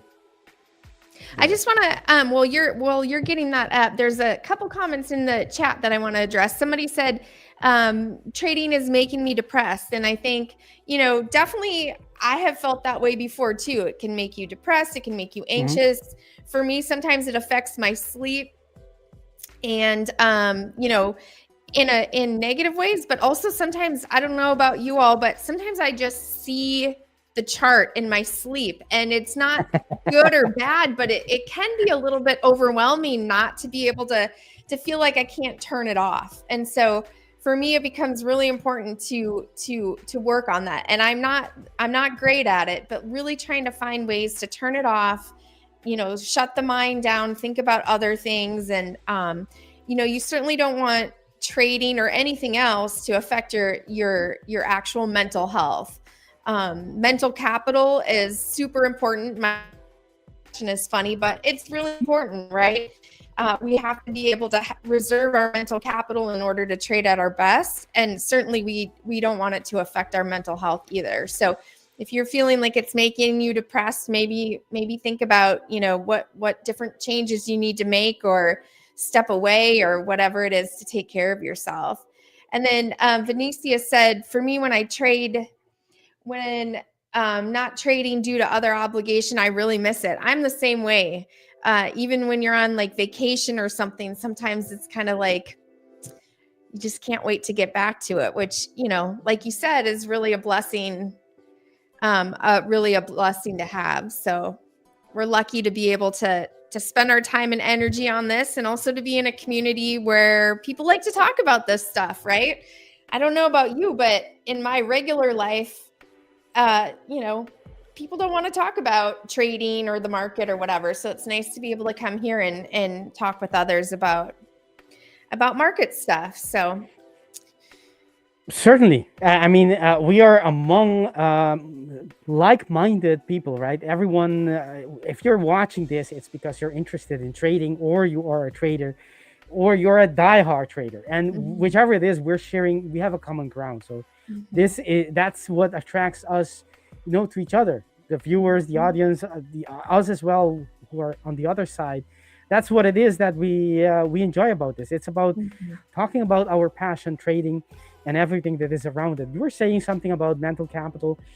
I think it's obviously is very important, and I, of course, that subject is quite serious. I mean, it's your health we're talking about, your mental health. So it's very, very serious. But you did mention something that made me laugh, which is you close your eyes and you see the charts. You sleep. You see the charts in your sleep. To me, that means that you're when you're awake, you're so occupied with trading. Trading is taking so much headspace Right. of your day that your mind is, when you go to bed, your mind is still trading, basically. It's still Yeah. doing, handling those thoughts. And that may be, well, it depends. It depends how it makes you feel. It doesn't have to be Yeah. necessarily something bad. Yeah. But it as long as it's balanced and it makes you feel good. I mean, if you're in pain and you're seeing the same thing all over, even in your dreams, then obviously you have to do something about it. But if you're enjoying in your sleep the trades you took during the day, then I would be the last person to say you should stop that. So Right. it needs to be something beneficial, and it needs to be balanced, because life isn't all trading either, right? Right. We love trading. We do it. I trade anytime I can. But then again, there's more to life than just trading. That's so true. And to be honest, I really don't. For me, has that ever happened to you where you see your charts in your sleep? All the time. Oh, really? Okay. So I Yes. don't normally dream very much, or I shouldn't say that. I'm sure I dream. I don't typically recall my dreams, but there are certain points when I will see the charts in my sleep, or I'll, be thinking about that as I'm sleeping. And I do think for me that crosses the line into like, okay, that's too much. Not necessarily too much trading, but too much worry or too much thought given to trading. When I was younger, I worked at a golf course for a summer, and my job was to pick, I don't even know what they were called, but like there were these flowers, and we would have to pick off the little bud so that the flowers bloomed better. I don't know. And that's all we did all day long. That was our job. And I would dream about that. I don't think it was stressful, but at night it was like I couldn't shut it off and say, okay, that's enough. And so it's kind of like that for trading. I think as long as it's like you said, it's balanced, it's not creating anxiety, but it might also be kind of time to check in and like do some calming things to kind of like put that to the side so your brain can just be at ease when you're sleeping, hopefully. Yeah, well, it's a good thing you mentioned it, because it does happen quite often, because of course, I mean, as a trader, you're thinking about the charts, you're thinking about your risk management, you're thinking about that strategy that perhaps you're exploring, that backtesting session that you've gone. Am I missing something? Did I do something right? Did I correct for confounding factors? Whatever that may be that you're dealing with, and that I think is very normal to especially when it gets very exciting, when it evokes intense emotions. It's very normal to have like dreams about things you do during the day. However, what I've noticed is that my trading is at best when I can switch it off. And that's my best trading periods, are when I can, and that's what I try to do when I stop trading. I have a specific time of the day that I stop trading, and I try my best to detach completely. And I can't do it all the time. Sometimes there are things that I have a trade open, or maybe even with a trade open, it is possible to do it, but still sometimes I have a trade open, or sometimes I need to do things that are trading related, and then I can't switch completely off. But I try to, at the end of my trading session, to just forget all about it, and do something else. And I've noticed I sleep better, and my trading is much, much better when I can completely forget. And actually, it's a practice that I try to not think about anything I did yesterday about trading. And since I'm a day trader, it makes sense, right? Because today is a new day, and yesterday is gone. I mean, you have to focus on today's price action and not stick stubbornly to whatever happened yesterday. So but I noticed that when I do that, it's the best. Those are the best periods in trading, when I can start afresh each day, and completely forget. And that is why I sometimes I make it a habit to not, remember those trades of yesterday, to have it as clean and empty mind space as possible. Yeah. I think that's a great strategy. It makes me think of a goalie.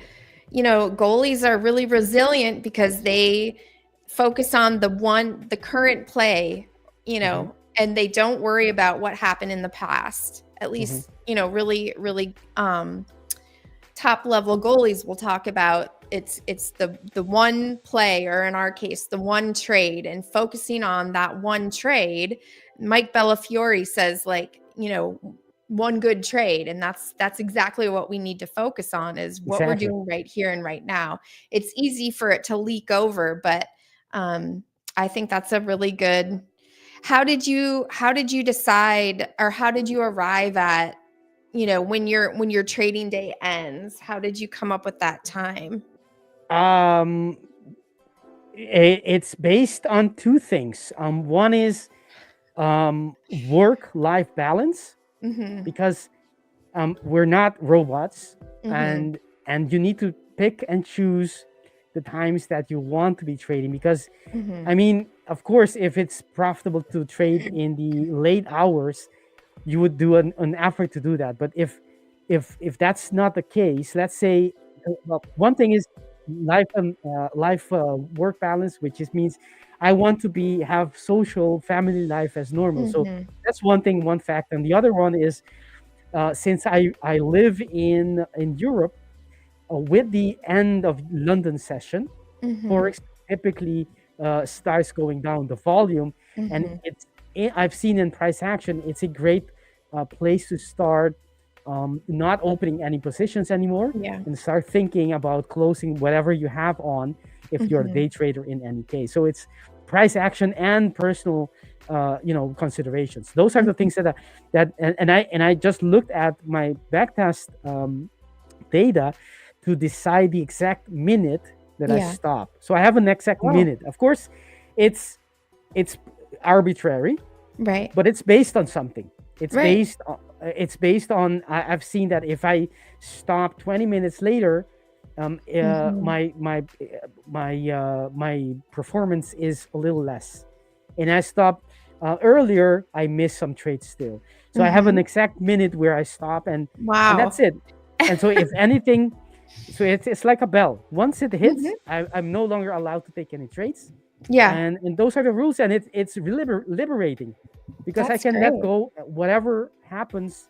And I have rules for the time of the day as well. Like if I'm at trade, then there's a set of rules that allow me to leave it open, or I need to close it at that moment, or bring in my TPs, for make it more reasonable to be reached, or just take what I have and call it a day.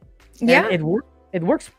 I think, at least for me, it works nicely, because I get to turn off trading, even though I love it, and I still think about it, even when I'm away, but I'm not actively chasing the market. I don't have that urge, or at least this helps me calm that urge to come to the market and let's try another trade, or let's look for another setup. No, it's my time is gone. So it makes things easier, just having rules when to trade, when not to trade. Yeah. And I think it's, as a newer trader, that's something that's really hard to figure out. And it comes down to experience. And for me, I do a time trade, and then also sometimes a dollar amount. Not a dollar amount like I have to meet that, but a number where I feel like, this is a good day's work. Probably there might be more out there, but it's okay to shut it down at this point. And I actually use my phone as well. I do the same thing. I have a timer set for me, it's 3:30 Eastern time.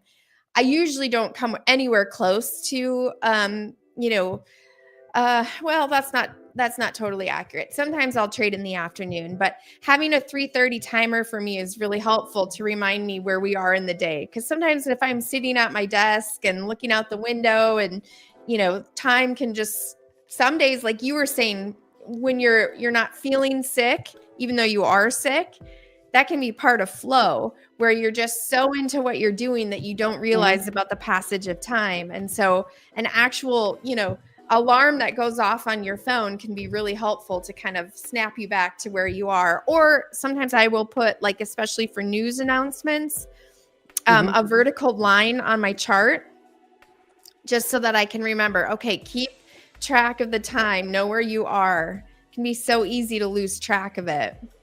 Yes. Yes, I couldn't agree more.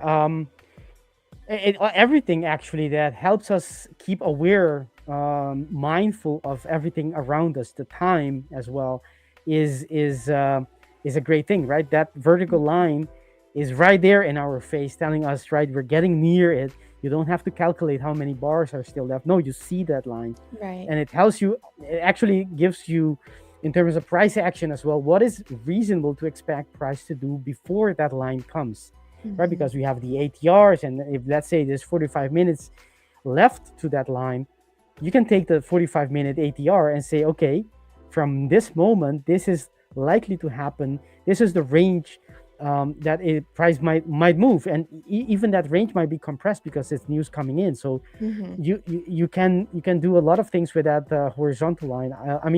Vertical line there. Yeah, I think. But coming back to the dreams, I think it's something. It's a sign that something could be too intense during the day, during your awake hours. If it's too intense, then we tend to dream about it, right? We know about this. We, as everyone who has ever dreamt. So the maybe it's a sign to tone things down in terms of trading, taking a step back, thinking about, am I maybe focusing too hard on something and forgetting about everything else? Maybe it is. One of the things that helps me keeping myself mindful is helping to maintain the right perspective, right? I remember at the beginning of as a trader, I would get so focused, so laser focused on trading, that I would feel not literally every tick, but every time the market swings up, I would feel something, and it comes down, I feel something different.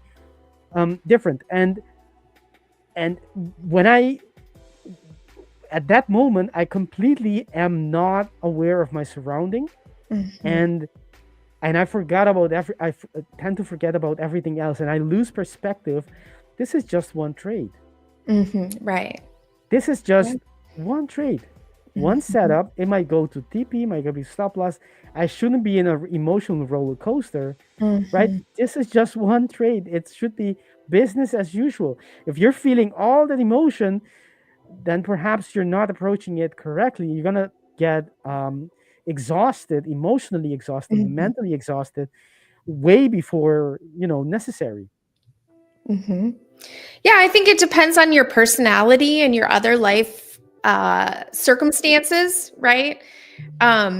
What's going on with you, like with your family? Do you have a stressful situation with your family? Are you moving soon? Are you having a baby soon? Big life, getting married soon, something like that, that can really kind of amplify your stress.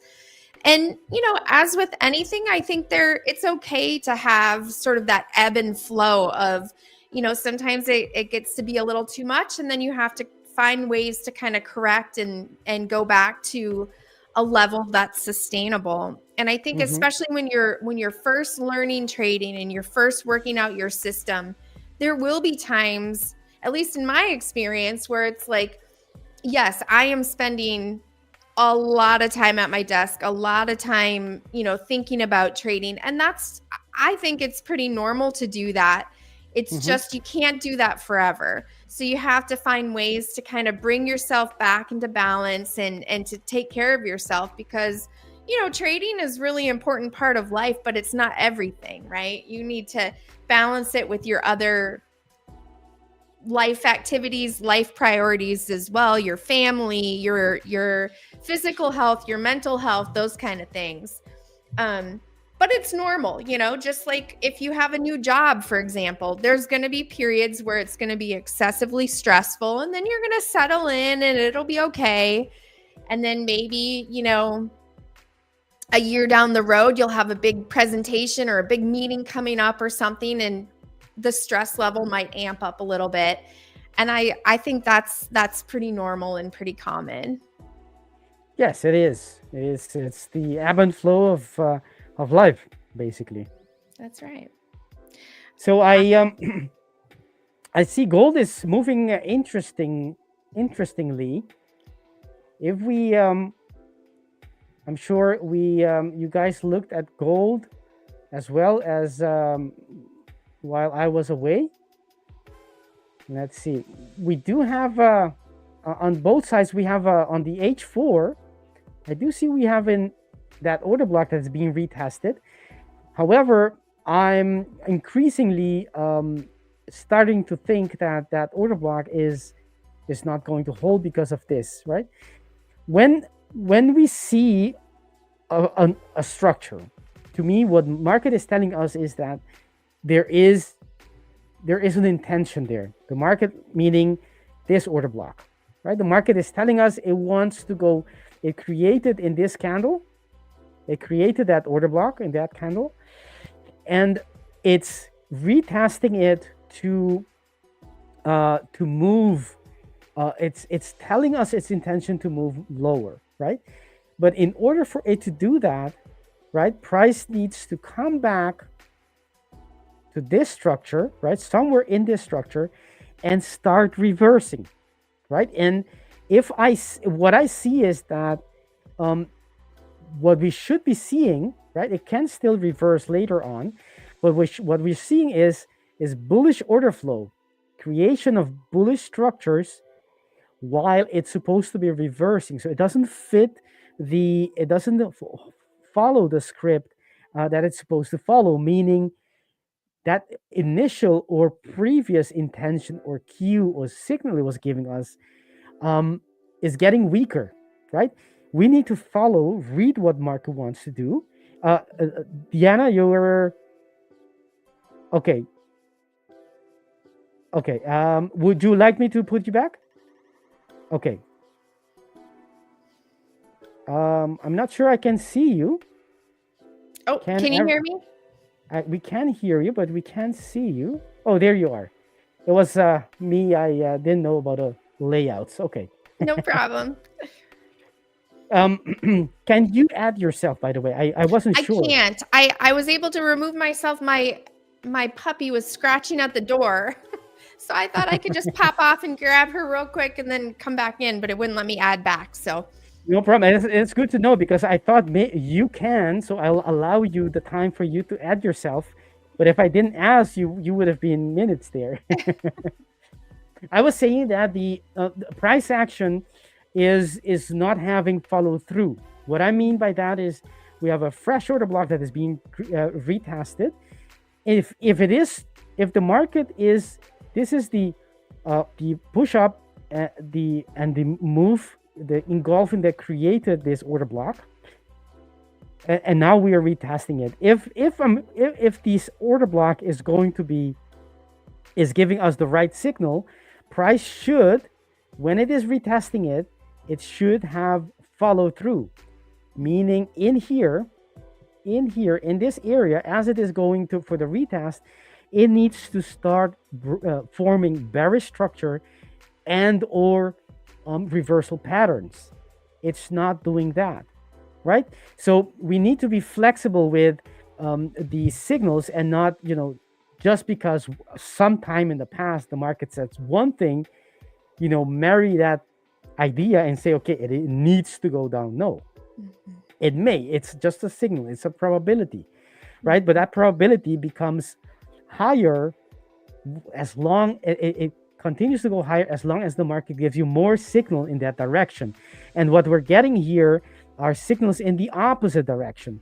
Bullish structures. It should not be creating bullish structures as it is heading to the retest.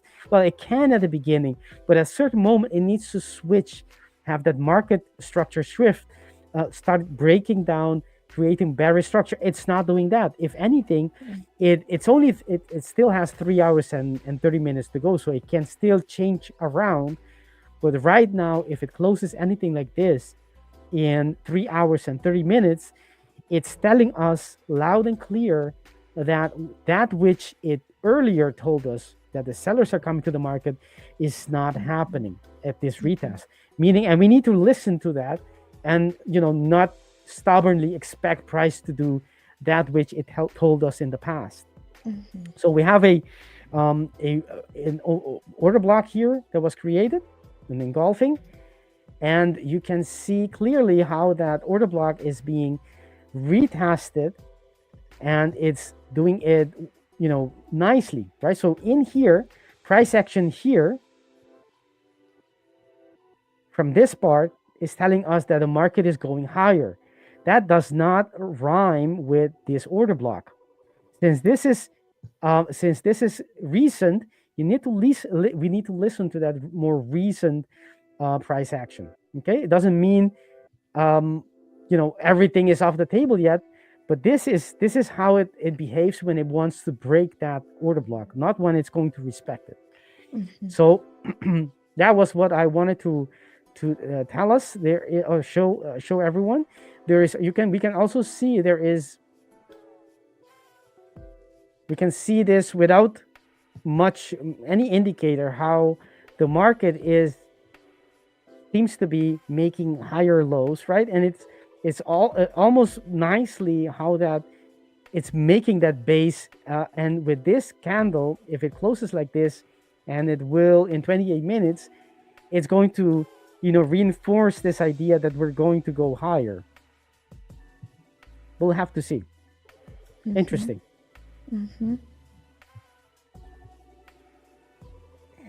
So have you been trading gold then, or are you waiting to find out? Do you have a position that you're managing, or are you completely out now? I don't have any positions on gold. I would be trading if in this area, if we had an entry. We have in the past, not in the past, this morning when we started in the it wasn't that early in the morning, but I did indicate a couple of structures that we could see if in their right time frame, if the market reacts to them. I could enter here, right? Depending on what the market does here, it makes sense for me. But we need to listen to the price action, and what I just mentioned about that bullish order flow could be, depending on your strategy and your data, that could be a reason for someone to pass a signal, not take it, because the market needs to behave a certain way. If it's it needs follow through, for example. If it doesn't have follow through, it's probably not going to go the direction you expect. It needs to have follow through. So these are the areas that I would be interesting to look for price to bounce. And depending on your strategy, you could, based on your data, also say, I'm not going to listen to order flow. I'm just going to use the order blocks and the quasis. And if it comes to this area, then I'm going to trade it regardless of the order flow. Right? I mean, that's valid. If you see that it's profitable in your system, you don't have to use everything. Sometimes, using more rules can make it even more difficult. So there's something to be said there, but I don't see price reacting bearishly to this order block yet. Under the 5, I think we didn't have any structure. No, we didn't. And on the 3, we do have this structure, but I don't like it because it's above this alignment area. So anything above becomes iffy. I can only trade it if it just taps into it and reverses. So I'm not in a trade. Okay. Let's see on the 2-minute. I'll have to see if we have a market break. You can trade this differently. You can use because it reached this order block, you can go look for signs for a reversal on the lower time frames. Either the neckline, for example, is here. The neckline is actually a little bit lower. It's quite lower. So it's actually here. That's on the 1 minute.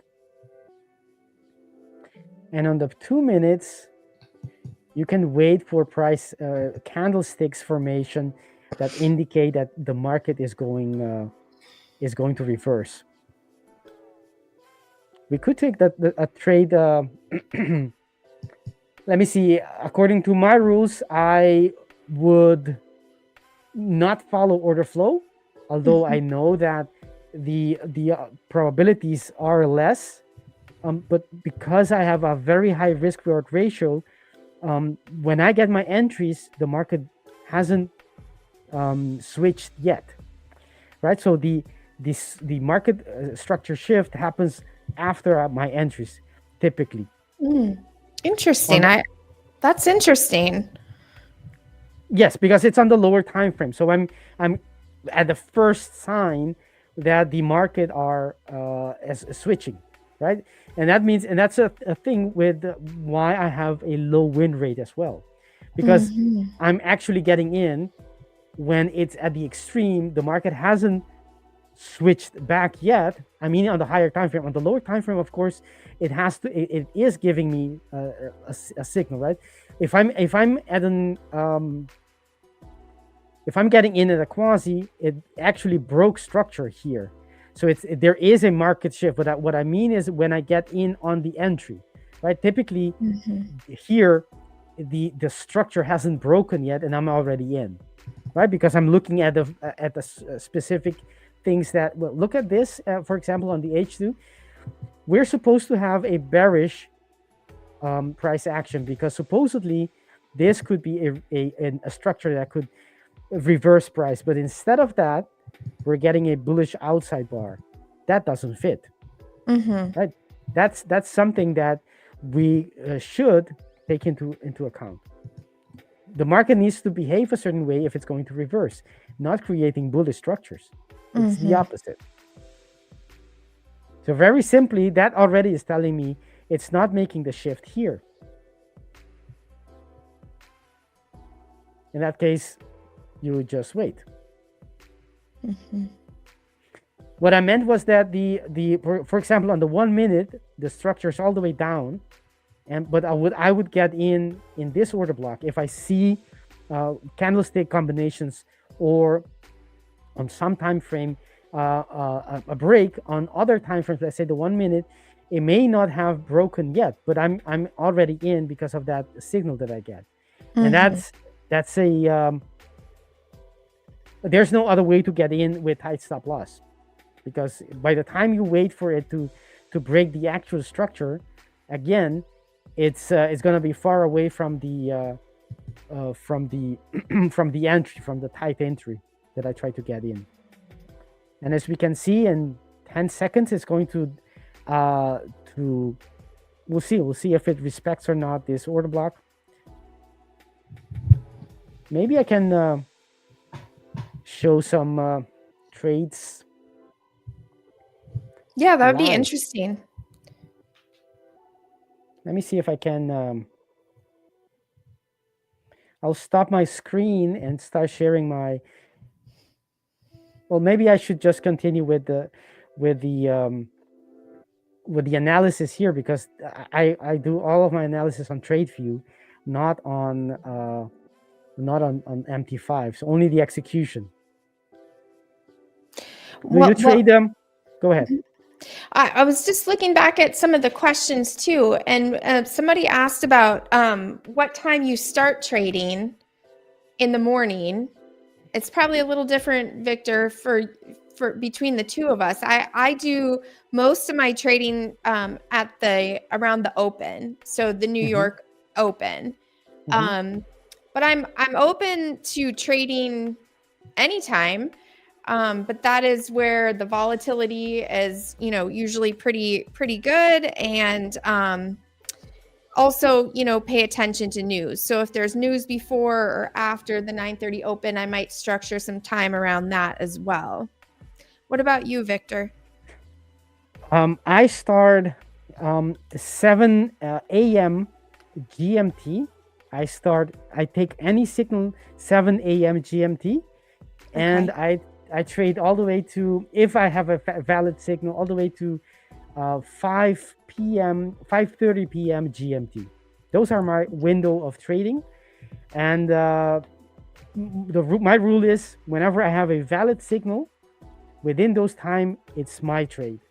If it happens outside of that trade, it's not mine. Okay. So 7 GMT. Sorry, I'm going to sneeze. Bless you. Thank you. Caught that one just in time. 7 GMT is 3 a.m. Eastern time. So that must be the start of the London session. Is that right? Before that, yes. It's before An London. hour before the start of the London? It's 2 hours before. Oh, okay. 2 hours before. Okay. And then you said 5:30 GMT? Mm-hmm. Yes, 5:30 GMT. Yes, that's the time based on my backtesting, based on the pairs that I trade with, this EU and GU. That's the sweet spot. I can still catch, profitable trades outside of that window, but my best trades are within that area. So, and it fits perfectly with my daily routine. Work-life balance. It's perfect. Yeah. Yep. And I think, to me, that's super important too, to follow your personal statistics. I have a friend who works for a prop firm, sees the back end of how traders perform, and has said that by far the most accounts get destroyed in the first half hour to hour after the open. For me, that happens to be one of my best times. So it just depends on what your specific system. It has nothing to do with necessarily, skill or ability or whatever. I mean, it could, but it's whatever you're trading, whatever style you're trading will have its own metrics and its own statistics. And I think it's really important to be familiar with your specific stats and what is working for you. Somebody said they're divorcing NASDAQ today. That's funny. I've been there. I've broken up with the NASDAQ many times. She always gets you back, though. That's the only problem. She always lures you back in. Hilarious. And then one other question in here, I was scrolling back a little bit about journaling. We got kind of missed this one, but how do you use journaling for maximum impact in ingraining good trading habits and ridding yourself of bad ones? So I've talked about this a few times before, and I have a couple videos on it on my YouTube channel. For me, I mostly just trade or journal really simply. So basic 3 points that I'm looking at, which is safety of flight, goods, and others. So it's a really easy method. It takes me about 30 seconds a day. And it's the only form of journaling that I've found that actually really helps me. And I know Jonathan has like a completely opposite style of journaling where he goes really in depth talking about his emotions, and it's just very detailed. And for him, it's kind of an enjoyable process. He really likes that, and he feels like it helps him. So it's kind of, again, knowing what works for you. I don't think there's a right answer or a wrong answer. It just depends on like what your style is and what you get out of it. I don't generally write anything about my emotions. It's very much kind of a strengths-based analysis, what I think I'm doing well and where I'd like to improve. My YouTube is Dr. Deanna Cole. And you should be able to find it hopefully pretty easy. Usually there's a link, and also I have a Twitter too, but it should be linked. But what about you, Victor? How do you journal your trades, or what have you found works well for you? I have a guess that you're pretty detailed and you're pretty thorough with your journaling. Am I right? I would say more than average. Yes. What I do is I look at the numbers. First of all, what are the statistics of that day? How many trades did I take? simple basic statistics, right? Journaling. You get those automated, and at any software, free ones, doesn't have to be even premium. And then I look at what the gap is between the perfect executed strategy and what I got, because that's what we need to close, that gap between our perfectly executed and what we are getting from the market. And one of the things is, if we measure both of them, what we were supposed to be doing exactly to the dot and what we actually got, you can answer a very important question. Is it me, or is it the strategy, normal strategy performance today? Because a losing day doesn't mean necessarily that you're doing badly. It means it could be just a losing day, normal business. Right.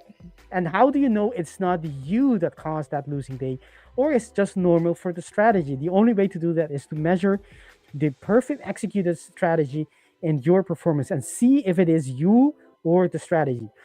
So what I do is I score myself, how well did I follow my plan. The other thing is, after that, which is, it goes a little, I have many ratios, like how many what is the average R I got per trade, the expectancy, the intraday expectancy, what is the overall drawdown I incurred during the day in comparison, the profit risk adjusted returns for that day, so how many R's I got in comparison to how much drawdown I suffered to get those R.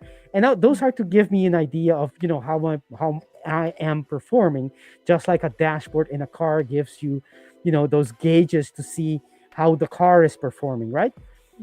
And this is how you are performing. And then I ask myself two things. What did I do well, right? To not break, be negative to only negative things. No, what did I do well? So what am I doing already well? I need to keep doing those well. And what can I improve? And if it is emotions, then I write about emotions. If it is something about, I don't know, something, my workflow isn't optimized, then I talk about it. So it's not necessarily emotion necessarily. Yeah. If it is about thoughts or motives, it can be anything really. So I just ask myself what I'm doing well and what I can improve. And that's it. That's my journaling. Quite simple, basically. But it does, to do it correctly, you have to sit down and really take it seriously and not do it quickly. At least in my case, I can do it after so many times to have done it. I can do it rather quickly, but you have to take time to actually learn from the day, because every day is an opportunity for us to learn about ourselves, about our strategy, about how, and looking for those opportunities to improve what you're doing. There's always room for improvement. That's never gonna stop. It's an ever present process of improvement as a trader. So that's how I journal. So I use data, and plus I have a reflective section of what I'm not doing well, and how am I going to address that in the future. Yeah, we're actually very similar then, because I rely heavily on the data as well. Like you said, the automated, I don't input it myself. It's all automatic. And then I just look at, what can I glean from whatever statistics I have. And then I love how you said, not only are you saying your strengths and your weaknesses, or, what you're doing well and what you need to improve, but really focusing in on what it is specifically that you're doing well. That is really, really important to really, really know and understand what it is that you're doing exceptionally well or doing well. Because then you can build on that, right? You can, if you have flaws or you have weaknesses, you can work really hard to change those things. But in a lot of ways, it's a lot easier just to capitalize on what you do well, right? I know that I like to jump around. I like to do a lot of things. And I could really work on being more patient and holding, for weeks and months and whatever, but it's a lot easier for me to find a strategy that capitalizes on, my speed and my my activity and that kind of thing. So really thinking about, I'm not sure I said that super clearly, but really thinking about what you are good at, what your strengths are, and how you can have a system that benefits from that, instead of trying to fight your natural characteristics. And it always used to drive me crazy when people would say, you have to find a system that fits you, or is adapted for you. And I would think, I can do any system that makes me money, right? And it's just not true. You really have to find something that fits who you are, your personality, and what you do well. True. At the end of the day, it doesn't matter. Of course, it does matter. The strategy needs to be profitable, because otherwise you can execute it to perfection. But if it's not profitable, it's not going to make you any money. That's right. But when you have assuming that the system is at least modestly profitable, it depends. It boils down to how well are you able to execute that plan. Right. And if it's something that it doesn't go with you, chances are you're not going to be able to execute it. Actually, I can give anyone in the audience all my exact rules. And chances are the majority of them will not be able to be profitable with it. And that tells me that, because everyone is different. Right. And if you're not able to execute it, then what's good is it to you? Not much. And that's the importance of having a good compatibility with the strategy. Be able to execute. In the end, you need to execute it. You have to be the one executing it. If you can't, then it's not going to help you. That's right. Go ahead. That's what makes trading so hard, because you said too, you can have a good trade that just loses money, or a valid trade. I like to say a valid trade, something that meets your rules, but it just was a loser. And for me, I would always try to dissect, well, what happened here? What did I do wrong? What was missing? Instead of coming up with a set of rules that I just followed, and rules that kind of gave me a guideline. I can't remember if it was a specific comment. Somewhere somebody asked about, I'm not exactly sure how they said it, but it made me think of, they were kind of asking about some kind of behavioral change or something. And I think the biggest thing that we can do as traders is to have a system and a process. And this is something that you hear all the time, but there are a million ways to trade, and it's executing that process over and over and over again. And that's for two reasons. One, well, the biggest reason is that you can then analyze what worked well and what didn't work, and you can tweak and make changes to what you're doing. So for example, if you're finding that, let's say you have a fixed take profit of 2R or something like that, and you're finding that for some reason price gets close to that, and doesn't actually extend. Let's say your 2R is 30 points, and you find, it really doesn't go 30 points. It really goes more like 20 or 25 points. After you've done that 30, 40, 50 times and you make that realization, then you can adjust. But if you're constantly changing what you're doing, you can't learn the system in the same way. You can't just like with a child, if you're a parent and you know how your child works or how their brain works, how they tick, so to speak. Just like with your system, you can get to know it and make the changes that, could really power up your system to make it a lot more effective. Certainly. There's as in really anything. The scientific method is by fixating, right? In the real world, we have tons of variables all the time. And the scientific method is to have only a few, if possible, only one variable. and everything else is a constant, right? That's what you recreate Right. in a lab environment. You make everything else constant, and you only have one or two variables, and you can see the outcome as the variable changes, right? What endpoint or what outcome you get if the variable is higher or lower or whatever. In trading, that process should be what we do in journaling. So we should keep everything else constant. Our strategy, our time of the day, our execution rules, everything should be as constant as possible, so that we can measure what effect has different changes, right? If we start earlier in the day, we only change the time of the day perhaps, and then you start looking, okay, is my strategy and me executing that strategy more profitable in the morning than it is later on? And once you answer that question, okay, it's better for me to trade in the morning, then that becomes a constant, and you have something else being a variable. Okay, what if I have a bigger stop or a larger TP of whatever? It doesn't matter, but you have to have just one or just a few, ideally just one variable. Instead, if you don't do this, what you end up having is everything is a variable, right? You trade in the morning, you trade in the evening, and you're not sure if it makes any difference at all. You trade perhaps other pairs, you trade different types of entries, different types of stops, and if you don't have the data, what you end up having is a very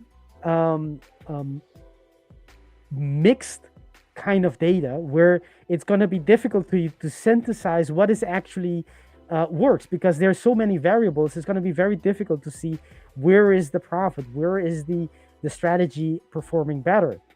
So the scientific way, the lab way, and that's what you have, of course, with back testing, but you can apply this to your journaling as well, so your perspective or your forward testing as well.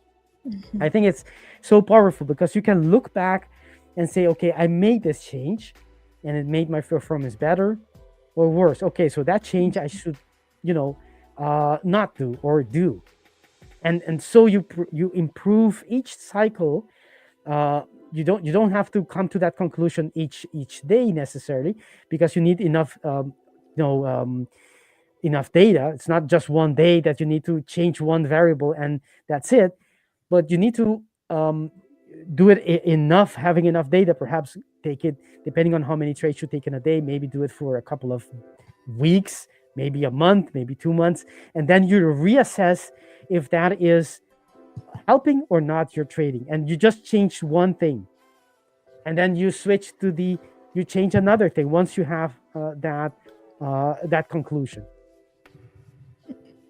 Yeah, I think that's the only way you can do it. The best way to do it, for sure. We have on gold, we have, of course, the market has broken on the lower time frames. We do have, let's say, I did mention we have on the H4 it's looking, it is not following the bearish script, so to speak. We have a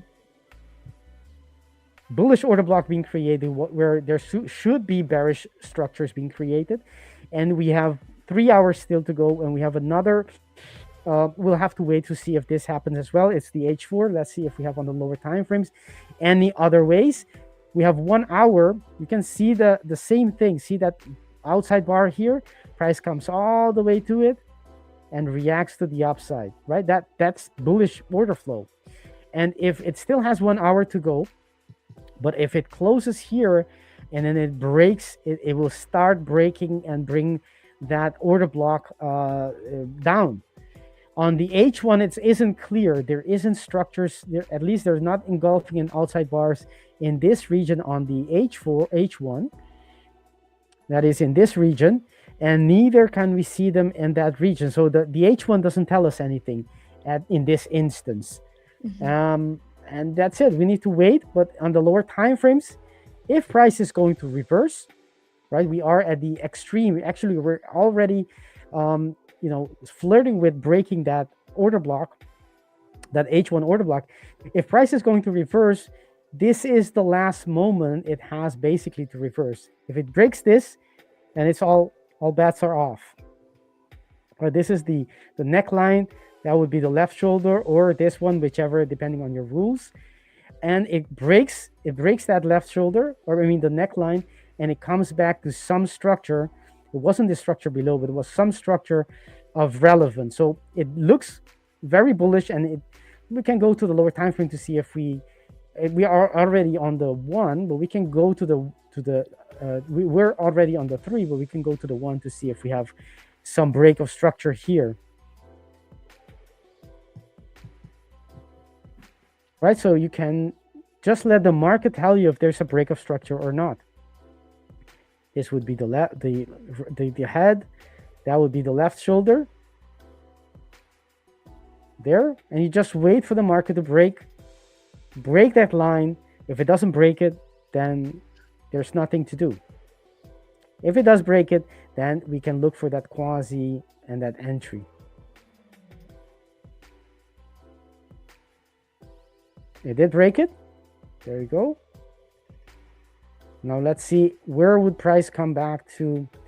If this were to be a reversal, we'll have one entry order block there, and this one is too low.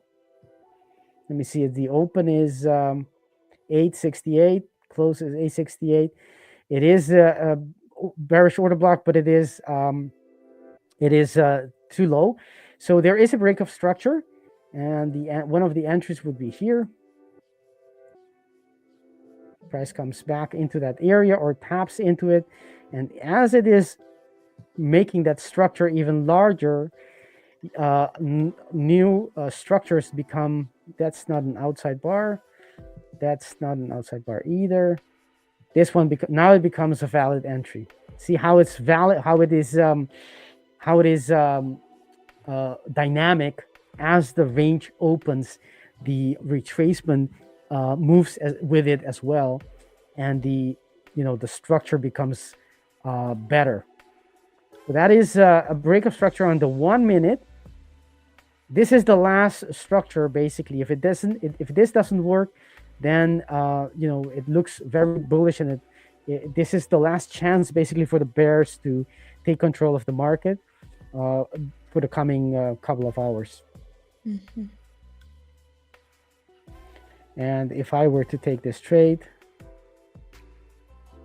I would target the low of the day to begin with. That's the low of the day, yes. Something like that, perhaps even before it. That would be a trade. Depending on, see how the market reacts to that order block. Doesn't mean it's going to go necessarily all the way down, but that's not a coincidence. That move is not a coincidence. We'll have to see. It's too early to say anything. It's only on the 1 minute that it broke structure. Let's see if it broke on the 2 minutes as well.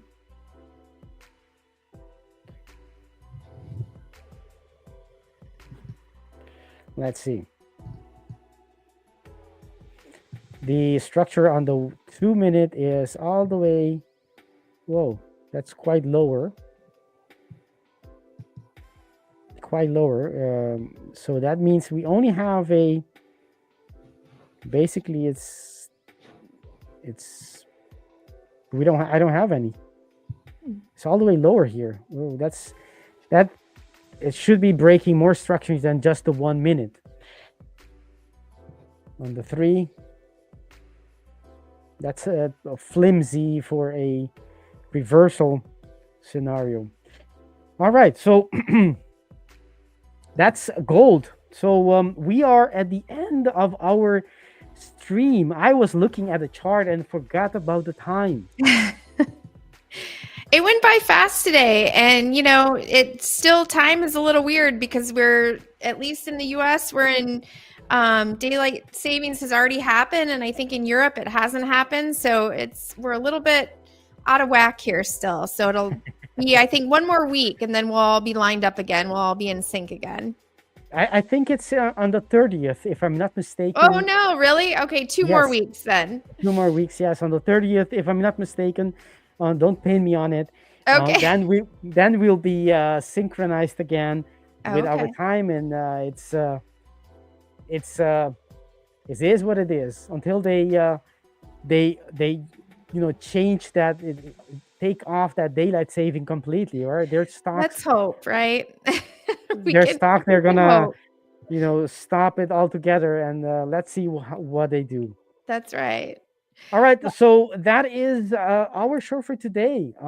Everyone, if you like our conversation, the content, if you like the analysis we do, and even the jokes we make, even though they're not funny all the time, hit the like button, subscribe to our channel, show us your support, and tell the algorithm that you want more of this. So after this show, in about 40 minutes, we're going to have a workshop in the 5ers Discord community. If you're not part of it yet, let me tell you, you're missing out. Yes, you are. Buy an account, get your access in your dashboard so you can be part of the after show as well, which is in the Discord community. Great place to grow, the same as you see here. Differently, you have other traders as well who are willingly sharing their ideas and tips and tricks, and I and some others traders as well we are there having sessions as well. So join us if you want to be a great trader, or a better trader, I should say. That's all. Any closing remarks, Deanna? I think that's it for me. Thank you so much, everyone, for joining us. Always great to have you in the chat, and I will look forward to seeing you all next week. All right. See you guys tomorrow again. Let me see. Yes. Bye-bye. Thanks.